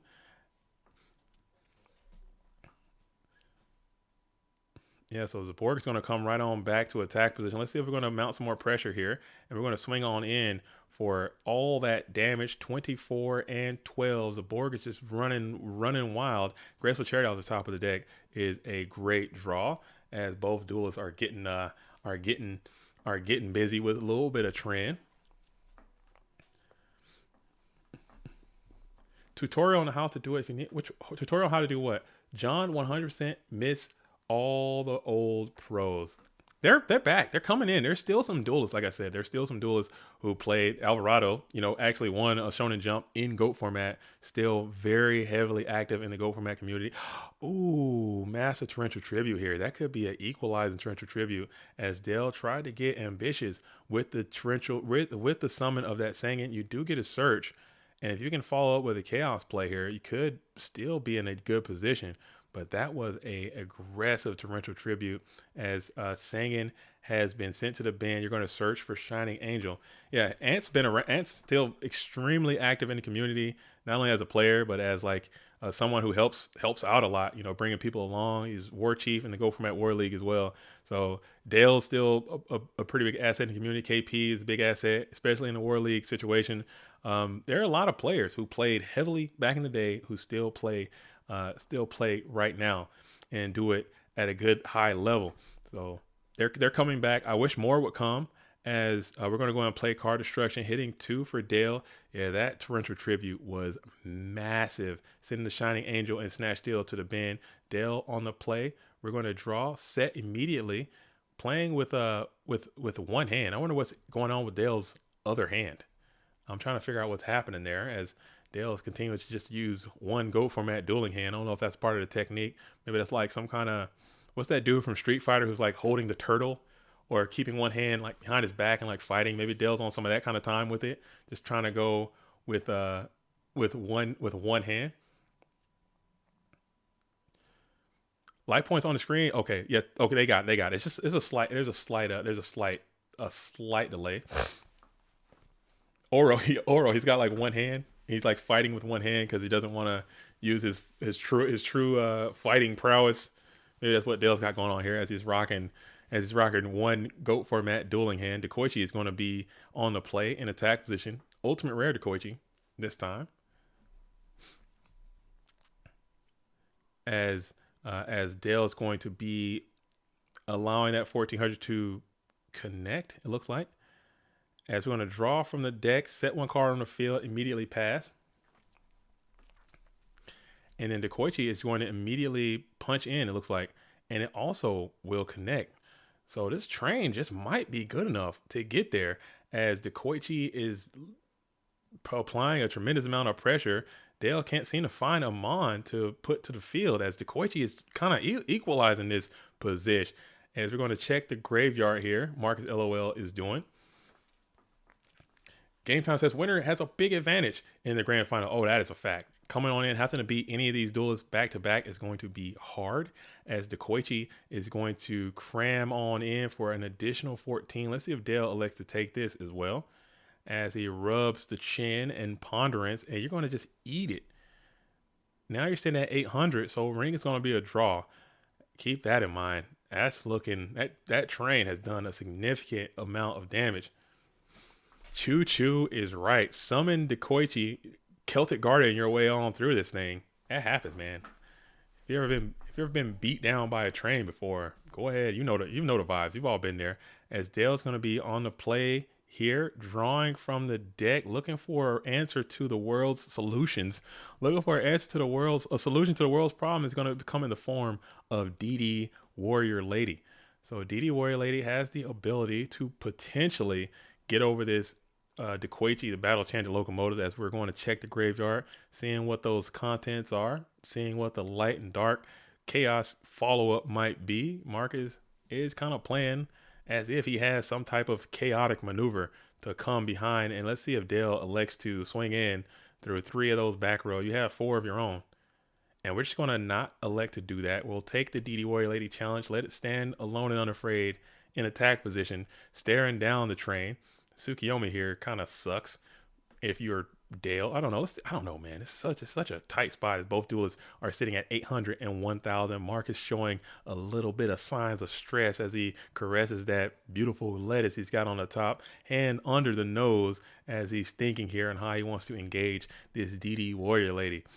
Checks the cards again and stares down at the Dekoichi as Dale stands.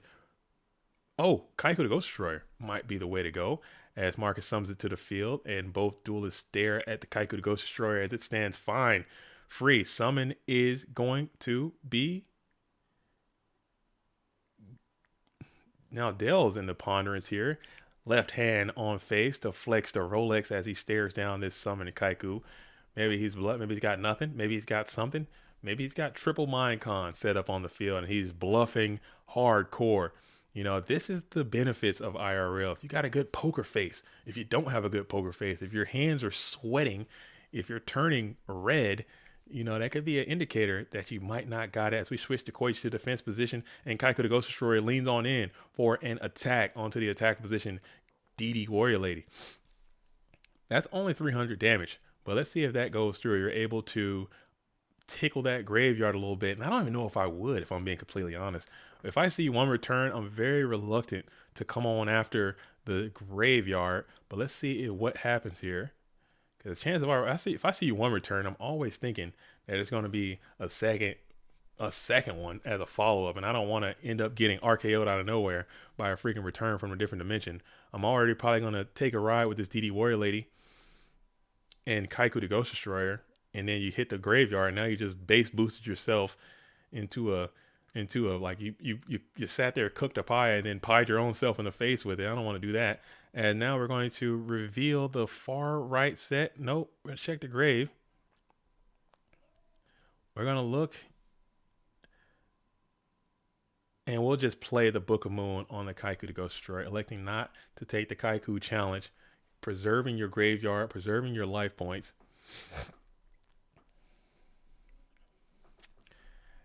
EJ Agnes says, imagine winning hella money at GOAT tourneys like other gaming tourneys. That would be awesome. I would love that.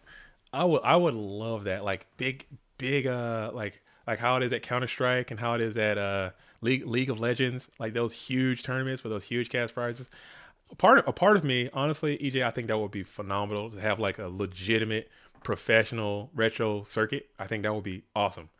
But a part of me at the same time, I kind of don't want that either.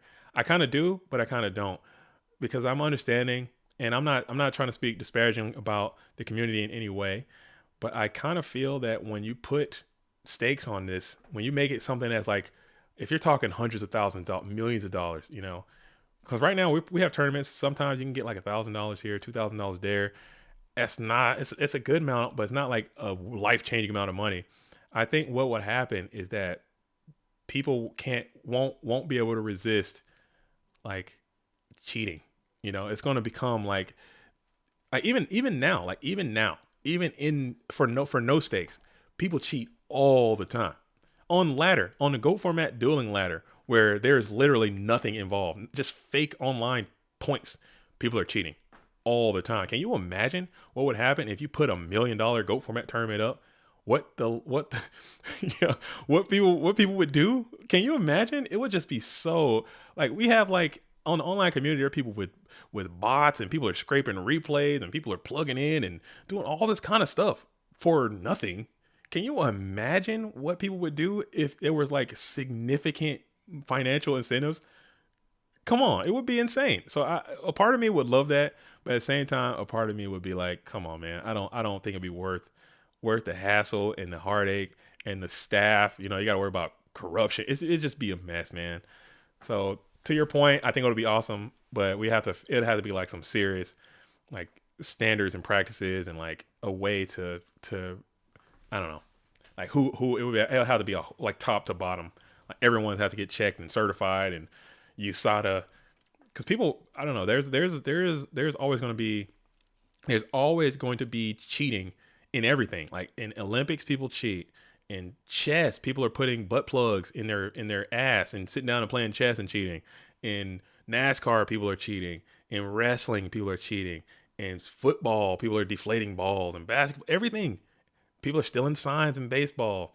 It's gonna be it's just, I guess it's human nature. I don't understand it. So personally, I think it'll be really cool.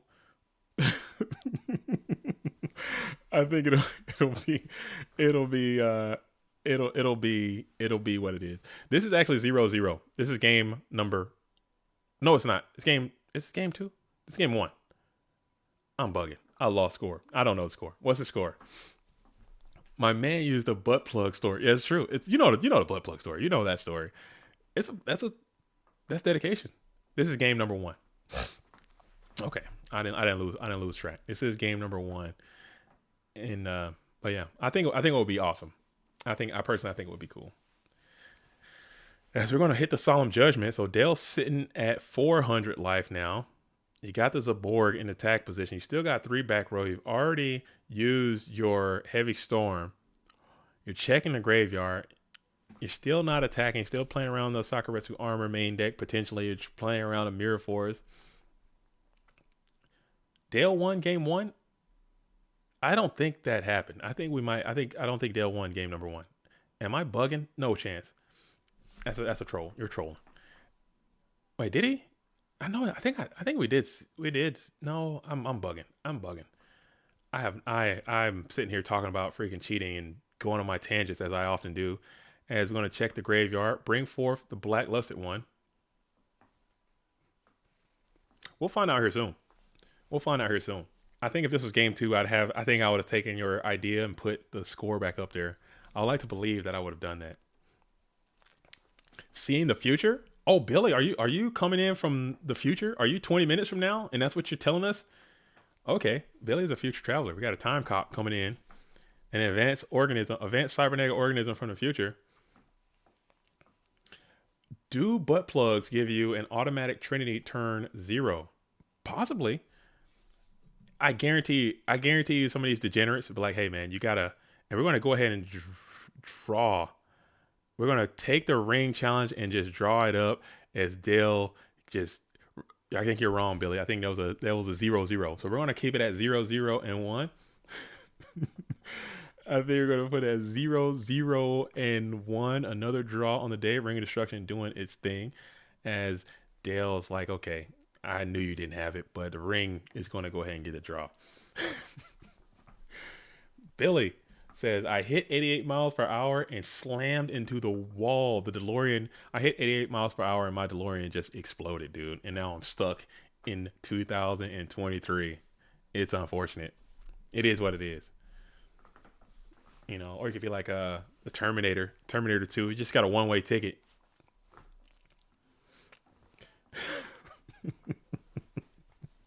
You got a one-way ticket. Would you do that? Would you guys do that? If you could time travel, you could time travel one time, but when you go back, you can't come back to where you came from. You can start right here and you can go back one time and you just have to stay there. Would you do it? Would you do it? I probably would. I think I'd do it. I think I'd do it, and I just try to find a nice job, and then I'm gonna take every dime I get and just invest it in some multi-billion-dollar company and just try to ride it out, dude. I think I'd do that. I think I'd do it.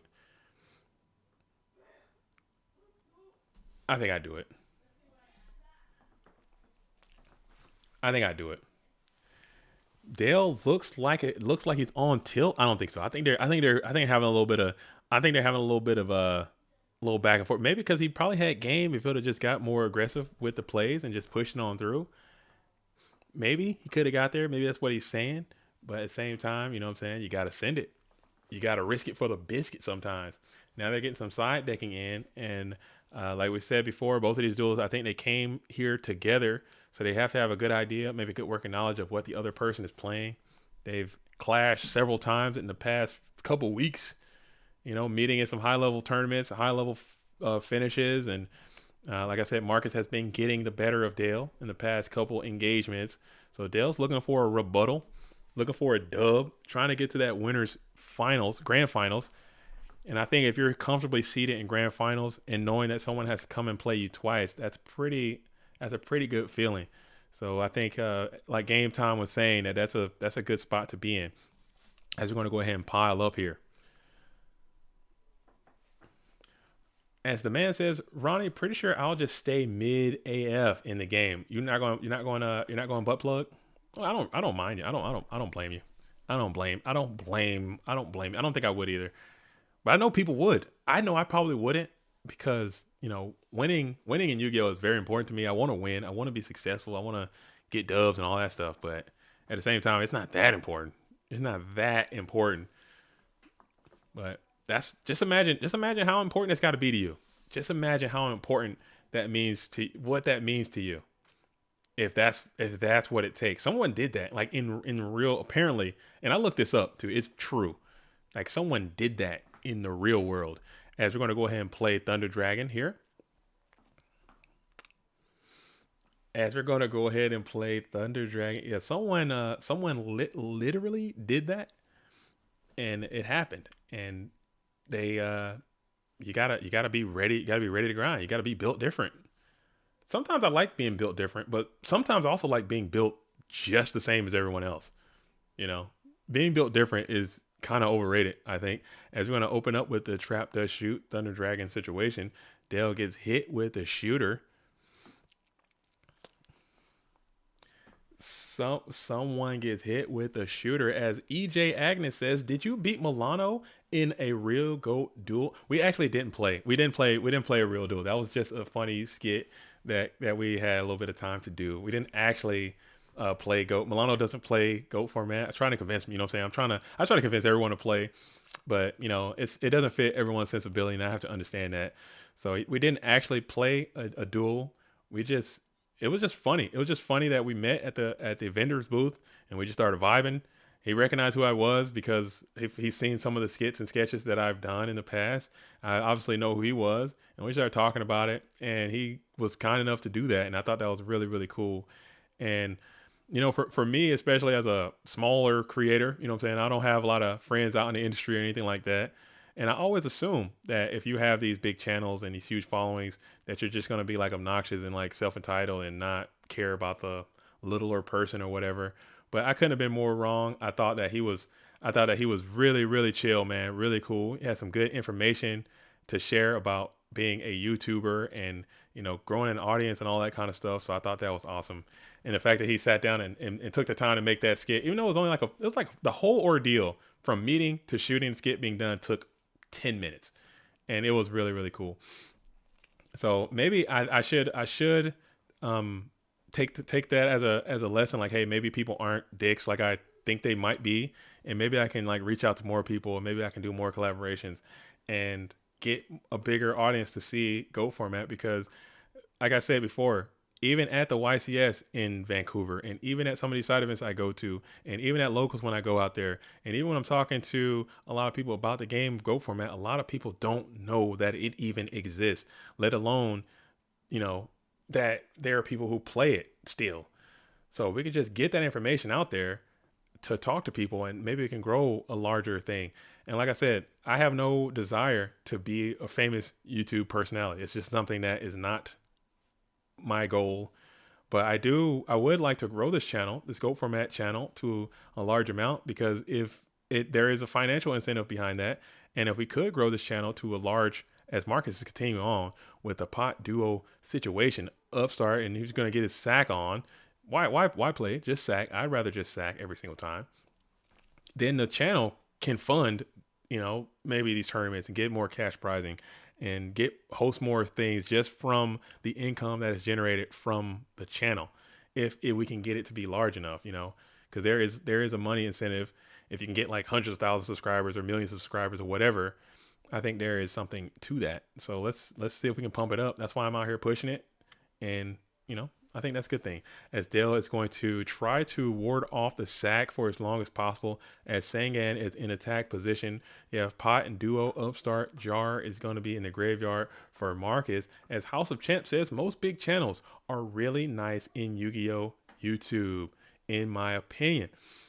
I haven't had, you know, I don't know. As Chaos Source, early Chaos Source is going to go ahead and banish the Sangan with priority in attack position. And then we're going to smack on in to a Shining Angel. Probably grab it. It's going to be that DD Warrior Lady here. No, we're going to go Shining Angel number 2. It looks like. Check that, DD Warrior Lady. As we got the banish on the Sangan, attack into the Recruiter. And then we're going to set, pass. Okay. Maybe there is no DD Warrior Lady in the deck, which is very interesting indeed. Maybe I play DD Warrior Lady and then unless it's already been used or something, or maybe it could be in the hand. I think I grab and try to take the ram there. As we're going to get the Koichi flips, add another card from deck to hand as you're trying to just see more cards and survive at this moment after falling behind with some serious plushes from the Sork and some Trinity involved as well. And now we're going to think about it here.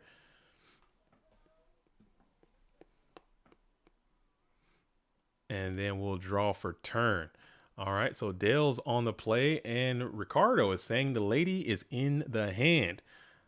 I think Dale is playing like it would indicate that DD Warrior Lady is either not in the deck or in the hand. But if you're gonna play Shining Angels, you gotta play DD Warrior. I think that's a non-starter. And maybe you take the DD Warrior Lady challenge here and try to get in. And now you have your own duo pot agree situation, as pot and duo are going to be played by both duelists. And you're going to think about it here. Do you take the challenge? What game number is this? This is technically game number 2, but the game 1 ended in a draw. So it's still like a game 1 scenario. As I don't know if they're going to do timed rounds or what, but this is still game number 1. Or it's game 2. There was a draw in the first round. As we're going to set another Mon on the field in defense position, pass it on over, electing not to take the DD Warrior Lady challenge, electing to continue to set into the face of this Thunder Dragon, Chaos Sorcerer in Harmony. Mark is not feeling too bad about it. You got a nice, strong, established board as you are preparing to launch another attack with the Thunder Dragon. It's going to be GK Spy this time. So doing another deck thin as you're going to go ahead and continue to launch cards out of play. I'd be careful with this if I was Marcus. Maybe Marcus has a plan for it, but as you're continuing to banish all these cards from play, you're just continuing to fuel that powerful trap card called Return from the Different Dimension. So you might be just setting yourself up for the okie doke here if you continue to do that. But we'll see. We'll see if that's what the plan is as we continue to banish Mons. GK Spy is now also going to be sent from the field to the out of play zone as we're going to draw yet another card. And now we'll go ahead and go for the DD Warrior Lady challenge here, as DD Warrior Lady will summon itself to the field and go into. But DD Warrior Lady will be in the graveyard. It's not banished. Keep that in mind. So keep that in mind that DD Warrior Lady is not banished. It is in fact in the graveyard. So we're going to continue to banish cards, putting the GK Spy on that side. We might need to send a judge over there if they can, because that DD Warrior Lady is not banished. Keep that in mind. As we're going to go ahead and smack on in for a 1600, and it will connect. Billy says the butt plug will vibrate in sequence, that the wearer would know that the best possible move would be. How much practice would it take to learn different sequences? Shake my head. Dude, that's rough, man. That's rough. And I haven't talked about butt plugs like this much probably in my entire life. As we're going to play Nomen Cross out here, hitting the remaining GK Spies. Keep in mind that DD Warrior Lady is in the graveyard. That was Sakuretsu Armored, all right? And I think it will be beneficial if we get a judge over there to just in case, because I don't want that to come up. I don't want that to come up later on. If we can, I don't know if you're in the chat game time, or if someone can hear Bluetooth, or if anyone's watching the stream, can we just get somebody over there? And I know it won't come up, but that DD Warrior Lady was Sakuretsu Armored, and it was not to be banished. So I don't want that to throw the game off, as we are, you know what I'm saying? If you're looking for your graveyard, if you're looking into your graveyard, and not SD says, that's my boy Marcus. Is that not so fast? Is that not so fast? As Striker says, just got here, and Dale Bolito is in the winners finals in 2023. Yes, you've just been trapped into a Tsukiyomi type genjutsu, and you have been transported back to the year 2005. And yes, that is Dale Bolito, the very same Dale Bolito, in the winners finals yet again. As we are staring down that field, and we're looking at the Chaos Sorcerer here, and Marcus is on the play as we're staring down another potential banishment, perhaps. Ricardo says it can come up for return. Exactly. And I know that Dale is playing return. So it's important to note that I just want to make sure that is something that everyone is tracking. All the players are tracking. Things happening as you're putting cards over there. DD Warrior Lady is, in fact, not banished. Oh, he caught it. So it has been. It's got Sakuretsu. Yeah, so that's in the grave. All right, so it's all good. It's all good. It's been rectified and done correctly. Oh, we were there. We were all over it. We were all over it. The stream was all over it. Everybody's tracking. Everybody is tracking. Abs has huge card destruction. That was a massive card D. That was a massive card D. Marcus has been kind of grinded a little bit. Get some good cards early. Dale got some good cards, kind of balance the ledger. Chaos Sorcerer has been getting his game on a little bit. Elects to go ahead and attack to do a little bit of cursory damage, and elect to not banish to continue to fuel that return. This is game number. This is 0-0-1. Okay, that was the first. That was a tie on the first one. As EJ Agnes says, do you remember your first Yu-Gi-Oh tournament? I remember my first Yu-Gi-Oh tournament like it was yesterday. I remember my first Yu-Gi-Oh tournament like it was yesterday. I remember getting clapped. Playing insect strategy. It didn't go well for your boy. It did not end well for your boy. As we're going to go ahead and pass it on over, we got Send a Servant back to the hand. We got to think about here. Marcus got the Chaos Sorcerer in attack position. And we're going to play the Heavy Storm here. So it's looking like it's just going to be a scoop. We're just going to not reveal the information. We're just going to scoop it up early. I don't hate that. So now it's going to actually be 1-0-1 for Marcus.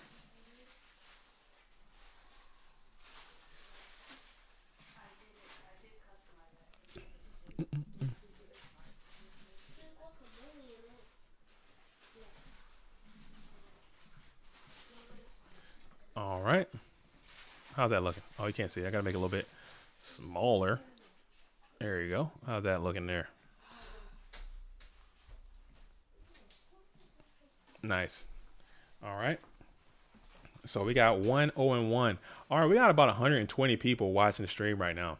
So that means that people are watching the stream and they have not executed the like button. That is just a complete travesty. Like, do your boy a favor, hit the freaking like button. It costs you no money. Like, what is the holdup? Just push it. And another thing I've noticed, I'm looking at the analytics. I'm looking at numbers. Like, there are so many people who watch their YouTube channel that don't have YouTube accounts and they're not subscribed. There are more people who watch the videos that are not subscribed than there are people that actually are subscribed. That is insane. Subscribe to the freaking channel, like the freaking video, and just be done with it. Like, why? Like, people tell me more times, I've heard this more times than I care to admit, is that people say, I don't subscribe to any channels because the channels I subscribe to, I want to keep my algorithm good or whatever. Dude, I don't give a damn about your algorithm. I'm gonna be straight up with you. I don't care about your algorithm. I don't care about your feed process or your whatever the hell you're talking about. Subscribe to the channel. All right, go ahead and do that. Like the channel, like this video, like this stream, and smash the like button. Tell your friends about it. Oh, thank you so much. Oh my gosh, dude, I might have to take a little pause as Del Bolito rips the pot of greed. You guys can't see me, but I'm about to absolutely annihilate this Jimmy John's, dude. It just hit the floor. Shout out to my wife. She just came back. She brought the Jimmy John's, and I'm about to destroy it. It's gonna not. Oh my goodness, it's about to get obliterated. You guys have no clue what's about to happen to this Jimmy John's. As it's getting late, they're in the East Coast time zone, so we're getting at about 7:40 p.m. I'm at 4:40 over here. We've been rock and rolling all day, so we still got quite a bit of tournament left to go yet. As Dale gets Pot of Greed, set 5 pass. We're going to play Nobun to cross out. Hits the Koichi. That's a pretty good hit.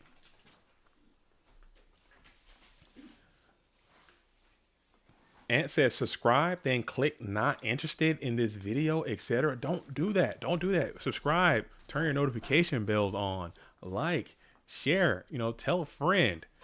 That's how you grow. That's how it is. That's how you grow. I'm about to obliterate this thing. I gotta take a quick Let me slide back a little bit. Let me move this off to the side.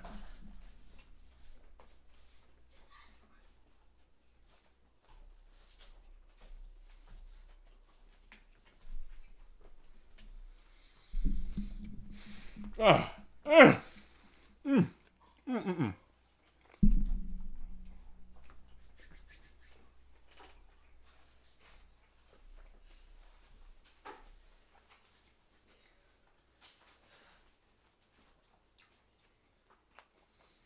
Ah, when we do mukbang, you want a mukbang? You don't want no mukbang, dude.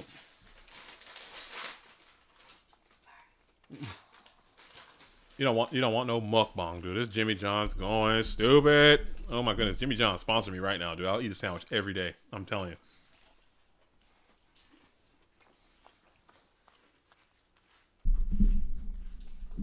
Jimmy John's going stupid. Oh my goodness. And we got Blade Knight on the field. I don't know what's going on. I got this Jimmy John's in my life right now. I'll wait till after this game. I'll wait till after the game and I'll crush.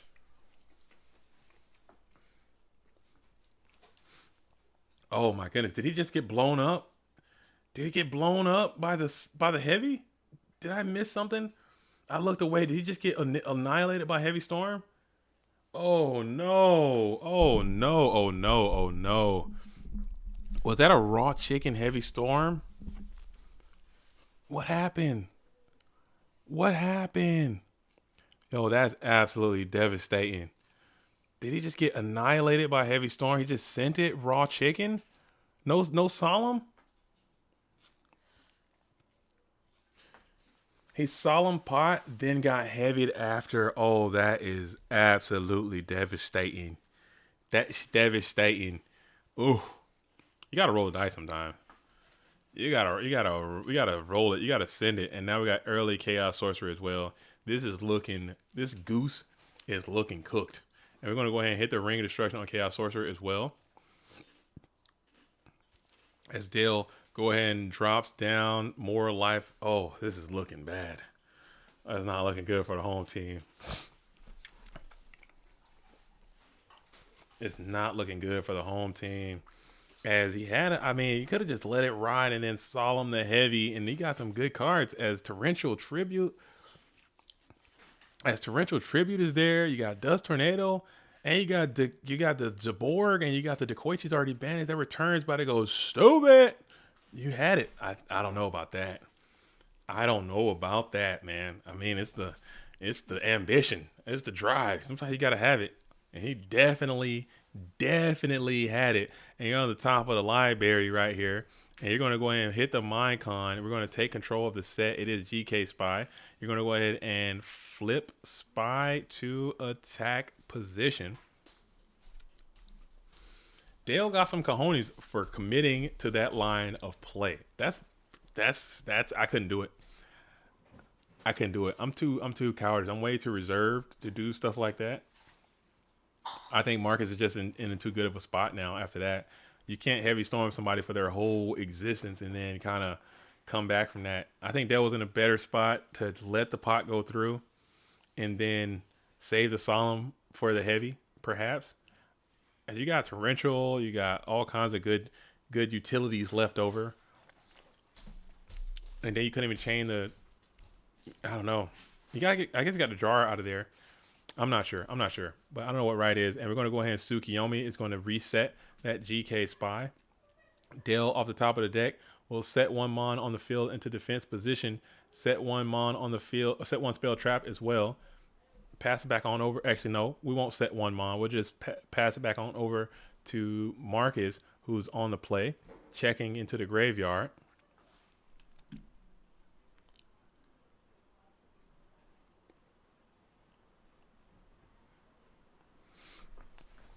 The man says, if I had 2 or so set, I'd have Solemn. You'd a Solemn pot, but not with 4 set. Maybe it's trying to bluff second Solemn, perhaps. I don't know. And then we're going to go ahead and flip the Spy, add second Spy. So if this is not literally Mirror Force, this game will probably end here as you punch on in. And it is Mirror Force. Wow. So you had it the whole time. Marcus showing a little bit of restraint and discipline, bringing that other GK Spy into defense position. No need to risk it into Mirror Force as game was imminent with the cards you had already, and you do have a little bit of defense left over. So this game will go on, but Dale is on his back foot. He's stunned against the rope, and Marcus is trying to find a way to get to the finish line as Dale is checking in the graveyard, checking Marcus's field before drawing from the deck. Looking at the hand, it's going to be Tribe Infecting Virus of his own. And we'll pitch the Trap Does Shoot, which is probably dead on arrival. Tribe now in a pretty good position, but he's going to get hit by Sakuretsu Armor. Dale's on the play, or Marcus on the play. Bring out Sangan, speed it down. Sangan punch on in for 1,000. We're going to bring down to 1,700 for Dale. We're going to check the graveyard yet again. Graveyard is set up quite nicely for, well, actually, I don't think there's a light monster in there, now that I think about it. Dale's got some great cards in the graveyard as well, as we're going to go ahead and go 1 light, 1 dark. Maybe you might just say, to hell with it. I'll bring out Sork, and we're going to TT Splash right there. That's a tilting torrential tribute. That is a tilt mode Omega torrential tribute, as you're able to search through your GOAT format dueling deck, and you're going to grab, what do you have to grab back? What's the grab from the deck here? Maybe I get that train again and just go stupid with the train probably and try to just win. Perhaps, I think, might be the play. As you go, you're going to go Night Ass. Okay, Night Ass is going to be the grab from deck. Never mind, all the trains have been banished. Okay, so you don't have access to another Dekoichi, and I think all the spies have been utilized as well. So you're going to go for the Night Assailant here. That's right. The trains were Nobleman early, so that would be a little bit of malfeasance if you slip a train out right now. And you're going to set that Night Ass onto the field. Bring out Breaker. Breaker is going to use its ability. And we're going to think about it here again. And Dale, somehow, I think Marcus has no hand. So I think Dale is not that down bad. I mean, I thought it was down a lot worse. As we're thinking about it here in main phase 1 still.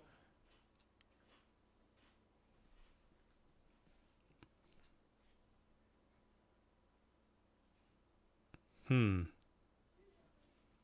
we'll Solemn the Breaker instead of allowing it to get a plus on the Solemn Judgment and then exchange with the Night Assailant.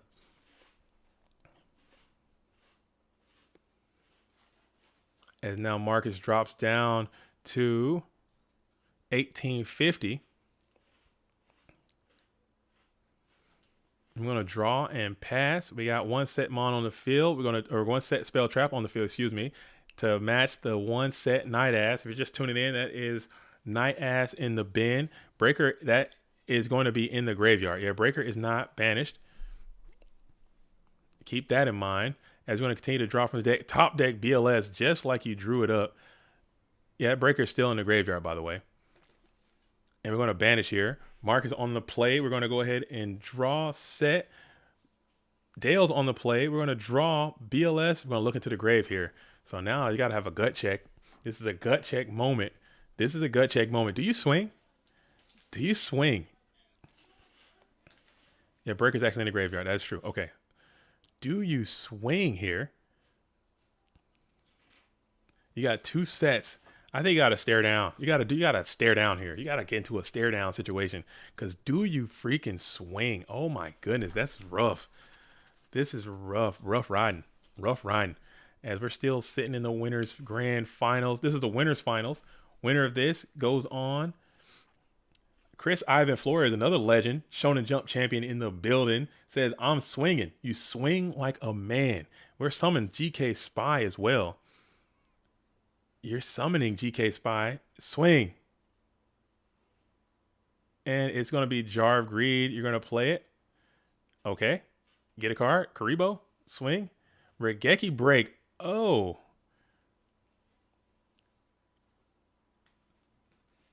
What did I miss? I think I missed something. Maybe he just didn't. I wouldn't summon Spy, but definitely BLS. Oh, I think we got a dub. Dale made it, dude. Solemn the Break. Oh, what a comeback. That's incredible. That is incredible. That is incredible comeback there. I thought it was all but cooked.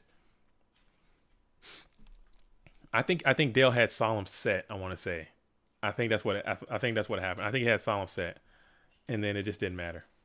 That's why he summoned because he had one. He had it didn't matter, so he had to solemn. So cool. Dale with the comeback, man. That's dude. I would have. I guess that's the difference between being a champion and not, dude. Because I would have just tilted into the metaverse and I would have been up out of there mentally. But Dale had the strength, power of will to continue to continue to play, and we're going to a game 4 right now. So we have Marcus won one, Dale won one, and then we also had a tie. So we're going to a game, a match point, and I'm about to go ahead and crush the rest of the sandwich. So I'm gonna move away for a second as we do that. But you guys let us know who you think's gonna win. Who do you think's going to win and make their way to the rare and indigenous winners side finals?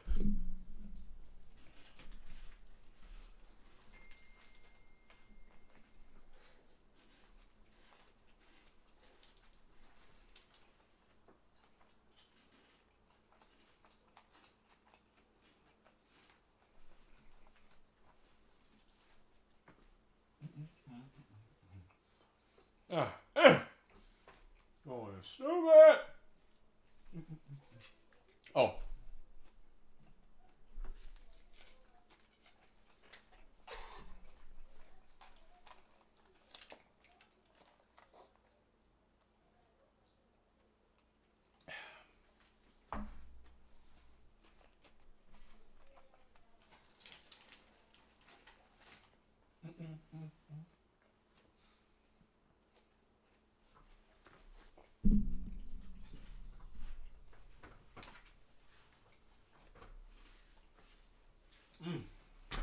man. Oh my goodness. I'm dying.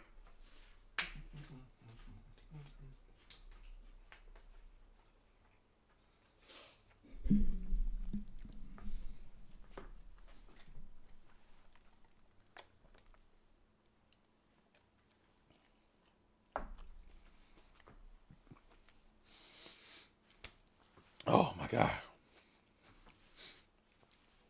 Oh man. Oh, whew, whew. Feeling good. I got some more sandwich I got to take out though. So after this next game, I'm gonna have to smack another one. Oh my goodness. So this was timed. This is a timed. Oh man, we got double elimination timed. We're tweaking. We're tweaking. We're tweaking there. I think that's a, to me, again, I'm shout out to Game Time. You got to do what you got to do. You got to do what you got to do. But the whole point of, so you got double elimination timed is hilarious. Double elimination timed as you got Pot Graceful. You got Pot Graceful. Double elimination. Yeah, double elimination timed. Like the whole point of having the time is to make sure the tournaments are shorter. That's the only reason that you have a timed event, to ensure that the tournaments don't go on forever. Can he just stop every game? Yeah, that's been a lot of trend coming in. I'm not gonna lie. I'm not gonna lie. He's been getting a lot of pot and charity going on here. Losing winners finals is so punishing. Going from needing to win one more match to winning 3. It's unfair.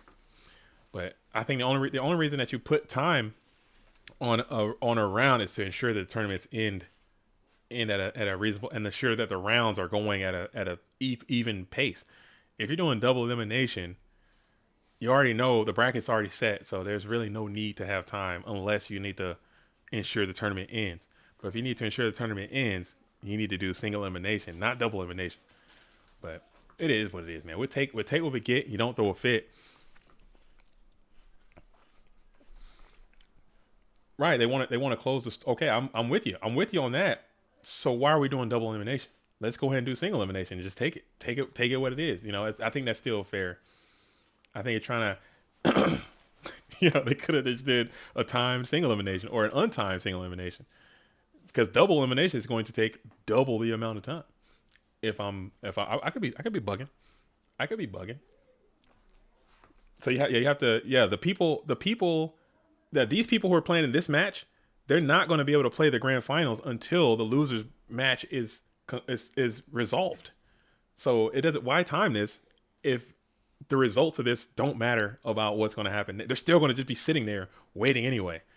All right, timing around, time's done. All right, time's over. You're still going to sit there for an hour and a half to wait for the losers bracket to catch up to you. Is what I'm saying. Does that make sense? Am I losing my mind? Am I losing it? I could be losing it. I'll be tweaking sometimes. This Jimmy John's is in my veins. Is in my is in my veins. It doesn't matter. As we're going to go ahead and see what the play is here. Oh no, I'm correct. Okay, yeah, that's what I'm saying. Because if they're ahead, the winners, the winners, and then whoever wins this is still going to have to wait for the losers to play.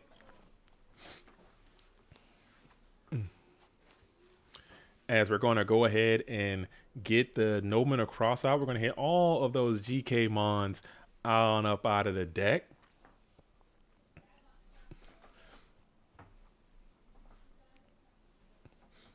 Yeah, this is we're in the East Coast, so this thing is going to go late. Oh yeah, if you're not built like that, like I'm looking at my clock and it's already 5 here, and I thought we would be done well then.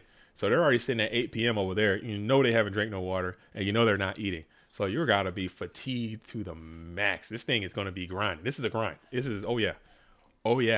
This ain't over by a long way. As we got the Koichi in attack position.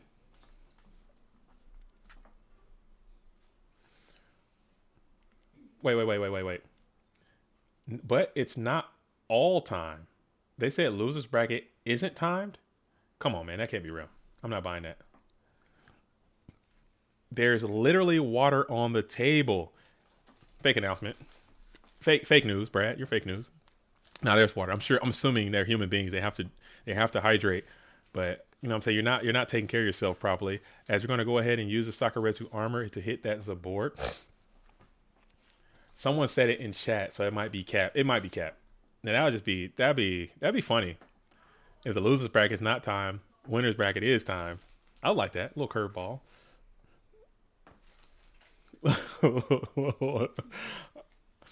But we all good. We're all good. As Cedar says, Cedar 1385 says, I'm here. I lost in the top 8. Oh, you're that Cedar. Congrats on the top though. What did you play today, Cedar? We didn't get a chance to see you in the chat, in the on the stream. Unless we did and I missed it. I'm sorry. Unless I missed it. I didn't understand your name. I don't know your actual name versus your YouTube name. Plays Turbo. Okay, right on. What was your trap lineup? As he hit the Dust Tornado, hitting the set Delinquent Duo. So he did have the duo as well. Jar agreed. Marcus is just, the deck's running hot. Sometimes you're your sack energy. And they were playing in time. Insane. Okay. That's how we do it. Okay. We out here with it. So there's confirmed that we are in time, which I don't hate. They are playing like time was called. I don't hate. You give and you take. You understand the situation. You give and you take. Time was in fact called. I don't know.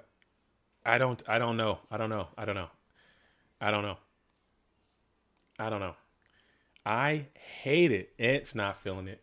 Ant is not feeling it.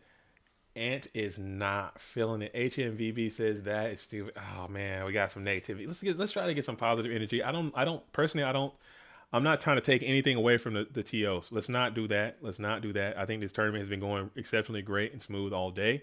I think it's been a great event, but I don't like that. I don't like the way that because it just seems like, why do double elimination if you're gonna do time? And now they're gonna now Marcus is literally about to sit here because Dale has to play again before he can even play. So Marcus is about to sit here for hours, and Dale's about to sit here for potentially hours as we're waiting on the matches to come to meet them. The losers bracket, it would be impossible for the losers bracket to be on the same time as the winners bracket. So at least let them finish that match because it's very important. And then, I don't know. I'm bugging. All right, we're good. We're chilling though. It is what it is. It's unfortunate. You guys know the vibes, man. It's going to be what it is. No one likes time. Because it feels bad. it feels bad to have the game end like that, end in time, especially, you know what I'm saying? It just like you've been playing for 12 hours. You know, you've been playing for hours and hours and hours, and it gets down to I got duo, I got pot, I got this, I got that, and I attack and do one damage to you, and you lose, and the game's over. Yeah, I feel like time should be for Swiss because it makes sense. I think time should be for Swiss, and then when you get to the top cut, it's it's no time, or at least you playing at a reasonable pace. You have judges on standby and they're watching people. Because I understand why you have to have time in Swiss so you can ensure that the rounds are all starting and stopping at the same time and people are progressing on and the tournament's moving on in an orderly fashion. But I think if in this time in Top Cut is not the best. But you live and you learn, you grow and you love and you make changes and you get better as it goes on. But I don't like it myself. I'm being completely honest. But you know what? We vibe. We vibe. We're vibing. We're vibing, and that's what we're gonna continue to do. As shout out to Marcus though. Shout out to Marcus though. As James Ark, the professor, don't let the time discourse distract from the fact that Marcus is insane. Marcus is good, but his deck's running hot. He's drawing very strong. You know what I'm saying? Look at I'm pull up the tape. I'm not trying to take anything away from anyone. I'm not taking anything away from anyone, but the deck's running hot. He's drawing strong. And you know what I'm saying? I'm not going to say sack. I'm not going to say sacking, but that duel has been featured on the stream, and that deck's been moving around, getting some good units from deck to hand into the field, etc. and otherwise. But shout out to him. Shout out to Marcus. Shout out to Bongo Boys, who's waiting comfortably in the winners grand finals now. And we are going to look at the rest of the bracket. I'm getting some feedback from the field reporter Bluetooth, who's out there, saying AJT versus Undefined going on right now. Wes's deck profile. Okay, they're going into game 2. Chris versus Nathan as well. Chris and Nathan are entering round 3. So what is the what round of the losers bracket is that?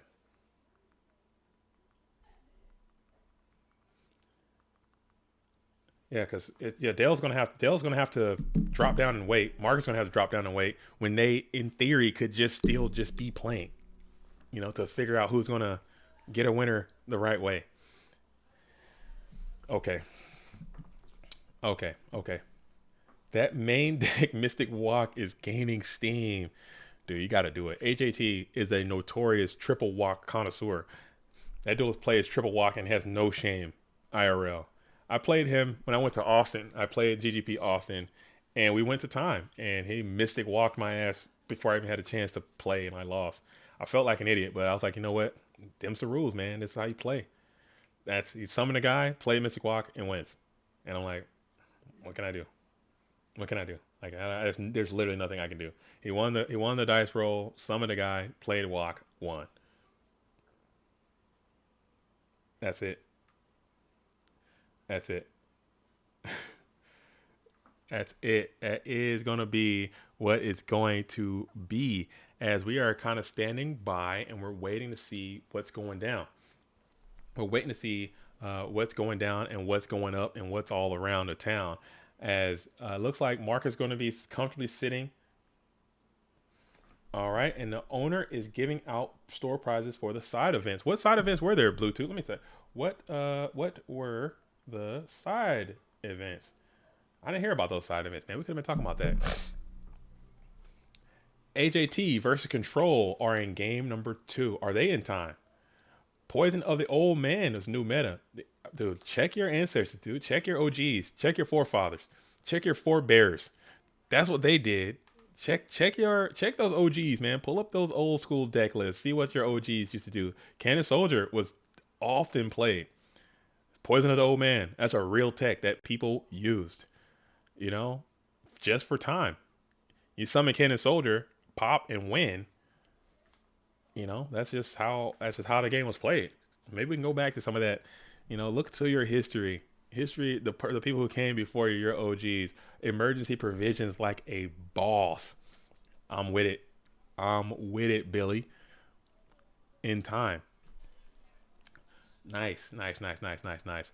So we're still kind of on standby here as we're trying to get some more information and see what's going down as we're hanging on tough. Thank you all for kicking it with us. We're gonna be here for a little bit. Actually, this tournament is not that close to being over. Actually, it's gonna be going on a little bit later. So if you're not built like that, I go ahead and check off station right now. Psych, just playing. Go ahead and hit the like button right now. Stay on station. Stay locked in. We're going to figure out who's going to win this tournament. Right now, Marcus LOL is in a commanding position. Cure Master is the sleeper side. Which one is Cure Master? Cure Master. Diane Keto? Are you talking Diane Keto? Put that in your side deck and just play it and immediately just win? That's funny. That's hilarious. Wave Motion Cannon was a good one. I think that card can go back to being sided. It's a little slow though. It's a little slow. It doesn't give you that instantaneous victory. But I've been thinking about just putting playing, because I play a lot of control decks and those games kind of grind on and get really long and slow. And I'm thinking about just start siding Wave Motion Cannon, man. Put it in my deck, dude. Everyone's playing Solemn Judgment. You put that damn card in your deck and just put it on the field and get a cheeky 3,000 burn out of nowhere. They'll never see it coming. They'll never see it coming. Never see it coming. You pop them for three bands. Especially if they've already used their breaker, storm, space. And you're just sitting there letting that thing get counters. And then you pop them for 3 bands. I love it. And Diane Keto is the ultimate waifu. Dude, they were tripping when they draw that when they designed that card. I'll die on that. I don't know why Warriors don't play Banisher of Light versus Monster Gate and Chaos and stuff. 2K defense. DGZ Forever played Banisher of Light for a long time. I think he still does. The card's pretty damn good. Or the Stumbling Banisher of Light is pretty good. They had cash prize side events. Oh, nice. Sadly, Pateo just left the building after his match. Was not happy about losing to... Oh, damn. So, no Pateo deck profiles. Chris Pateo has just lost to Burn, it looks like, and he has left the building. Elvis has left the building. Losing to Burn will make you do that. Losing to Burn will make you go down sometimes. So, no deck profile coming in for Chris Pateo. It's going to be what it is. We'll have that. We'll still feature it at some point onto the channel. I'll have the top 8 done at some point. Poor Pateo, always getting paired against Burn. Burn's going to be there. But somebody need to tell Pateo, I'm sure AJT needs somebody to spread the word that Chris Pateo needs to get off of them damn wing blasts and get onto Regeki Break, dude. The word is in. Get that word to that duelist and get off them damn wing blasts. Get on to the Regeki Break movement if you're tired of losing to Burn. Because the advantage you're going to get against Chaos Turbo is not as great as the advantage you're going to get playing against Burn. You know, I think you got to get the wing blast out of here. Put the Regeki Break in and then beat Burn. I don't think Burn can handle it, man. They can't handle the Regeki Breaks. They just can't. It's too much. It can do too much. You can Regeki Break the Jama tokens, Regeki Break the Floodgates, Regeki Break the Cyber Jars, Regeki Break the Morphin Jars, Regeki Break the Big Pandas, Regeki Break to lower your hand size, to play that cost to get the... I don't know if it works like that, but still, you can get out of Cosmolax with Regeki Break. Regeki versus Burn, you're trying to tell me versus Burn, Wing Blast is a better card. You need to just go ahead and delete your Dueling Book account and get out of here, because it's not. All right? It's absolutely not. Even more gross to confirm, the Burn deck guy still has to play a match versus the winner of AJT, BLS, and Undefined. Dale is going to sit for 50 minutes, and Marcus has to sit for an hour and a half. You see what I'm saying? So why are we doing time? What is time accomplishing for us? I don't like it. I'm just pointing out these things. I understand how double elimination works. I think the time was a misplay. I really do. Again, I'm not. I can criticize, but I'm not. We gotta support. This is the system that we have, and now all those matches are going to be time. I don't know. I don't know about it. Not against Burn, of course. Okay. That's what I'm saying. If you're having like Chris Pateo into these tournaments, and he always loses to Burn every time, at a certain point, I'm like, okay, I'm going to roll the dice, change my deck to be able to have more main deck answers to the deck that keeps beating me. I don't know.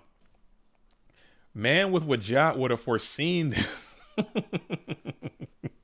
Dude, there's no Wajat there. That's what it is. If you have the ability to use your Wajat, open your third eye and get the access to what's going down, you wouldn't be doing it. But yeah, double elimination was a misplay. I don't think double elimination was a misplay. I think double elimination with time might have been a misplay. Double elimination, I don't hate that. Again, if your idea is to have these tournaments in a timely fashion, then single elimination is the way with time. Single elimination with time makes sense. Even though in the top cut, time in the top cut, I don't like that either. Because what are you timing for? Maybe to close your store. Okay, we're gonna do time, but then do single elimination, get the tournament done, close that store, shout out to everybody, give out the prizes, do some deck profiles, and get it popping. But now we're gonna have to we're entering Dogtown. Dogtown on Dueling Book is easy because you just switch over from game to game to game. You just continue to watch it. But now we're gonna have to do one match at a time, grab all your stuff, move it, one match at a time, and just keep going like that until it's getting done. But no argument, no argument, no debate. This is ridiculous. Okay, the match looked real. Okay, I'm sorry, my bad. I'm reading the wrong comments.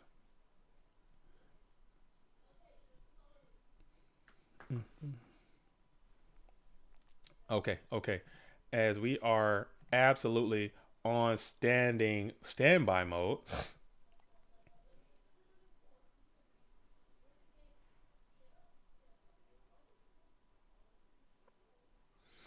All right, so we're just kind of hanging out here. Honestly, I don't know what's going down at the tournament. I don't know what's happening. It's getting to that point where people are probably leaving, starting to go home. Figuring out what's happening. I see some movement. Okay, I see some movement. I see a body coming onto the screen. All right, I see a duelist preparing to duel. So we look like we're going to get a game.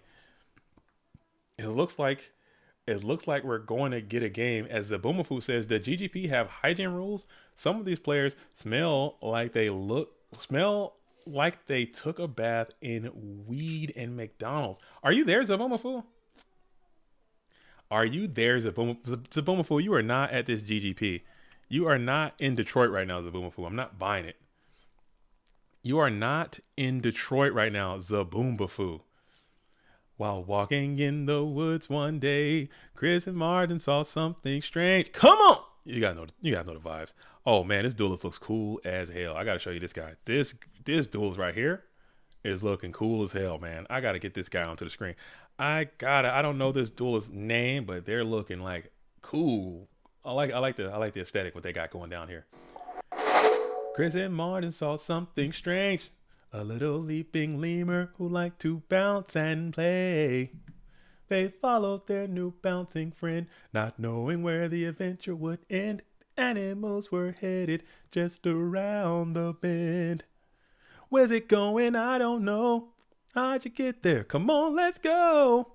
Me and you and the Boomafoo coming along to see what's new. We're doing the thing that animals do. Come on. You guys know the vibes. Del Bolito looks a bit different. Okay, this is not Del Bolito. I should be getting those names here soon. Okay, Adam versus Nathan will be the feature table. Okay. So it looks like it's going to be AJ. I want to say AJT BLS versus the duelist known as Nathan. Animal Junction's the place for me. Come on, man. Elephants charging, baboons are leaping, wild dogs running, and nobody's sleeping. You guys didn't watch the Boom Fool? Get your lives together, dude. Figure it out, dude. The Crap Brothers, you had the leaping lemur. Come on, Plays for me. That's another struggle. That struggle, that public broadcast struggle. JDZ legit has a good voice. I'm cap, dude. Y'all cap. That's cap. A Wishbone was a month. Dude, you're taking me back, dude. That public broadcast, watching Georgia Public Broadcasting or PBS broadcast, Come on, man. JDZ has a third channel now. JDG sings. Dude, I'll sing. I can sing, man. I can't sing. I like to sing. I wish I could sing. If I could sing, I would sing a lot more. Bobby Bodega says, Zoom? You watch Zoom? Dude, I'm telling you, Bobby. I'm telling you. I've asked so many times about people, hey, have you seen Zoom? Have you seen Zoom? Do you know Zoom? The show Zoom? If like, Zoom, what the hell are you talking about? Boston, Mass. 02134. Nathan. Come on. Come on and Zoom. Come on and Zoom. Come on and Zoom. Come on and Zoom. Come on and Zoom. Zoom. Zoom. I wanted to be on that show so damn bad. I'm Sonya. Oh, I'm Nathan. Yeah. I'm JD. What? You know, we're all plugged into one world now. So let's talk. We want to hear from you. Come on, give it a try. And if you like what you see, turn off the TV and do it. Do. You guys know what I'm talking about, man. Y'all act like y'all don't damn know. It pisses me off. Because y'all act like y'all don't know when clearly y'all know exactly what the hell I'm talking about, man. Come on. As we're going to get, I think it's AJT BLS is in the building right here. Nathan's going to be down there as well. Oh, dude, Reading Rainbow? Come on. Butterfly in the sky. I got them all, dude. I can go twice as high. Take a look. It's in a book of Reading Rainbow. I can be anything. Ways to know and ways to grow on Reading Rainbow. I can go anywhere. Take a look. It's in a book of Reading Rainbow. Reading Rainbow. You know the vibes. All right, I'm gonna stop. Man. I'm gonna stop. AJT went next door to use the facilities, and he's coming back. So Boomer said you met LeVar Burton, and he is awesome. I'm jealous. LeVar Burton is one of my idols. One of my real time idols, man. I'm serious. In life. I am not kidding. Like, I idolize LeVar Burton. That's why I have a mustache. One of the reasons, I should say. Because LeVar Burton had a mustache. And he was so chill and so cool and got to do cool things. And he was always chill on Reading Rainbow. And it was awesome. All right. So we got game time coming on in with the bracket. The bracket update as AJT is out using the bathroom. Okay. Using the facilities.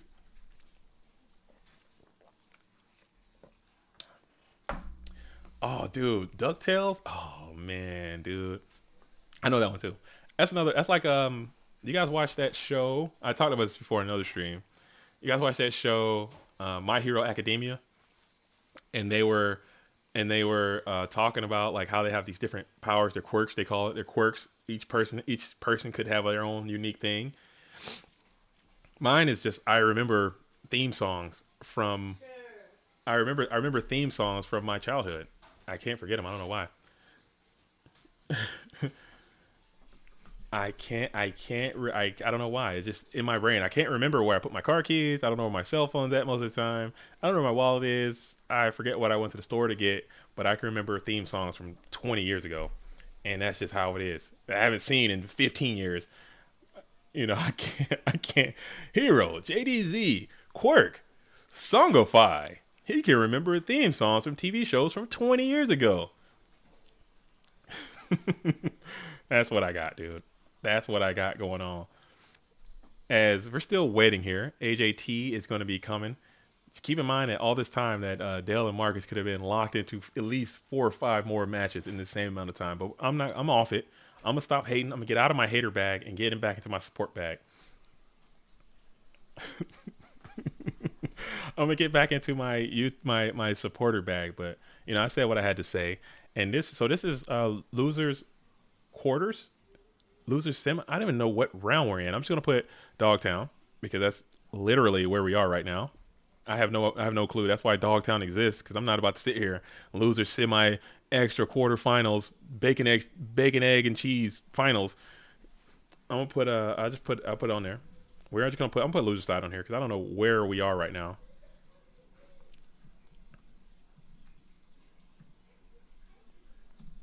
for those who are just tuning in who may not be familiar what Dogtown is, I'll just put loser side right here. All right. Set 5, no solemn has to be added to the bingo. Oh, we could have played bingo today. Oh, dang. I didn't even think about that. We could have played bingo today. We could have played bingo today. All right. Adam is back. Thanks, Cedar, for the field reporting. I appreciate that. So we have AJT, BLS, who's going to be on the top side. And we have Nathan holding it down. Again, I like Nathan's whole setup he's got going on there. I like that beard. I like the hat. I like the earrings, glasses, the whole ensemble. I watch, hands crossed, placed on the table. AJT, notorious Mystic Walk user. So I'm pretty sure he's going to have those bad boys ready to be deployed if, in fact, Nathan is in fact playing Burn. It looks like we're about to start. Oh, I'm ready. I'm locked in. Game time. I'm locked in. Okay, I'm born ready. I'm built for this. If you don't know, I can easily host a multi-day stream. I don't care. You know what I'm saying? I'm built. Sometimes I'm built very similar, but in some things, I'm built a little bit different. So this is nothing to me. And I'm refueled by this Jimmy John's. You know what I'm saying? I'm thugging. Man, you still need to add the ring for ring where the first ring ends up killing the user due to the second ring hitting a smaller monster. That happens very rarely. I try to put the bingos to be something that can happen quite often because I want to see them get knocked out.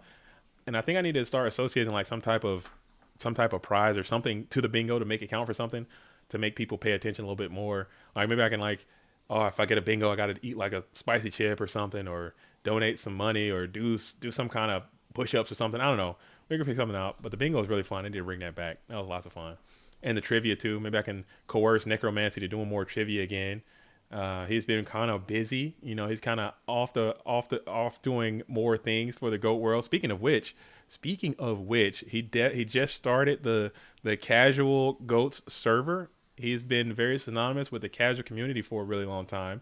So if you are into GOAT format, but you're not as competitive and you just want to play like in a more of a super laid back casual manner, hop on in to the GOAT format casual service in the announcements on the GOAT format Discord. Get in there and they're going to be doing casual things. And he wants to make this next year, he's trying to make more emphasis on playing casually and getting back to the casual game. And I think there's important for that in the game as well.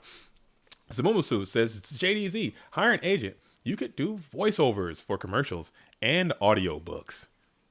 I would do that. I've been told that before. I would love to do that. Give me something that I would say. Game Time presents GOAT Grand Prix Detroit, September 23rd, 2023. I messed it up. Cut me, fire me, dude. I'm done.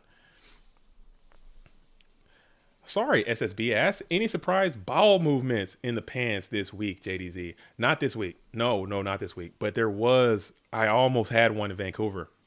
I almost had one. I almost let it rip right there, dude. I was up there, had that coffee, it hit me, and I just couldn't find a bathroom, man. Canada is bereft of facilities. And then the bathroom that I did find, and I was ready to just unload the whole arsenal, and it was just in such disrepair. That thing was just completely destroyed, and I couldn't bring myself to do it. So I had to get up out of there. I had to find another bathroom. Almost lost it. I almost lost my trousers in downtown Vancouver. But we thugged it. We made it pop. Thanks for asking, though. I appreciate that. As we go and flip the Spirit Reaper main deck. So it looks like AJT's on that Slowbro, as the duelist calls it. I tried to convince him to start calling it Slowbro, like the Pokemon Slowbro. But main deck Spirit Reaper in Chaos Turbo. I don't hate it. Breaker the Magical Warrior summons to the field into attack position. He will be switched to defense position. And now you're able to pop the level limit area 2, area 3, area B. What am I talking about? Oh my God, I'm losing my mind. Area 2, area 3, area B. Whatever. And you're going to receive some Ojama tokens. So shout out to Nathan. He understands that AJT knows that he's playing Burn. Had those Ojama tokens face up. I ought to put those things deep within my deck box so no one will know the deck that I'm playing, because but AJT already has to have known. World Beard Championship. Nathan's winning easy 2-0. AJT's beard is more of a 5 o'clock shadow, so I don't think that qualifies. I think he'd lose handily in a beard off right now. as we're thinking about the play here. Spirit Reaper is actually kind of good right now, but also quite bad. If you can find a Gaku Gire Panda and have that bad boy get sticky onto the field, you can start punching for immense damage. Just really clocking that Spirit Reaper. You got your Ojama lock set up. As we're starting to think here, AJT is on the ponder phase.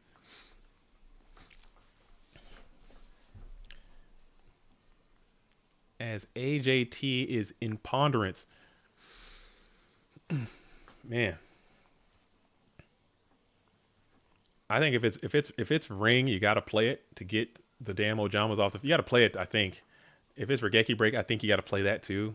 I think if it's solemn, you don't play that, perhaps. Unless it's something good. Yeah, ring the token, I think, is correct. You'll take the 300 damage, but you'll save yourself from being Ojama locked into oblivion.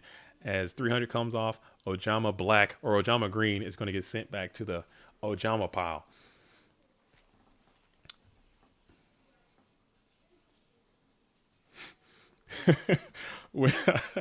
Yes, Billy, you can do that. You can in fact do that. I don't mind. As we're going to bring forth the Exile Force into attack position, go ahead and do a little bit of ancillary damage on that attack position Spirit Reaper for 700. And let's see if we like to deploy that Exile Force ability. And we'll go ahead and use Exile Force to go ahead and pop. Thinking about it here. And we'll just pop the Reaper, trying to favor some cards left into your GOAT format dueling hand before setting 2 more spell traps onto the field of play, passing it back on over to AJT BLS. AJT's on the play, active.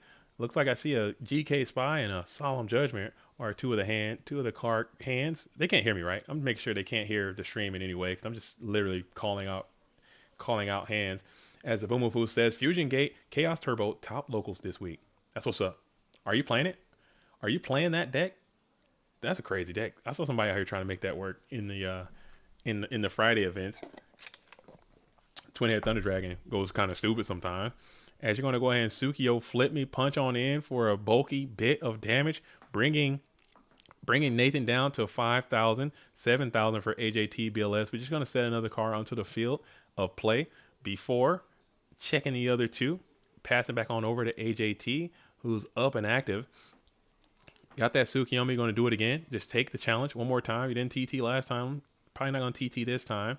You're going to attack in, but now you have Gravity Bind. Is there a mystical Space Typhoon for AJT BLS? There is, in fact, not. I know a lot of Chaos Turbo players have been removing that card from their main deck, their main GOAT format dueling deck. Maybe they start bringing it back. I always play Mystical Space Typhoon IRL. It does a lot.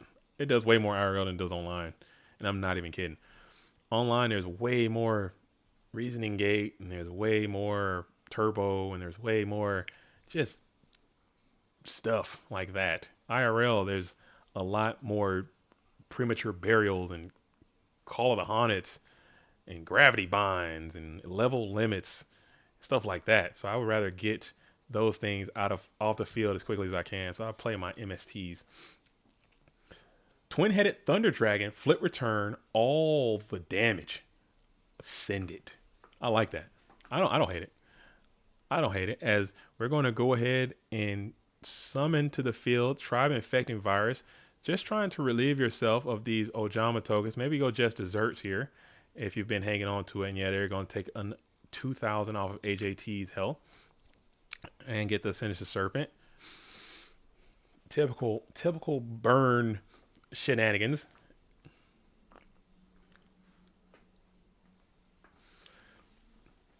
Typical burn shenanigans. As we're kicking it here. Hey, I might have to, hopefully TeamViewer might be shutting us off here again soon. I'll sign back on pretty quick if it does.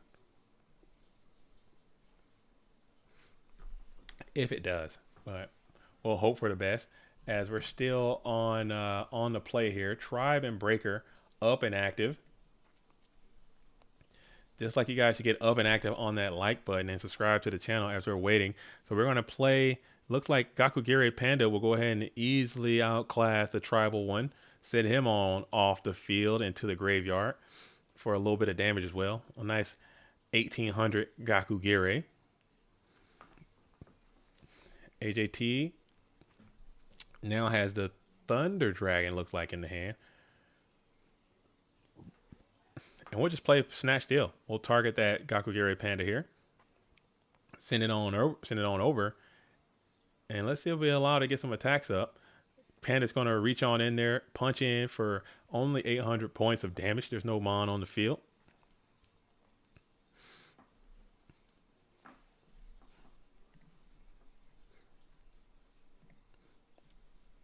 And we'll see what happens there.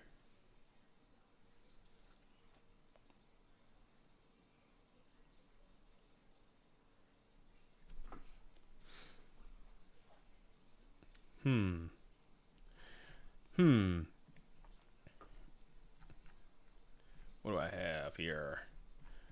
Yarg. And as AJT is going to go ahead and activate and declare the effect Thunder Dragon, add 2 more to the hand. Maybe get a trib up here. Get that damn panda off of your field. But it is really not doing much for you. Yeah, because you're just going to gain more life than you're taking away. As you go ahead and tribute set the Thunder Dragon, allegedly. Could be anything. I think it's really, really funny. I mention this all the time. Is when you tribute set, and then you don't. When you tribute set, and it's actually Guardian Sphinx instead of Thunder Dragon, I think that's hilarious when you can do that. But you'd also have to play Guardian Sphinx in your deck. If you guys enjoy the stream, please give it a like and share. Who typed that? Who was writing that? That's not. I didn't write that. Who was writing that? Who is writing that onto this? Who's that? State yourself. State your name. Who is doing that? Who is typing that? Who's doing that? Let me know. State yourself. State your name.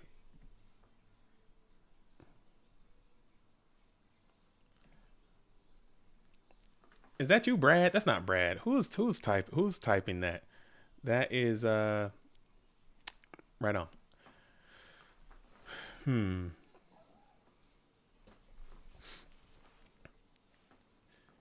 I think I might be hacked. Oh goodness, I've been doxing my screen all day. Hopefully somebody didn't hack us. Hopefully that's Scully. I want to hope that that's Scully. That's the only person I can think of that will be doing that. Or maybe Necromancer for Kids does have access to do that. I don't know who is doing that. I wish someone would tell me. Who was that? H4CK3D hacked. Okay, we're hacked. We have to do a little bit of no big deal. Just do a little bit of username and password change shortly after this tournament.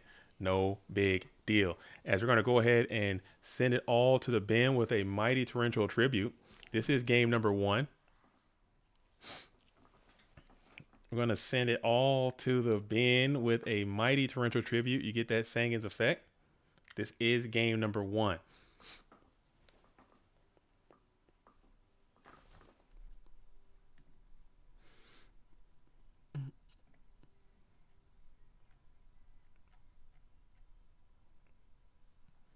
Let's see.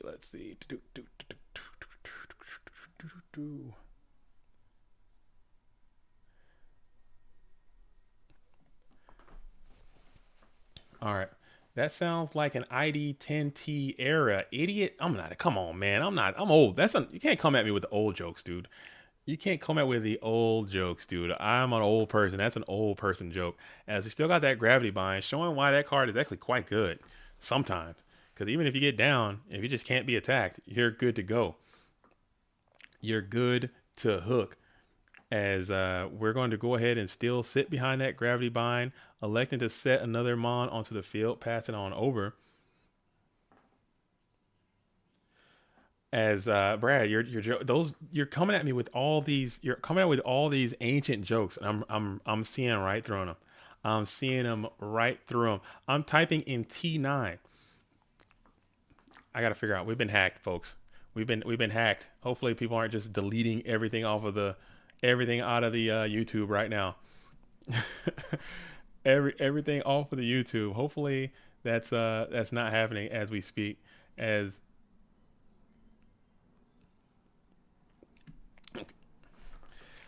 hopefully all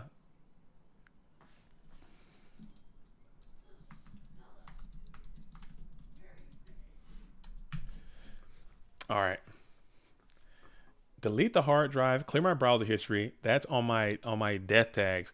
As we're still sitting here, you have the Dekoichi in attack position. Look like you got Tsukiyomi as well, and you're still trying to find an answer to this gravity bind. But you're also allowing more cards to come into your hands. So those secret barrels and all that crap just gets even more powerful. I don't know if that's right. As we're going to go ahead and set another card into the field, switch the Dekoichi to defense position, pass it back on over as Nathan is on the play. Is this still G1? Yes, this is still game number one. This is still game number one. As we are going to set two more cards onto the field of play, another Mon as well. Pass back on over to AJT BLS.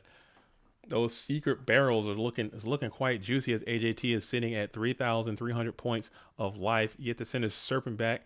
Right now, it looks like you have 5 in hand, 4 on the field.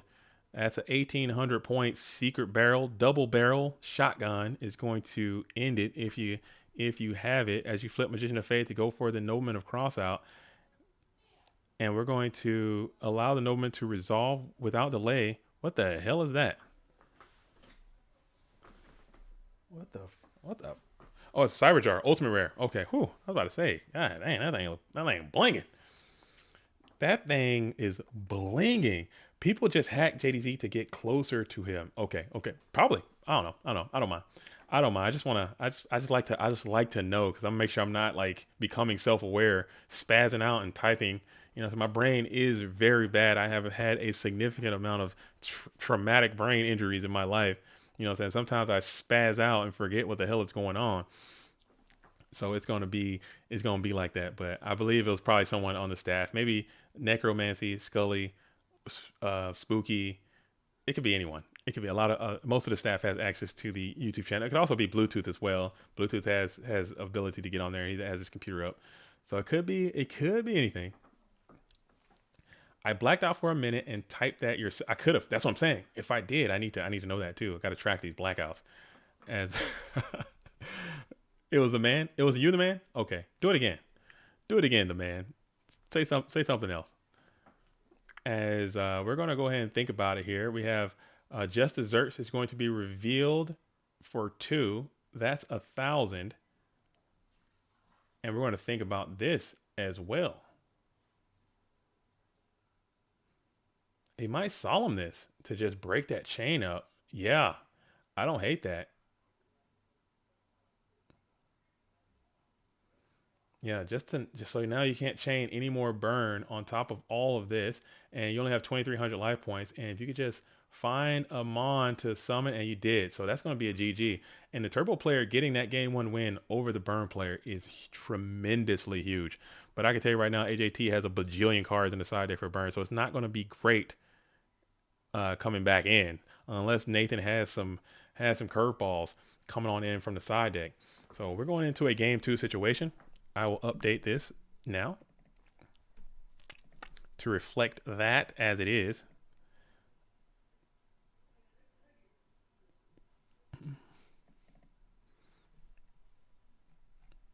All right, let's see this. Nope.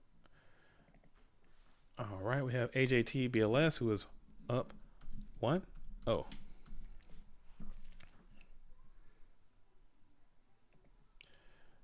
All right.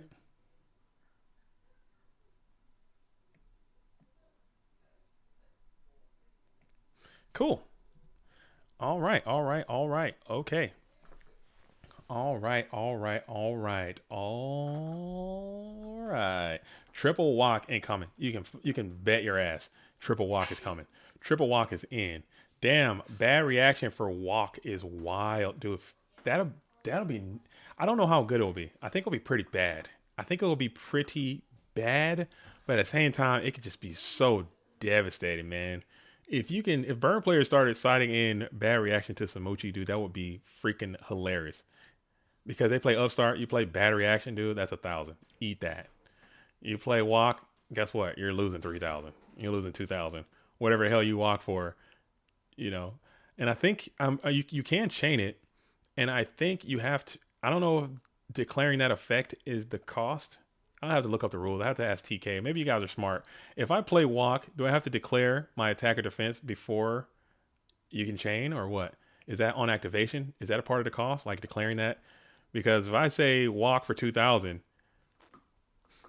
if I walk for 2,000 and you bad react to Samuchi me, you're gonna feel so dumb, like so dumb.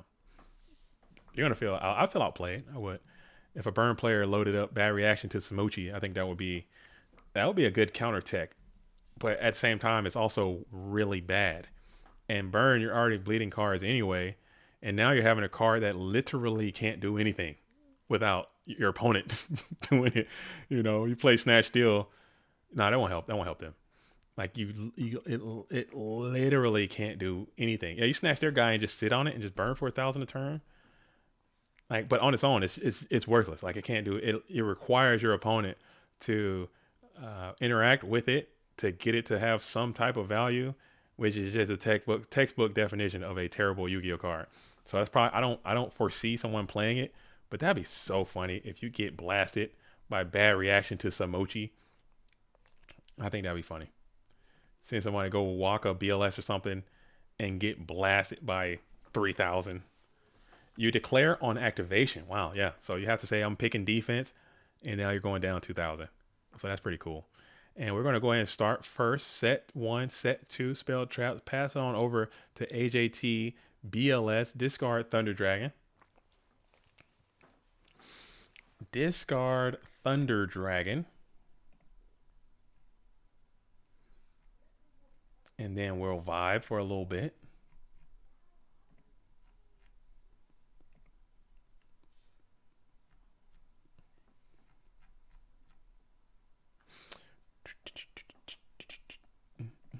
But yeah, whoever that was that said you guys should like and subscribe, please just do that though. That's real talk. It wasn't me. I still don't know who the infiltrator was, but I think they're still spitting. They're not saying anything that's wrong. Like, if you haven't liked the stream, let's do that. Let's see if we can get the stream up to 100 likes. I'd appreciate that. If you haven't liked the stream already, I think 100 likes will go a long way in terms of stream likeage. Let's get this bad boy up. The other stream was rocking and rolling. This one's now rocking and rolling. Smash the like button. Dude, do I need to go full YouTuber, dude? Do I need to be a full-time YouTuber and just smash the like button? Something like that. How they do it? You guys know what I'm talking about. One light, one dark. BLS, hit the like button. Hit the subscribe button. One light, one dark. Banish that like. He does have it. Somebody wasn't kidding. Oh, dude. You weren't kidding. There is a bad reaction in this deck. That is so damn funny, dude. That is so damn funny, dude.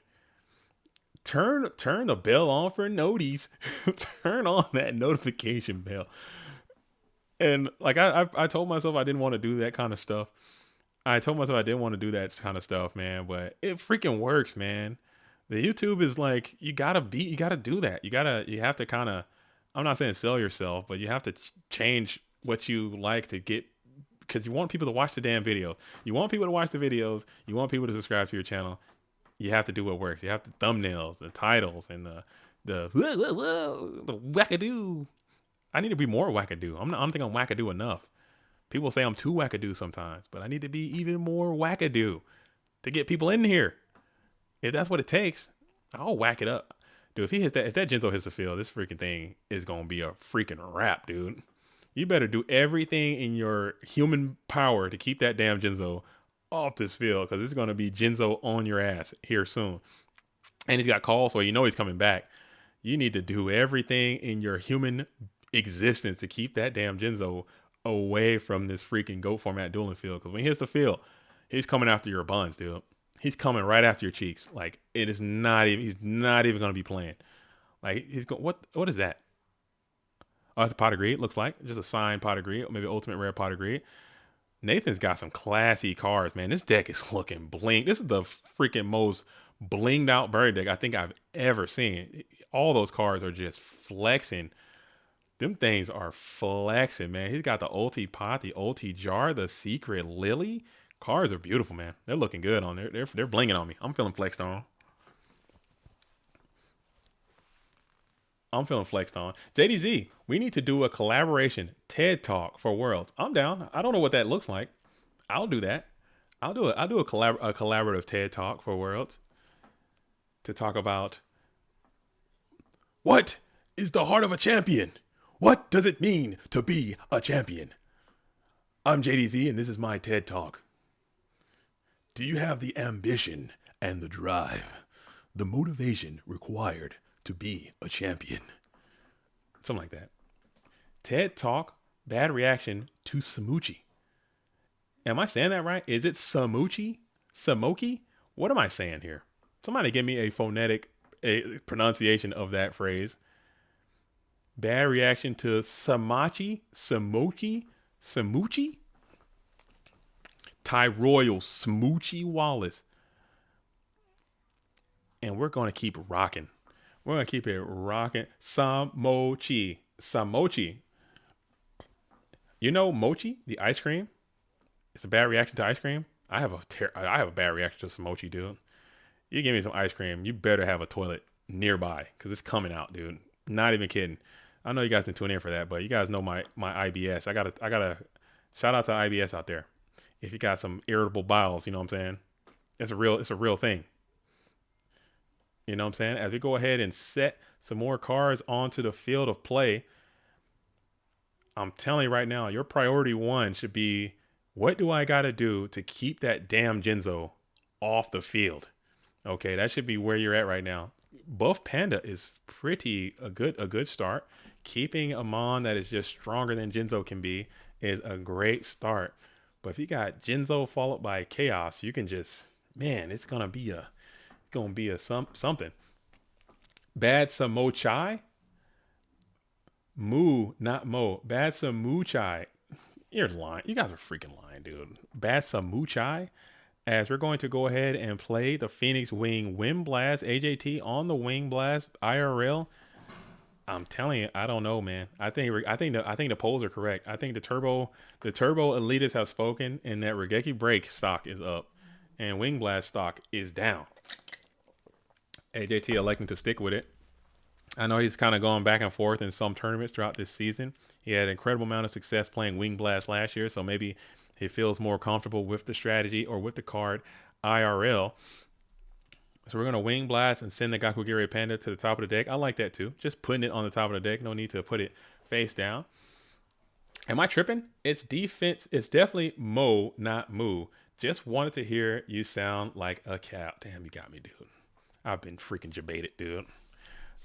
He set the bait and I freaking jumped right on into it. I'm such an idiot. You got me, the man. Check. Knights to you. Kings to you, sir. Checkmate. And we're going to play the giant Trunade Chi. Maybe is there a Sangan in there? You can probably get a Call of Hana if that's what's set up onto the GOAT format dueling field. As you're able to reset the position, you're going to play call chain. Jinzo. Oh, so the Zo is back. I forgot when that Jinzo got discarded. He got discarded with the Wing Blast. And now you have your Call of Hana back into your hand. No, the Panda is actually on top of the deck, R3V. It's been Wing Blasted. You see, I think Regeki Break is better there. I still believe. Oh, you can't play the Samochi, though. Jinzo will negate that. That's pretty hilarious. But now you're able to go ahead and smack into one of those Ojama Trio and set one card on the field. You know your next draw is going to be that Gakugiri Panda. So is that the play? Lowering the effectiveness of the Panda. Maybe you're just trying to push through now at this point. But I think if he can get that damn Snatch Steal off the field via Heavy Storm or something, and that Jinzo is just going to run wild on you. And he's got double the Jinzo, double the fun because he got Call of Haunted. But now you got the Snatch Steal on the Jinzo and his life's going to keep going up. You are in a pickle. You're in a predicament. You let the Jinzo get onto the field, man. I don't know. You couldn't stop it. There's nothing you could do. There is nothing you can do to stop that. And now he got Giant Trinade, so now he's got another employment of that Jinzo the Trap Destroyer. That's a menace for society here.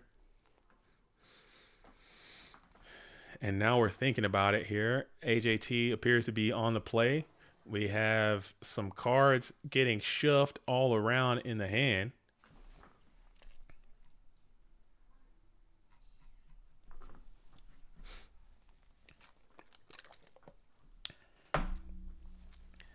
And now we are on the plate.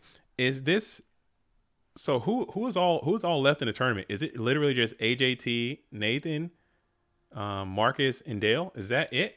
Are we in top 4? Is that all that's left? I believe we're in the final 4. I want to say.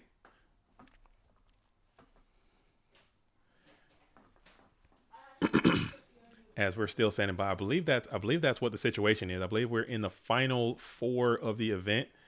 Winner of this will play against Dale. Winner of that will have to go into Marcus for a back-to-back situation. So, we got a little bit of time left. We have a little bit of time left in this duel. But we're just heating up. I'm just hitting my prime. I'm hitting my stride. It's 6 p.m. here. It's 9 o'clock East. This thing might hit midnight, folks. This thing, we legitimately might have 2 hours left in this tournament, maybe even 3. So hang on. Hang on tough as we're checking into the GY here. As we're checking on into the graveyard here.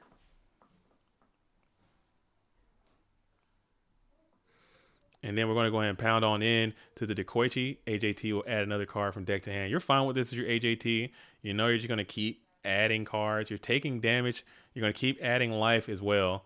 But you're still kind of chilling with this. Because you know that, I think, I don't know if you played Heavy Storm already, but the Heavy Storm is coming. Whoa, burn already first. We are going to see a burn. Hold up. Whoa, burn already at first. We are going to see a burn top. We've had several burn tops this year. I think we actually had a couple burn wins. Burn has been down, but now it's not out. It's kind of showing itself back. It's still a pretty good IRL deck. I see AJT does have the answer in form of a Heavy Storm and double the walk. Double walk here is going to be up for AJT. Looking at the hand.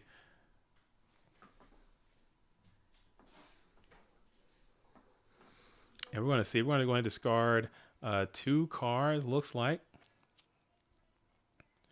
You're not really worried. You got to be feeling pretty comfortable if you are AJT a little bit, but you don't want to shotgun that just in case, you know what I'm saying? If you already set that call 100, now you blast the Heavy Storm, you cut off your life source, and I don't know. That's something to think about. That's a decision that you have to think about because you're not in too bad of a position, but you want to keep your recursion of that Jinzo available. I think it's probably the decision that AJT is going through right now. As we're going to think here just a little bit longer. Heavy Storm comes for everyone. No discrimination. You're right, Nostalgic Duelist. And shout out to you, Nostalgic Duelist, man. I met a Nostalgic Duelist. We actually go to the regionals down there in Seattle, and also I met that duelist in Vancouver. Shout out to you. Thanks for dropping by and saying hello. Yeah, Heavy Storm waits for no person. No man out heavies the Storm. As AJT is up a game here, trying to figure out the best play. And it looks like we're gearing up to rip it. And it will be ripped. Heavy Storm will be played. You're going to lose Mirror Force, and you are going to lose that Call on it, but you don't have to worry about the bad reaction anymore. Jinzo returns to you. Do you have Chaos? You don't have the ability to make a Chaos play just yet, but that Gakugiri Panda is looking... Actually, you do. You have a Sork in your hand as well, so maybe AJT might be thinking about going for a Chaos maneuver here. You're feeling quite good.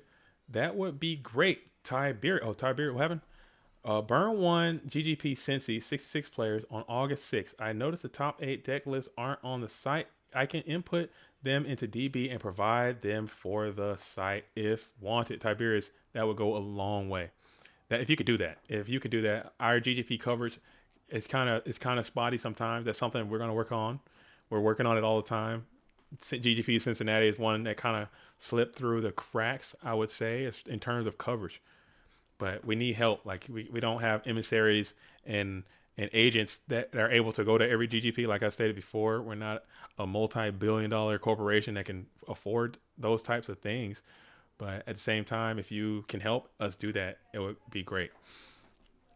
As Genzo is going to go ahead and get set up in defense position. So level limit area B is the answer to the Android Psycho Shocker, as we're still kind of standing by. Set 2 more cards as well. Pass it on over, as now your answer is going to be Breaker the Magical Warrior is probably what you need. Maybe you brought Mystical Space Typhoon back in if you did side it out. Or Sangan is a great answer as well. That's a nice timely 1000. I've seen people take the Sangan challenge. So now Nathan is going to be on the back foot here. You got Genzo in defense position. Another Panda is great because you're able to clean up that Genzo and then you're able to continue to assault and get your traps back online. So now your priority is probably trying to find either Exile Force, another Panda, or something to put on the field, clean up this Genzo, and then continue to assault. You've kind of successfully avoided Call of the Haunted, due to that heavy storm. AJT send that Call of the Haunted off the field. So you don't have to worry about another recursion of Genzo, more than likely. But I think it's important to get that bad boy off the field if you can. So now you're going to have a very threatening set here. AJT probably is hanging on to Nomen Cross out. There it is. He hasn't played one all game, and it is that Morphing Jar. You had to take a risk. Maybe you could have went for a bluff there first, like a bluff set, if you had any other card to set down onto the field, because that Morphing Jar going off would be an instrumental to you and your success. What the fuck? Oh, sorry, I can't cuss. I'm not cussing like that. What the hell is the Sangan Challenge? Sangan Challenge is trying to take your opponent all the way down to 0 with just Sangan, or just attacking with Sangan. Anything I call anything a challenge is when someone tries to attack with something into an opposition. Like if you're crashing into something, or if you're attacking into several back row, I call it a challenge. Sangan Challenge is this because he's in the spot where Sangan is on the beats and he's being a threat. Can you do 8,000 points of damage with Sangan? That's the Sangan Challenge. Oh, Nate Dogg already got in there. Kill him with only Sangan beats. Yeah, that's it. That's the Sangan Challenge. And then we're going to bad react here. Chain bad react, and then chain threatening roar. Hold up, can you do that? Am I bugging? I think Mr. Walk is a cost. Maybe you can't chain bad react to that, or is Genzo still on the field? I don't know what the hell is going on. As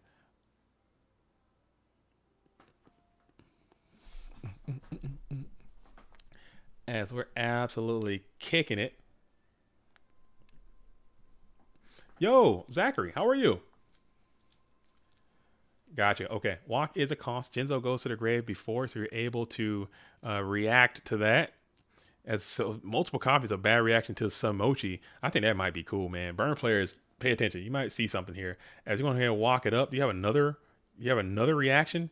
Is there going to be another reaction taking place? No more reactions. All right. So that one will actually go through, and you will get plus 1,000 and clear your field of Ojamas. AJT doing a little bit of mathematics. Let's go ahead and slide that life point calculator back on over so where the duelists at home can see. I think it's a little off kilter. We can't see it. Looks like that is 10. Is that 10,000 AJT sitting at? Oh my goodness. That's a lot. I don't know if we can get, let's see. Hey, Cedar, if you're still there and you're still watching, is there a way that you can go over there to the stream, or if someone can help us out with the stream, just go over and slide that cell phone that's keeping the life score back into position. They kind of moved it off a little bit, and it's kind of difficult to see. So if someone at the venue can go over there and just grab that thing and help us out a little bit, it would go a long way in terms of the production. And we're going to rip the Chaos Sorcerer and play Secret Barrel here. Secret Barrel, chain just desserts. Okay, yeah. So AJT. Oh, thank you so much. Thank you so much. Whoever did that, I appreciate it. So it looks like we have Secret Barrel, Chain Just Desserts, and then looks like we got another walk. AJT is going to walk it up a little bit. Just pop the Chaos Sorcerer as well to go up 23 more. It appears. That's a lot of walk. That's a lot of nuts. I appreciate it, Cedar. Thank you. If he had Samochi right there, you'd be feeling lit, dude. If you had a third copy of the Samochi, as AJT is sitting comfortably at 13,000 life points, which just might be too. Just that alone might be too far for the burn player to reach. 13,000 is a long way to go. Yeah, when I originally saw it, Nate Dogg, I thought it said 1,300, and I was like, oh man, 1,300. Wow, that's gonna be hard for AJT to win. And I was like, no, 13,000. Oh, okay, that's gonna be tough for the burn player to win, especially after you've already gone through. You're well seated in the mid game, and you got spun a Samochi back to the top of your deck. You have Sangan on the assault. Sangan challenge commence as Sangan is able to look like stroke on in for another 1,000 probably as they're going through the graveyard again.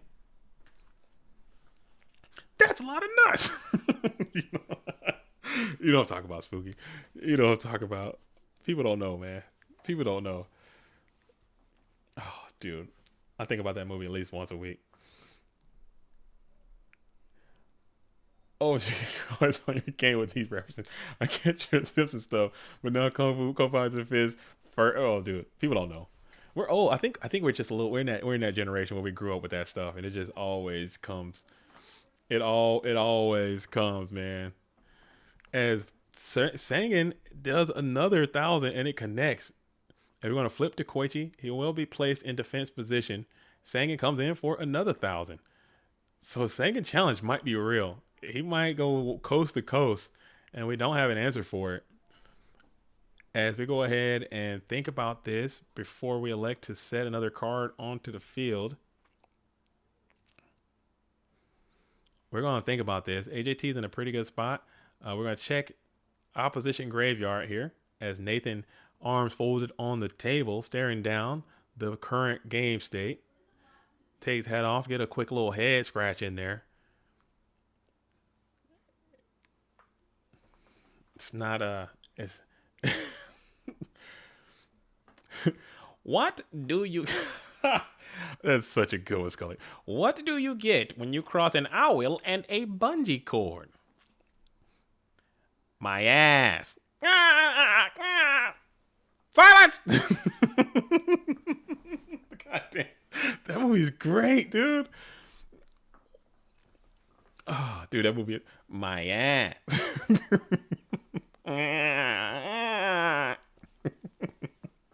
AJT is up and active. Got the Magician of Faith going. This is looking down bad. You go for a heavy storm here. And that could just be the end of this duel, it appears, as Heavy Storm will be played, handshakes all around, and AJT will move on to the losers finals, as it appears as if we have a all Canadian finale. 1, 2, 3, all from the Great White North. So I believe, I'm not sure of Nathan's nationality, but I believe he was the last American standing, unless Nathan is also Canadian, and we had a quadruple Canadian connection coming in on the top. But great performance by Nathan. But I think in terms of brackets and playing people and matchups, AJT is probably the very worst person that you could ever play against, because this duel is notoriously sides 25,000 cards for burn, and he didn't stand a chance. I'm not gonna lie to you. It takes extreme pride in his burn matchup. Did you know that the guy who wrote, directed, and starred in Kung Pao is also the guy that made Jimmy Neutron? Are you serious? Are you serious? I didn't know that. As the Green Connect Collectible said, to be fair, 95% of the tournament was Canadian. 95% of the tournament was Canadian. We had to stop it. Nathan, I think, was our final hope. Nathan was our only hope. Shout out to you, Nathan, again, playing burn. I think Burn's important to our game. Keep playing Burn. Don't let the haters hold you down. As we got some news coming in. Okay, okay. That's fair. That's fair. We got some shout out to Bluetooth and shout out to Cosmo. Shout out to everyone who's over there. They're doing deck profiles, so we're going to try to get as many of the top 8 as possible. I know some duels aren't able to do it or don't want to do it. That's fine too. We'll still have all of them in paper. Maybe I can do a tournament recap. And yes, James Ark, this is going to be Dale versus AJT BLS in the losers finals.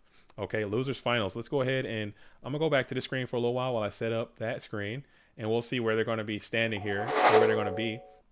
And again, I wore my Canada hoodie. You know, so it's a full Canadian invasion. I kind of figured it was going to happen. Canada has some strong Yu-Gi-Oh players, especially in that area. Toronto and Windsor, anything close to that Detroit area, they get busy, man. They get it cracking, and they made the trip. And they showed up and they showed out. And now we got a top 3 situation in the top 8. I think there was a lot of Canadians in that as well. And it's going to be what it is. So it looks like we have AJT, BLS, who's going to be holding it down, going up against Dale Bolito for the rematch.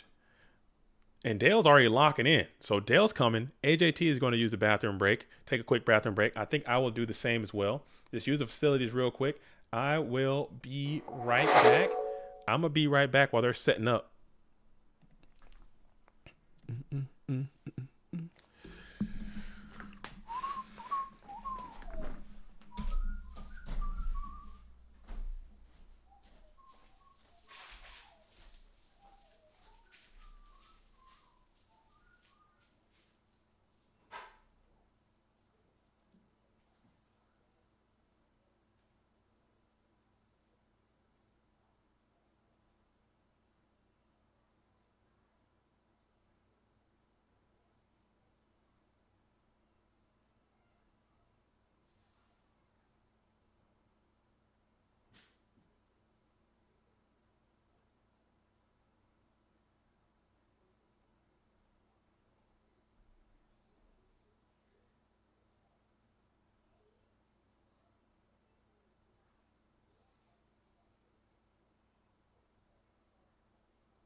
Let's see what we got cracking here.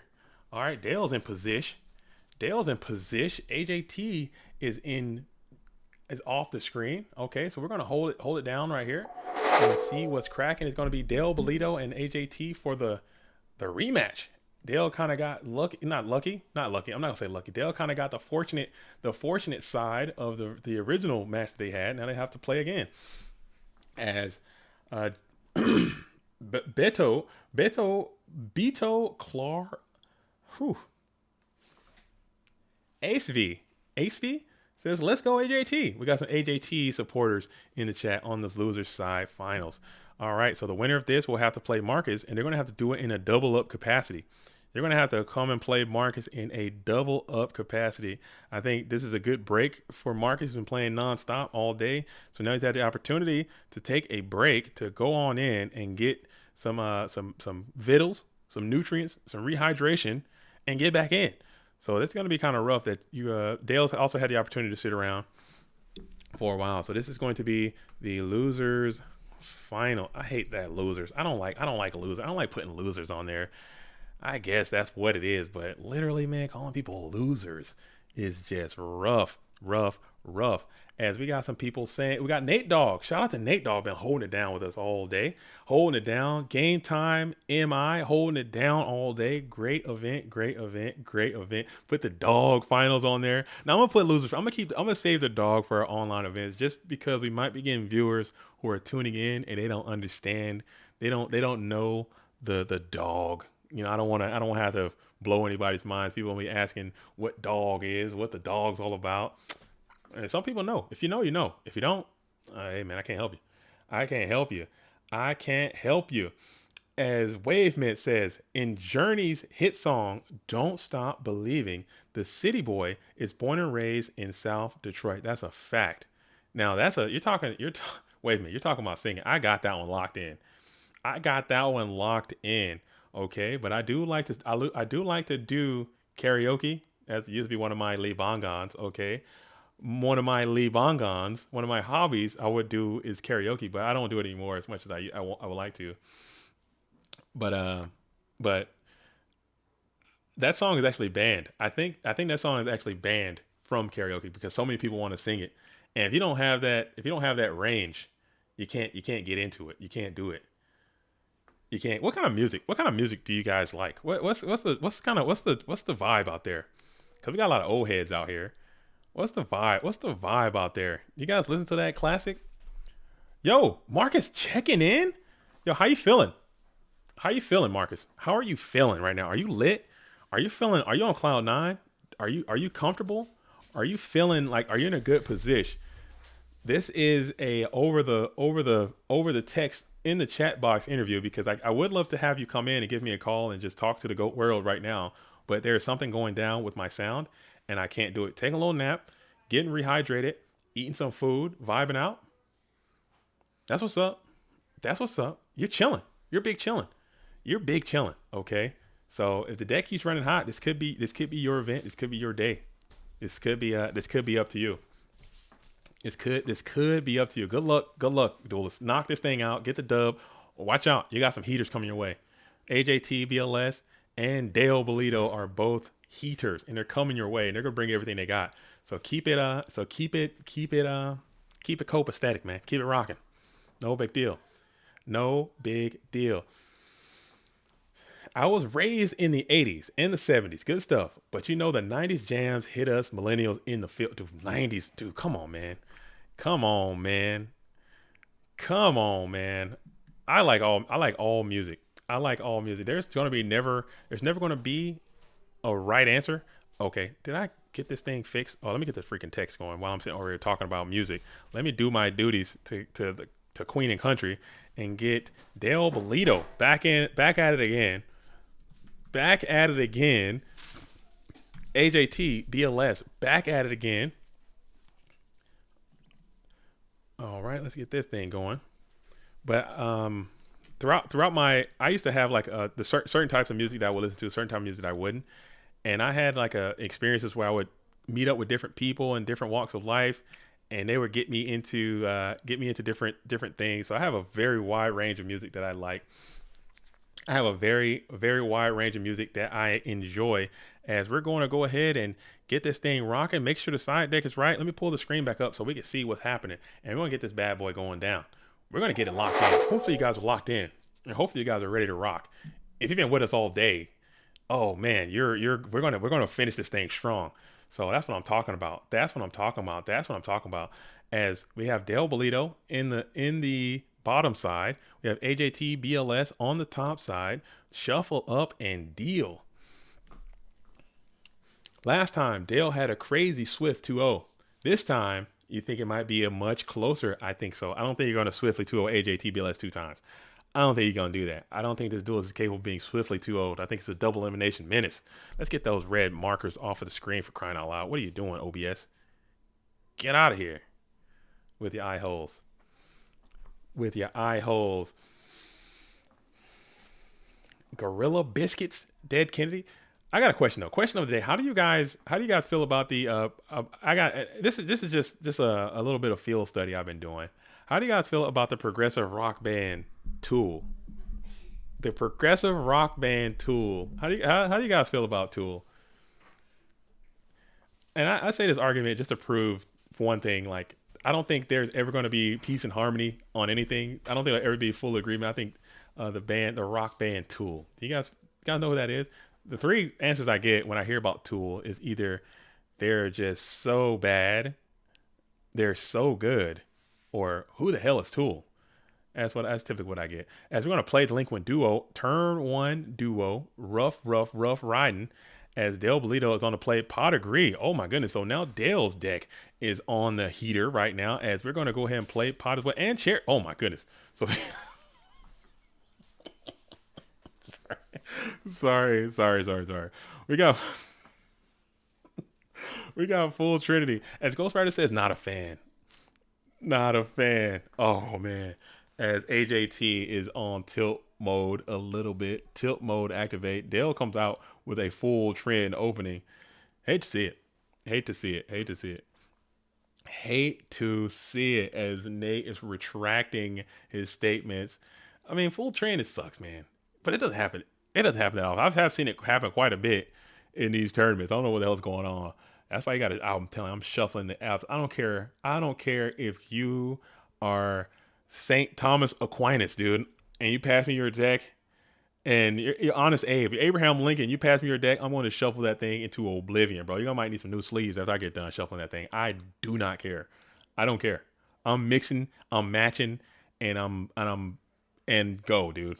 I'm You're gonna have to, and I'm watching. I don't care. I don't care. I don't care. But that's just gonna happen some portion of the time, though.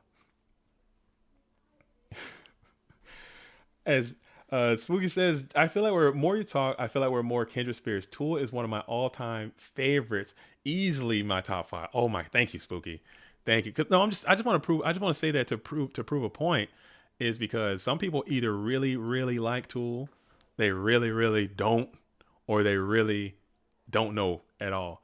And I was one of those people who was in the I don't know path for a while. As we go and set another mon on the field. I'll save it for side digging. It's my Tool story. As we go ahead and pass it on over AJT after getting hit with full trend. We've seen him do this before though. We've seen this duelist do this before more than once actually. I've seen AJT play a ton of times and I've seen him get hit by full trend and freaking figure it out and get back in and win. I don't know if James Ark is still in the chat, but shout out to James Ark and that FLC that they played in the finals, and AJT got hit with a masterful trinity there, or was it the vice versa? I can't remember. No, it was an inverse. James Ark got hit with a trend. Never mind. Forget I said anything. I'm tripping. I'm tripping. And Scully says Tool fans love to defend Tool. That might be what it is. Maybe it was vice versa. I was wrong, James. I'm sorry. No disrespect. It was the inverse. You fought back from the full trend and you won. Gotcha. My bad. And Dale's gonna go ahead and continue that pressure, punch on in with the 2,400 points, and it all connects. Yeah, that is correct. My bad. My GOAT format historian brain can only take on so much information, but I knew it was something like that. That was probably one of the best duels I've seen in a really long time. And we're gonna follow with Trap Dust Shoot. You just don't give a damn about having a good game, huh? You just don't give a damn about having a good game. And I believe the answer probably has to be that GK Spy. I think that's the one you probably care the most about. You can't have that thing resolved. You just don't give a damn about having a fair game as AJT is trying to maintain composure. Never mind. We're going to go ahead and send the Sangin back to the Go Format dueling deck. Damn. You just don't care. That's fine. I mean, sometimes you're going to get sacked. Sometimes, you know what I'm saying? It's going to go down like that some portion of the time. As we're going to go ahead and get a cut and pass back on over to AJT BLS, who's on the play. You got that GK Spy. You have that Magician of Faith. You're trying to think about what the game is. Dale stays with these hands. I mean, I don't know, man. I don't know. I think I see a lot of people playing them good cards. It might just look like that as you're going to go ahead and Zaborg up, hits the Magician of Faith, hit in for bulky bit of damage. AJT is just on. It's just, what are you going to do? It's like that sometimes. It's like that sometimes as you go ahead and take both to the head. And now we got probably a ring for, let's see what it is. It's going to draw for turn. It's going to be, we're going to think about it here. It looked like a green card. I couldn't quite tell what it is. It appears to be a heavy storm. So now AJT is going to think for a sec, go and set one card on the field, pass it back on over to Dale, who is on the play, electing not to play it. We're going to go ahead and just attack into the GK spot. Never mind, it's going to be doubles the board, and we're going to get the hell up out of there. So that game was just it's going to be a sack sometimes. It's going to be a sack. it's going to be a sack sometimes. As AJT, you can see fatigue is starting to set in a little bit. That's a little frustrating. No one likes getting sacked. Full trend is just come on, man. Full trend is just gonna be come on, man. But um, to Scully's point though, back to the tool talk. Sorry, I'm on tool time now as these duels are side decking. I think most people might not hate the band Tool, but maybe they hate the Tool fans, which I can see because Tool fans are fans, man. They get like the tattoos sometimes. They're believers. They're like acolytes at a certain point. But I remember I had a friend of mine who introduced me to Tool, and he's one of those people. He's like a Tool. He's seen Tool in concert multiple times. He has like all their CDs. He has like Tool everything. He's like tooled. He's tooled the hell out. Like he's Tool. He is Tool, and he want to introduce me to it. This was years ago. This was like a Tool time with Tim Allen.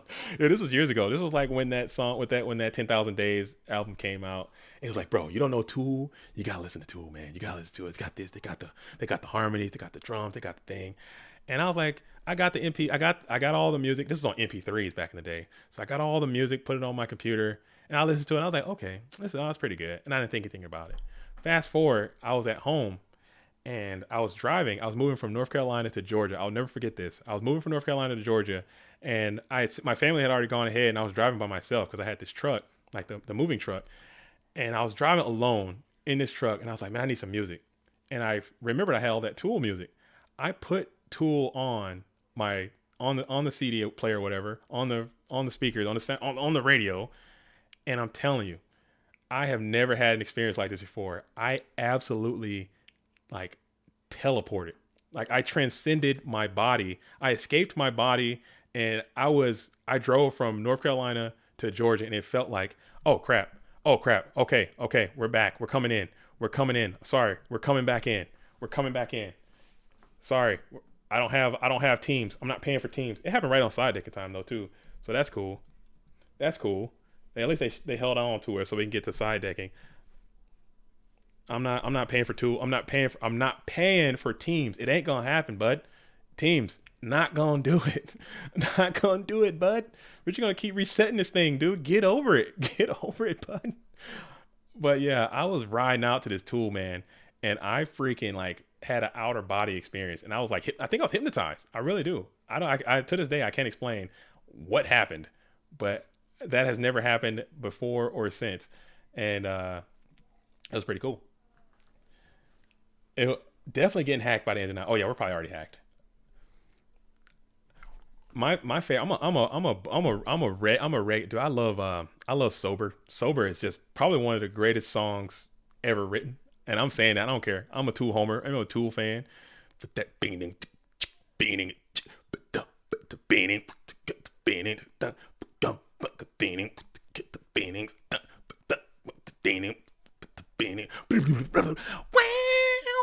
you know what I'm talking about, dude. That thing hits so damn hard, dude. I love that freaking song, bro. If I'm working out and that song comes on, I'm automatically like lifting more weight, dude. And then it's going off. He hits him with the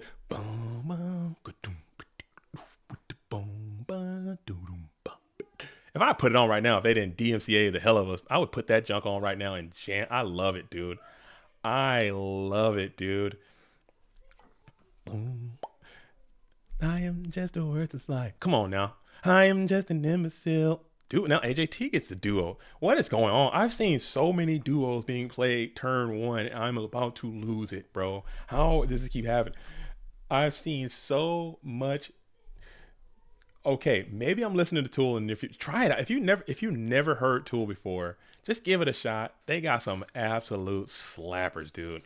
But it's not one of those things where you can just listen to one song. You got to listen to like whole albums.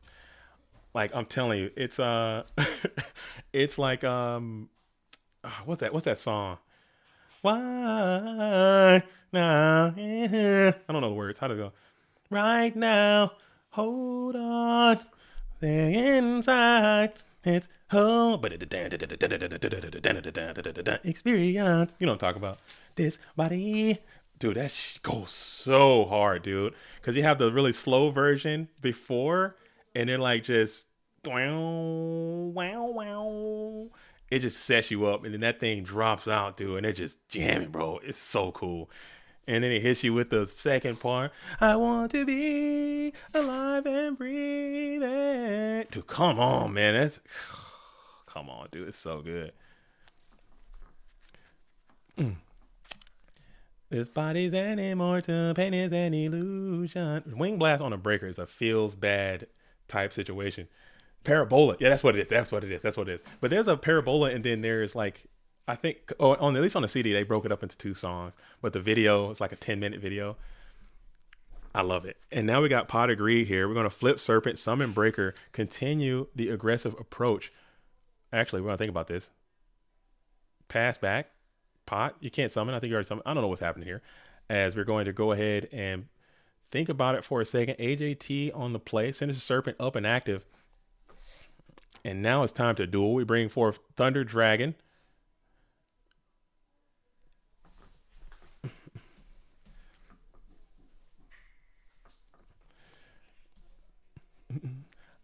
Always dice roll. Never roll on DB. Always dice roll IRL. It's Parabole and Parabola. Oh, okay. I gotta get together. They got some hits, dude. I'm gonna have to go on another Tool. I haven't listened to Tool in a long time. I gotta go on some go on a Tool. What's the other one? Oh, what's another hit up? They got the hits, man. They got the hits. They got some absolute slappers, dude. And even their songs that aren't like radio hits, if you just put them on and just like go do something and just in the background, it's all vibes. As you're gonna play Ring of Destruction, hit that Breaker, the Magical Warrior. AJT is active. Let's go. Somebody just subscribed to the Go Format Dueling Experience. I'm not sure who it was, but someone has just subscribed. Gaston Niera just subscribed. Welcome to Go World, Gaston.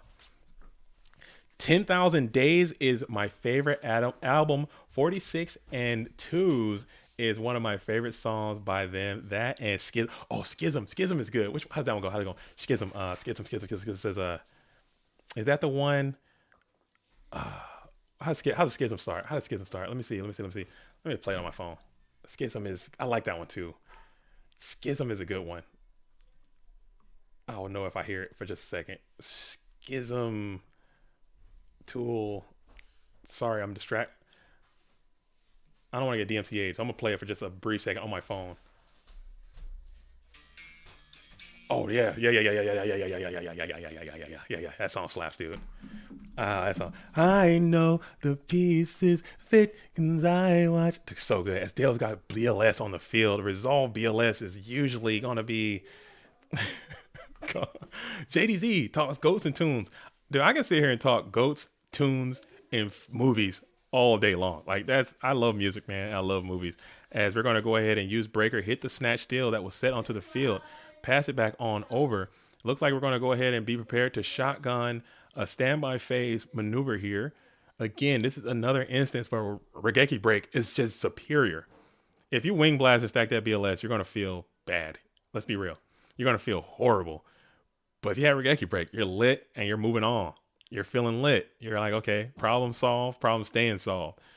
I don't know, but we'll see. As AJT is in a deep ponderance here, after you had already wing blasted a freaking Breaker, which also feels bad. You know, that's what I'm saying. I think wing blast time has come and passed. I think Regeki Break, the year of the orc, the age of man has passed. The age of the orc has come. All right, so we're gonna sit here. Alice in Chain. Come on now, Zumbu Poom. You know I love me some Alice in Chain. I'm up here in the Pacific Northwest, and we talked about that before. It's like periodically they'll do Alice in Chain like power hours, Nirvana power hours, Pearl Jam power hours. When they do that Alice in Chain power hour, I am not getting out of my car. I'm lit all the way to work, and I'm staying there until they finish that power hour, dude. Don't care. I don't care. And we're going to go for it. And it is Sakuretsu Armor. AJT with the Stone Cold Bluffski. The Stone Cold Bluffski. And it's funny, you guys mentioned Alice in Chain. When I was making that Man with Wajat video, the only thing I kept thinking about is like an Alice in Chains cover. Instead of Man in a Box, is Man with Wajat.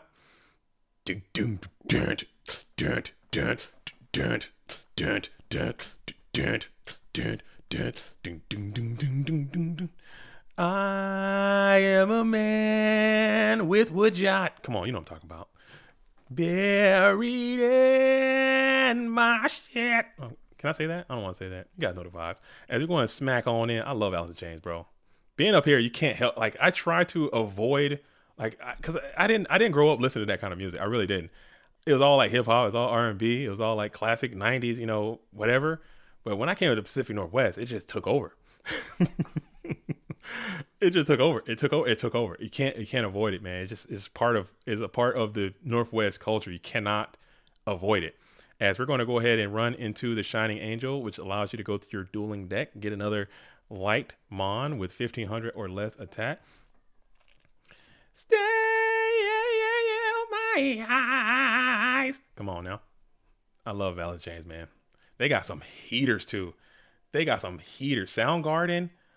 Oh man, Soundgarden's got some bangers, dude. Freaking another sleeper band that kind of doesn't get much respect. Audio Slave. They get no love. As they're gonna go ahead and set that DD Warrior Lady into defense position in the face of this breaker. JDZ, please tell me about Gate and why it's not top tier.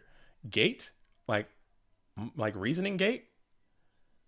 Please tell me why it's not top tier. It's too fickle. It's too fickle. It's too fragile. It's too fragile.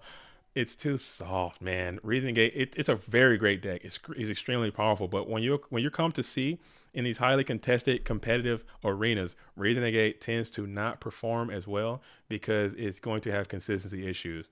It's going to have issues maintaining that throughout a long dueling day. 12 hours of RGT, your deck's going to brick and you're going to lose eventually. It's going to brick and it's going to lose. It's too fragile. Me too. RGT, me too. Yeah, it's too fragile. It's going to brick eventually. You're going to run out and it's not going to. And people are becoming like some of these duelists who play in these tournaments. They're very talented and they understand that matchup and they understand what needs to happen in order for you to win and for them to win. And that's even evident by just some of the way that deck has performed this year. You look at the 2021 GOAT Format World champion Delinquent. He's been playing Reasoning Gate all season and playing quite a few events as well. And he hasn't managed to convert any of those events into any significant. So he's been playing it, and he's probably one of the best players we've ever had. And he's playing the deck, and he can't convert with it. That lets you know, like, hey, it's more than being sacked, and it's more than luck. He's won a GGP. I think, did he win or did he top? I'm talking about this year, this season. I don't think anyone's. I don't think anyone has had an RGT win this year. I think there's been some tops. I'm not sure. I have to go back and look at it. Maybe there's been one win. No, actually, yeah. I think what's that duelist name? Man, LaSalle, not LaSalle. Paid. I'm sorry, not LaSalle. It's Paid. Paid won a PWCQ with Reasoning Gate. But I just think that it's going to take a lot for that deck to. You gotta get lucky. You got to have a good bracket. People aren't siding for the deck anymore, so it might be in a good spot, but it's just too fragile. It's too glass cannon-y. But it's still a really, really good deck. You can beat people with that deck. I hate playing against that deck. It'll clap you up. RGT is more fragile than Aaron Rodgers' Achilles tendon. Man, I think it's a little bit more durable than that. I'm not going to lie to you, Zabuma. I think it's a little bit more durable than Aaron Rodgers' Achilles tendon.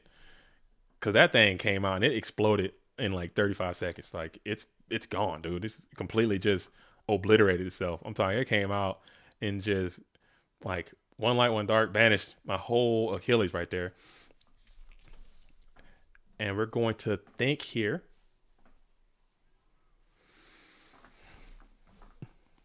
I haven't seen him since either. Nate Dogg, you might be onto something. I gotta watch out for that duelist. Paid 1-7. Showed up, did an RGT win, and dipped. Haven't seen anything or heard anything from that duelist since then. Very interesting and peculiar indeed, Nate Dogg. You're on the case. Nate's on the case. You know what I'm saying? We're keeping an eye out for all alts, all right? Keeping the eye out for them. As we're going to go ahead and get that pot of greed back. HAT seems to be cooking right now. Seems to be on the cook central right here. As you flip faith, get back pot is always going to be great. As Dale is checking the GY. Gonna see what it is. See what it is.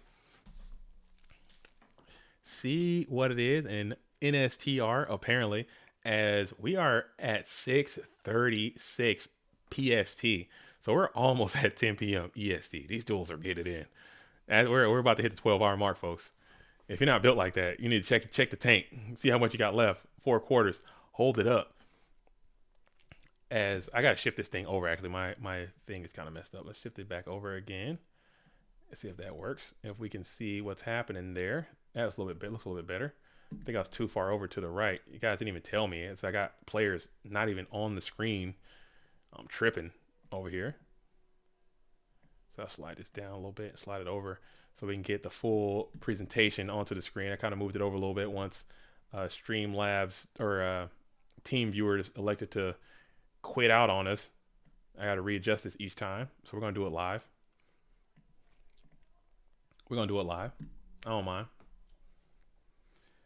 3 people said it. 3 people said it. Oh, what are they saying? The stream view has shifted to the left and is cutting all the player faces now. Okay, my bad. I missed it. I must have missed it. My bad, folks. You guys are saying there's a little delay. Let me get this thing.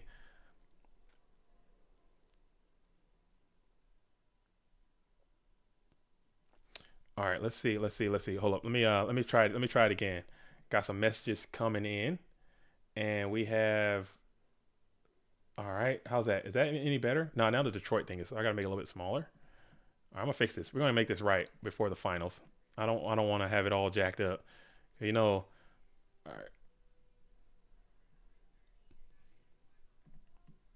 There we go. That's looking pretty good. All right, cool. Now we're late. All right. He's ACP. You think paid 1.7 is ACP? Possibly. I don't know. I would be surprised if that duelist doesn't have alternate accounts playing in the GOAT format online scene. I wouldn't be surprised he's all up in the Discord. I wouldn't be, because you don't just stop playing GOATs. You don't just stop playing GOATs. If you're an addict, if you play GOAT format, you're an addict. And that duelist hasn't been on the scene in a while. You know, he still makes videos and covers content about GOAT format all the time. So clearly he's very passionate about it. So I would not be surprised if that duelist had alternate accounts and was entering into tournaments. I would not be surprised. Can you wall mount a second monitor? I need to just get a bigger desk. I don't know what I'm waiting on. I don't know what I'm waiting on. I need to get a bigger desk. I think I need to do that. As Nate Dogg said, and he joined the Discord and the channel the same day of the tournament and won. Possibly. I wouldn't be surprised. And we haven't seen or heard from them since. As Nobleman Crossout is going to resolve without delay. Zabumafu asks, what is the most money you spent on a card back in the day of GOAT format? Back in the day, I was a hustler, okay? I was an absolute rapscallion, okay? I was a hustler. I was a vendor. I was a trader. I didn't spend that much money on cards. I was the guy trying to acquire the cards for as low amount of money as possible and flip them things for as high amount of money as I absolutely can. So I wasn't spending a ton of money on cards. Nowadays, like I said, I was a collector then, but I was more of a collector through like freaking trades and acquiring cards, maybe playing for cards sometimes. You know, I had a little gambling streak I went through for a while. Not my proudest moments, you know what I'm saying? I would sell cards and trade cards and, you know, acquire cards. All right, let's see. Let me fix this. So it's going to be Dale is going to be up a game, 1-0.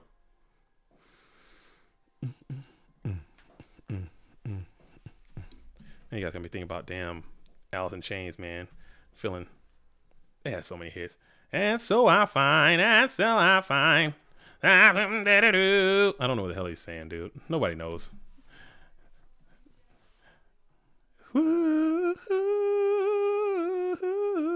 No, that's Stone Temple Pilots, ain't it? Who's saying that song? I'm getting mixed up. I might get my shit all jacked up. I got Stone Temple Pilots and Alice in Chains all mixed up. I think no. Yeah, he come to snap the rooster. Oh yeah. Yeah, here comes the rooster. Yeah. You know he ain't gonna die. Come on, man. I don't care. No, no, no. You know he ain't gonna die. Sorry, I'm losing it. I'm losing it, folks. You guys know how it is. We're well beyond hour 5. I'm on hour like 10 right now. So you get what you get. You get what's left. We're in losers finals, and I'm over here, Alice in Chain, roostering it up. It's gonna be what it's gonna be, and we're gonna flip for a TT summon to Koichi poke win. I love that. I love that. AJT gets busy, and we're gonna get to a 1-1 situation. AJT being motivated, downright dedicated. You can check me out.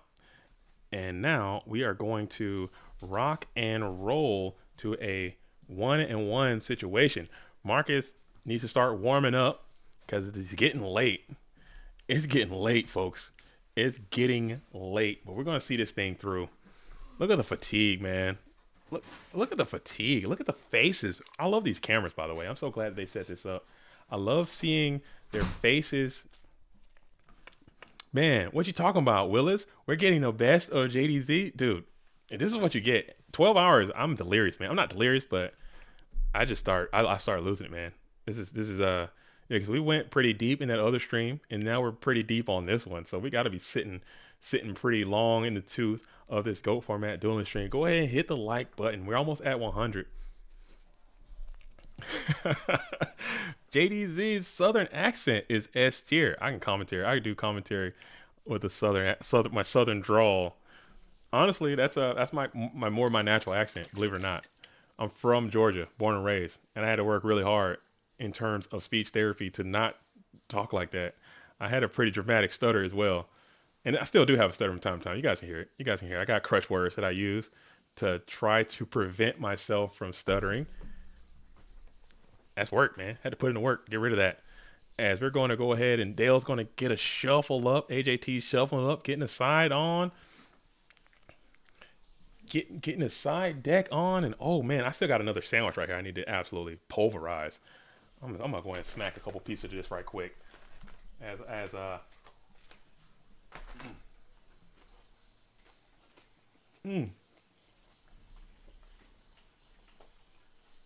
Oh, God.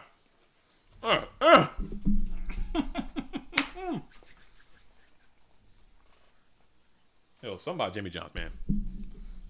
They're not paying me for this. Jimmy John's is not a sponsor. They are not paying me to say this, but I'm telling you right now.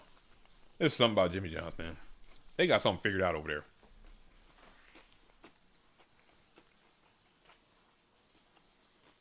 There's something about Jimmy John's, man. They got something figured out. Yeah. Real quick sandwich view. I can do that. I can set that up. Real quick. Just a real quick in and out. Right here. See your boy holding it down? I already worked on it. I had one already pounded on one of these already. This is the second version of this. All right. Your boy's eating good. You know what I'm saying? Your boy's eating healthy over here. Not healthy at all, probably. Your boy is absolutely crushing. You know what I'm saying? I already smacked one of these already. Oh man, I got a little. All right, back to the action. Oh, I already crushed one already. I got another one in the chain. This one right here. Oh yeah, I gotta get me a little napkin. It's going down. I got nobody to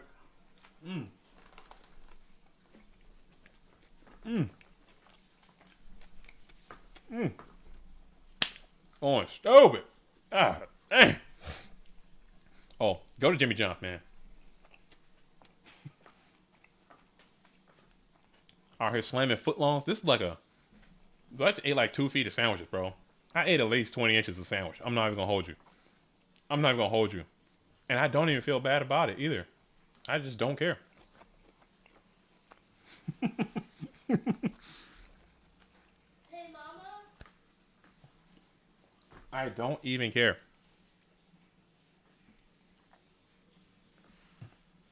Yo, let's go. Let's go. Let's go. As we just got the JJ Surge has subscribed to the GOAT World. Yo, what's up, JJ? Welcome to the Go Format Dueling Experience. Stick around a while. Go watch some videos. Hang out. Stay there. Kick it with us. Hey, Mama. She's not here. What's up? Oh. AJT fell asleep? Because you know for a fact that they were playing all night testing. Let's be real. Let's keep it a buck. Let's keep it a buck. You know that they were playing all night testing, and now they're up all day. You know they haven't been eating properly. You know they haven't been adequately hydrated. You know they've been focusing all day. This is guts, dude. This is global guts. This is rough, but that's what it takes to be a champ. That's what it takes. You gotta be built different. Yo, JJ, new to the community. Glad to be here. Welcome to the community, and I'm glad you're here as well.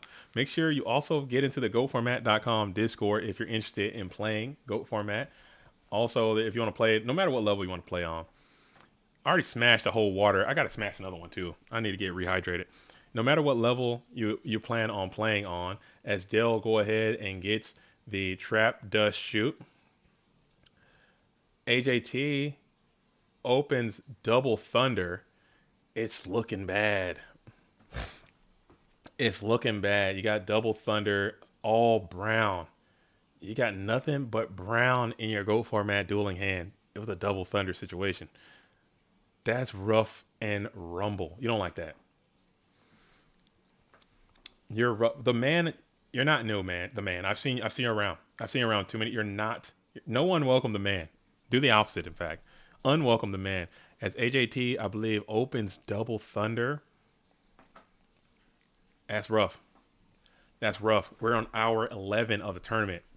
That's even rougher. Ouch, man. Ouch. Ouch, ouch, ouch. So this is probably why you don't do double elimination. This is probably why. It does sound good on paper. It does kind of make sense. But damn, oh damn, when I tell you the truth, man, it's hard. It's hard. It's hard. It's hard. As you're going to go ahead and flip to Koichi, add one from the deck. Zaborg is powerful here. Zaborg is powerful here in Graceful Charity. Oh man, it's looking it's looking grim. It's looking grim. The man. Okay, everybody, welcome the man. Welcome the man to GOAT World as well. Don't boo the man. All right, so we're still trying to see what is going to go down. As we're going to discard for Graceful Charity. We're going to get a discard in here. We're at 93 likes. If we can get that up to 100, it would make it all good. Discarding Triumphant Virus, discarding Blade Knight. And we're going to trib up for Zaborg. You knew that was coming. And then we're going to smack on in for 24. Zaborg is the great equalizer. It's okay. The time rounds they did in the winter side saved a lot of time to make up for yellow, dude. It is what it is, man. It is what it is. Thugalicious, I'm not gonna sit here and welcome everybody. Thugalicious, you've been here, okay? You and the man have both been here, and AJT just gets sacked into oblivion out of there out of that game 3. The hand was just bricked up and unplayable, and that's gonna be what it is. It's Vapor 22. What's up? Just subscribe to the channel. Yo, shout out to Vapor 22. There's a lot of 22s coming in here. I'm fine with it. I'm fine with it. And Del Bolito just enters into the sack, feels the sack, and that's it. He just go ahead and gets a quick win on AJT. So getting 2 wins on AJT in the tournament, but his hand on that game 3 at least was extremely unplayable. That's rough. Open and double thunder. The sack god giveth, and the sack doth taketh away. Goats, chapter 1, verse 2. The sack giveth, and the sack taketh. You know what I'm saying? All praise be to the one true sack. As we are going to go ahead and go on into the grand finals, or the winners finals, or the finals, whatever the hell you want to call it. That's where we're going to go. And we're going to be here very soon. So let me check my Discord messages real quick. Okay. Oh wow. Oh wow. It looks like we might be having a dramatic conclusion to this tournament. No, they're going to play. They're going to play. It looks like we're going to do a coin flip. It looks like we're about to do a coin flip or a dice roll to play it out. But it appears as if both of these duels are going to elect to play it out instead. Maybe they can do some kind of prize split or something. I would like to see it end on the battlefield, but it's going to be what it's going to be. And we still have Dale here. All right, and then we have Marcus back in the dueling world, and this is it. This is going to be. It all comes down to this. It's going to be what it's going to be. These duelists look fatigued. Okay, they looked wore out. They look wore down. They look beat up. They look not great. Okay, this is hard. Okay, this is hard. Doing anything for 11 hours, 12 hours is hard. Let alone sitting here playing Yu-Gi-Oh, sitting in a room with low ventilation. But that's what you do. This is what you do when you want to be great. This is what you want to do. You have to Marcus. Okay, and we'll put a C on there. All right, so Marcus C versus Dale B for the winners finals. Let's update this. Boom. And this is I'm just gonna put the grand finals on here because I think I have a grand final set up already. Even if it's not the grand finals, sue me, dude. Just take me to court. Just take me to court because I don't want to keep changing this thing over and over again. All right, cool. So there's still it's almost 10 p.m. Eastern, and there's still 2 hours of potential gameplay left. Dang. That's true. So we're going to think about it. I think they're discussing, there was some talk about them potentially not playing and just kind of having some kind of gentleman's separation, maybe a prize split. But both of these duels want to get to the Go for Mat World Championship, so they're going to have to play to see who gets to go and who gets the mat and who gets that kind of stuff. So they're thinking about it right now as we're saying some farewells and some goodbyes. I will sue you for defamation. Go ahead. Take me to court. Take me to court. Go ahead. Lock me up. And I'm going to go ahead and pull the game screen back up. And we'll see what's going down here as I'll pull my Discord back up. Okay, they are playing. Yo, I'm getting a call in from the Tooth. You guys probably can hear him. All right. Yo, what's up, Tooth? Yo. Yes. All right, so I'm on. They can't hear you guys. I'm gonna translate what they're saying.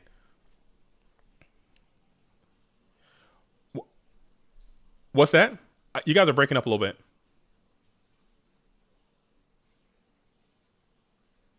Can you guys finish this on Dueling Book?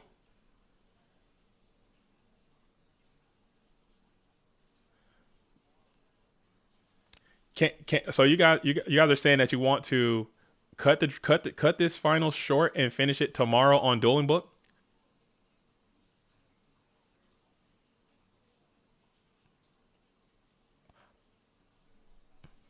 Personally, I don't have an issue with that, especially if you're using the same decks. Let's talk to just stay here for a minute. Stay here for a minute. Let me reach back out to the rest of the staff and let's get a quick vote and see what they think. But I do not have an issue with this at all.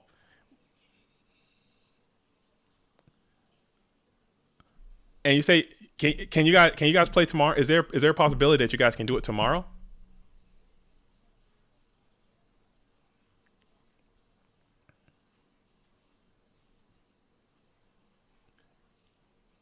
Okay, so you cannot do it tomorrow. When is the earliest you think you can do it?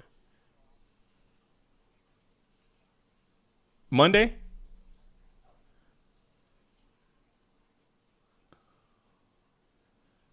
Okay, I don't have an issue. I don't have an issue with it. I got Scully here as well. Scully's in the chat. He doesn't have an issue with it. I think that's fair to everyone. If you guys want to just cut this here and we can handle it on Dueling Book at a later date. I think that's fair. All right, fellas. Congratulations to both you guys for your top, man. Great performance. All right, folks. So it's of course. Much love to both of you guys. Okay, so if you guys didn't catch most of that, I know you guys can't hear what's going on out there. So what's happening is that they're going to go ahead and they're going to go ahead and postpone this because it's getting extremely late there, and they have a long drive back to Toronto. So we're going to go ahead and cut the GGP short here, and they're going to come back in next week or sometime next week, and they're going to finish it. Unfortunately, that's just the way it goes. It's going to be really, really, really late, but we're going to cut it off here. So I'm going to go ahead and wrap this thing up because I know they're about to shut it down, and I think you guys can go ahead and break down now if you want to do that, and we'll go ahead and shut it down here. But I'll get the information of when they're going to play and when they're going to do it. But unfortunately, I might not be able to release their deck list until that duel has been completely concluded.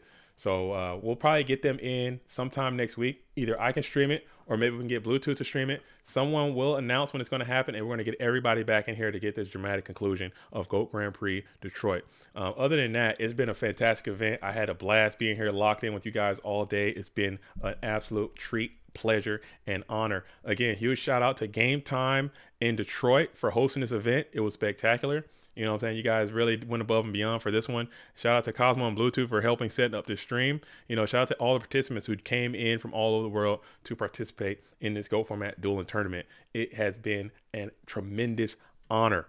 You know, much love to all of you. So stay tuned to the announcements. Get into the GOATformat.com Discord. We're going to put that information out when this duel is going to be played, so you guys can tune in to see how the dramatic conclusion is going to go down. It's going to be live and direct, no matter where it comes from. So again, from me to you, thank you all for coming out and participating and watching. Like this stream, comment on this stream on the way in and on the way out.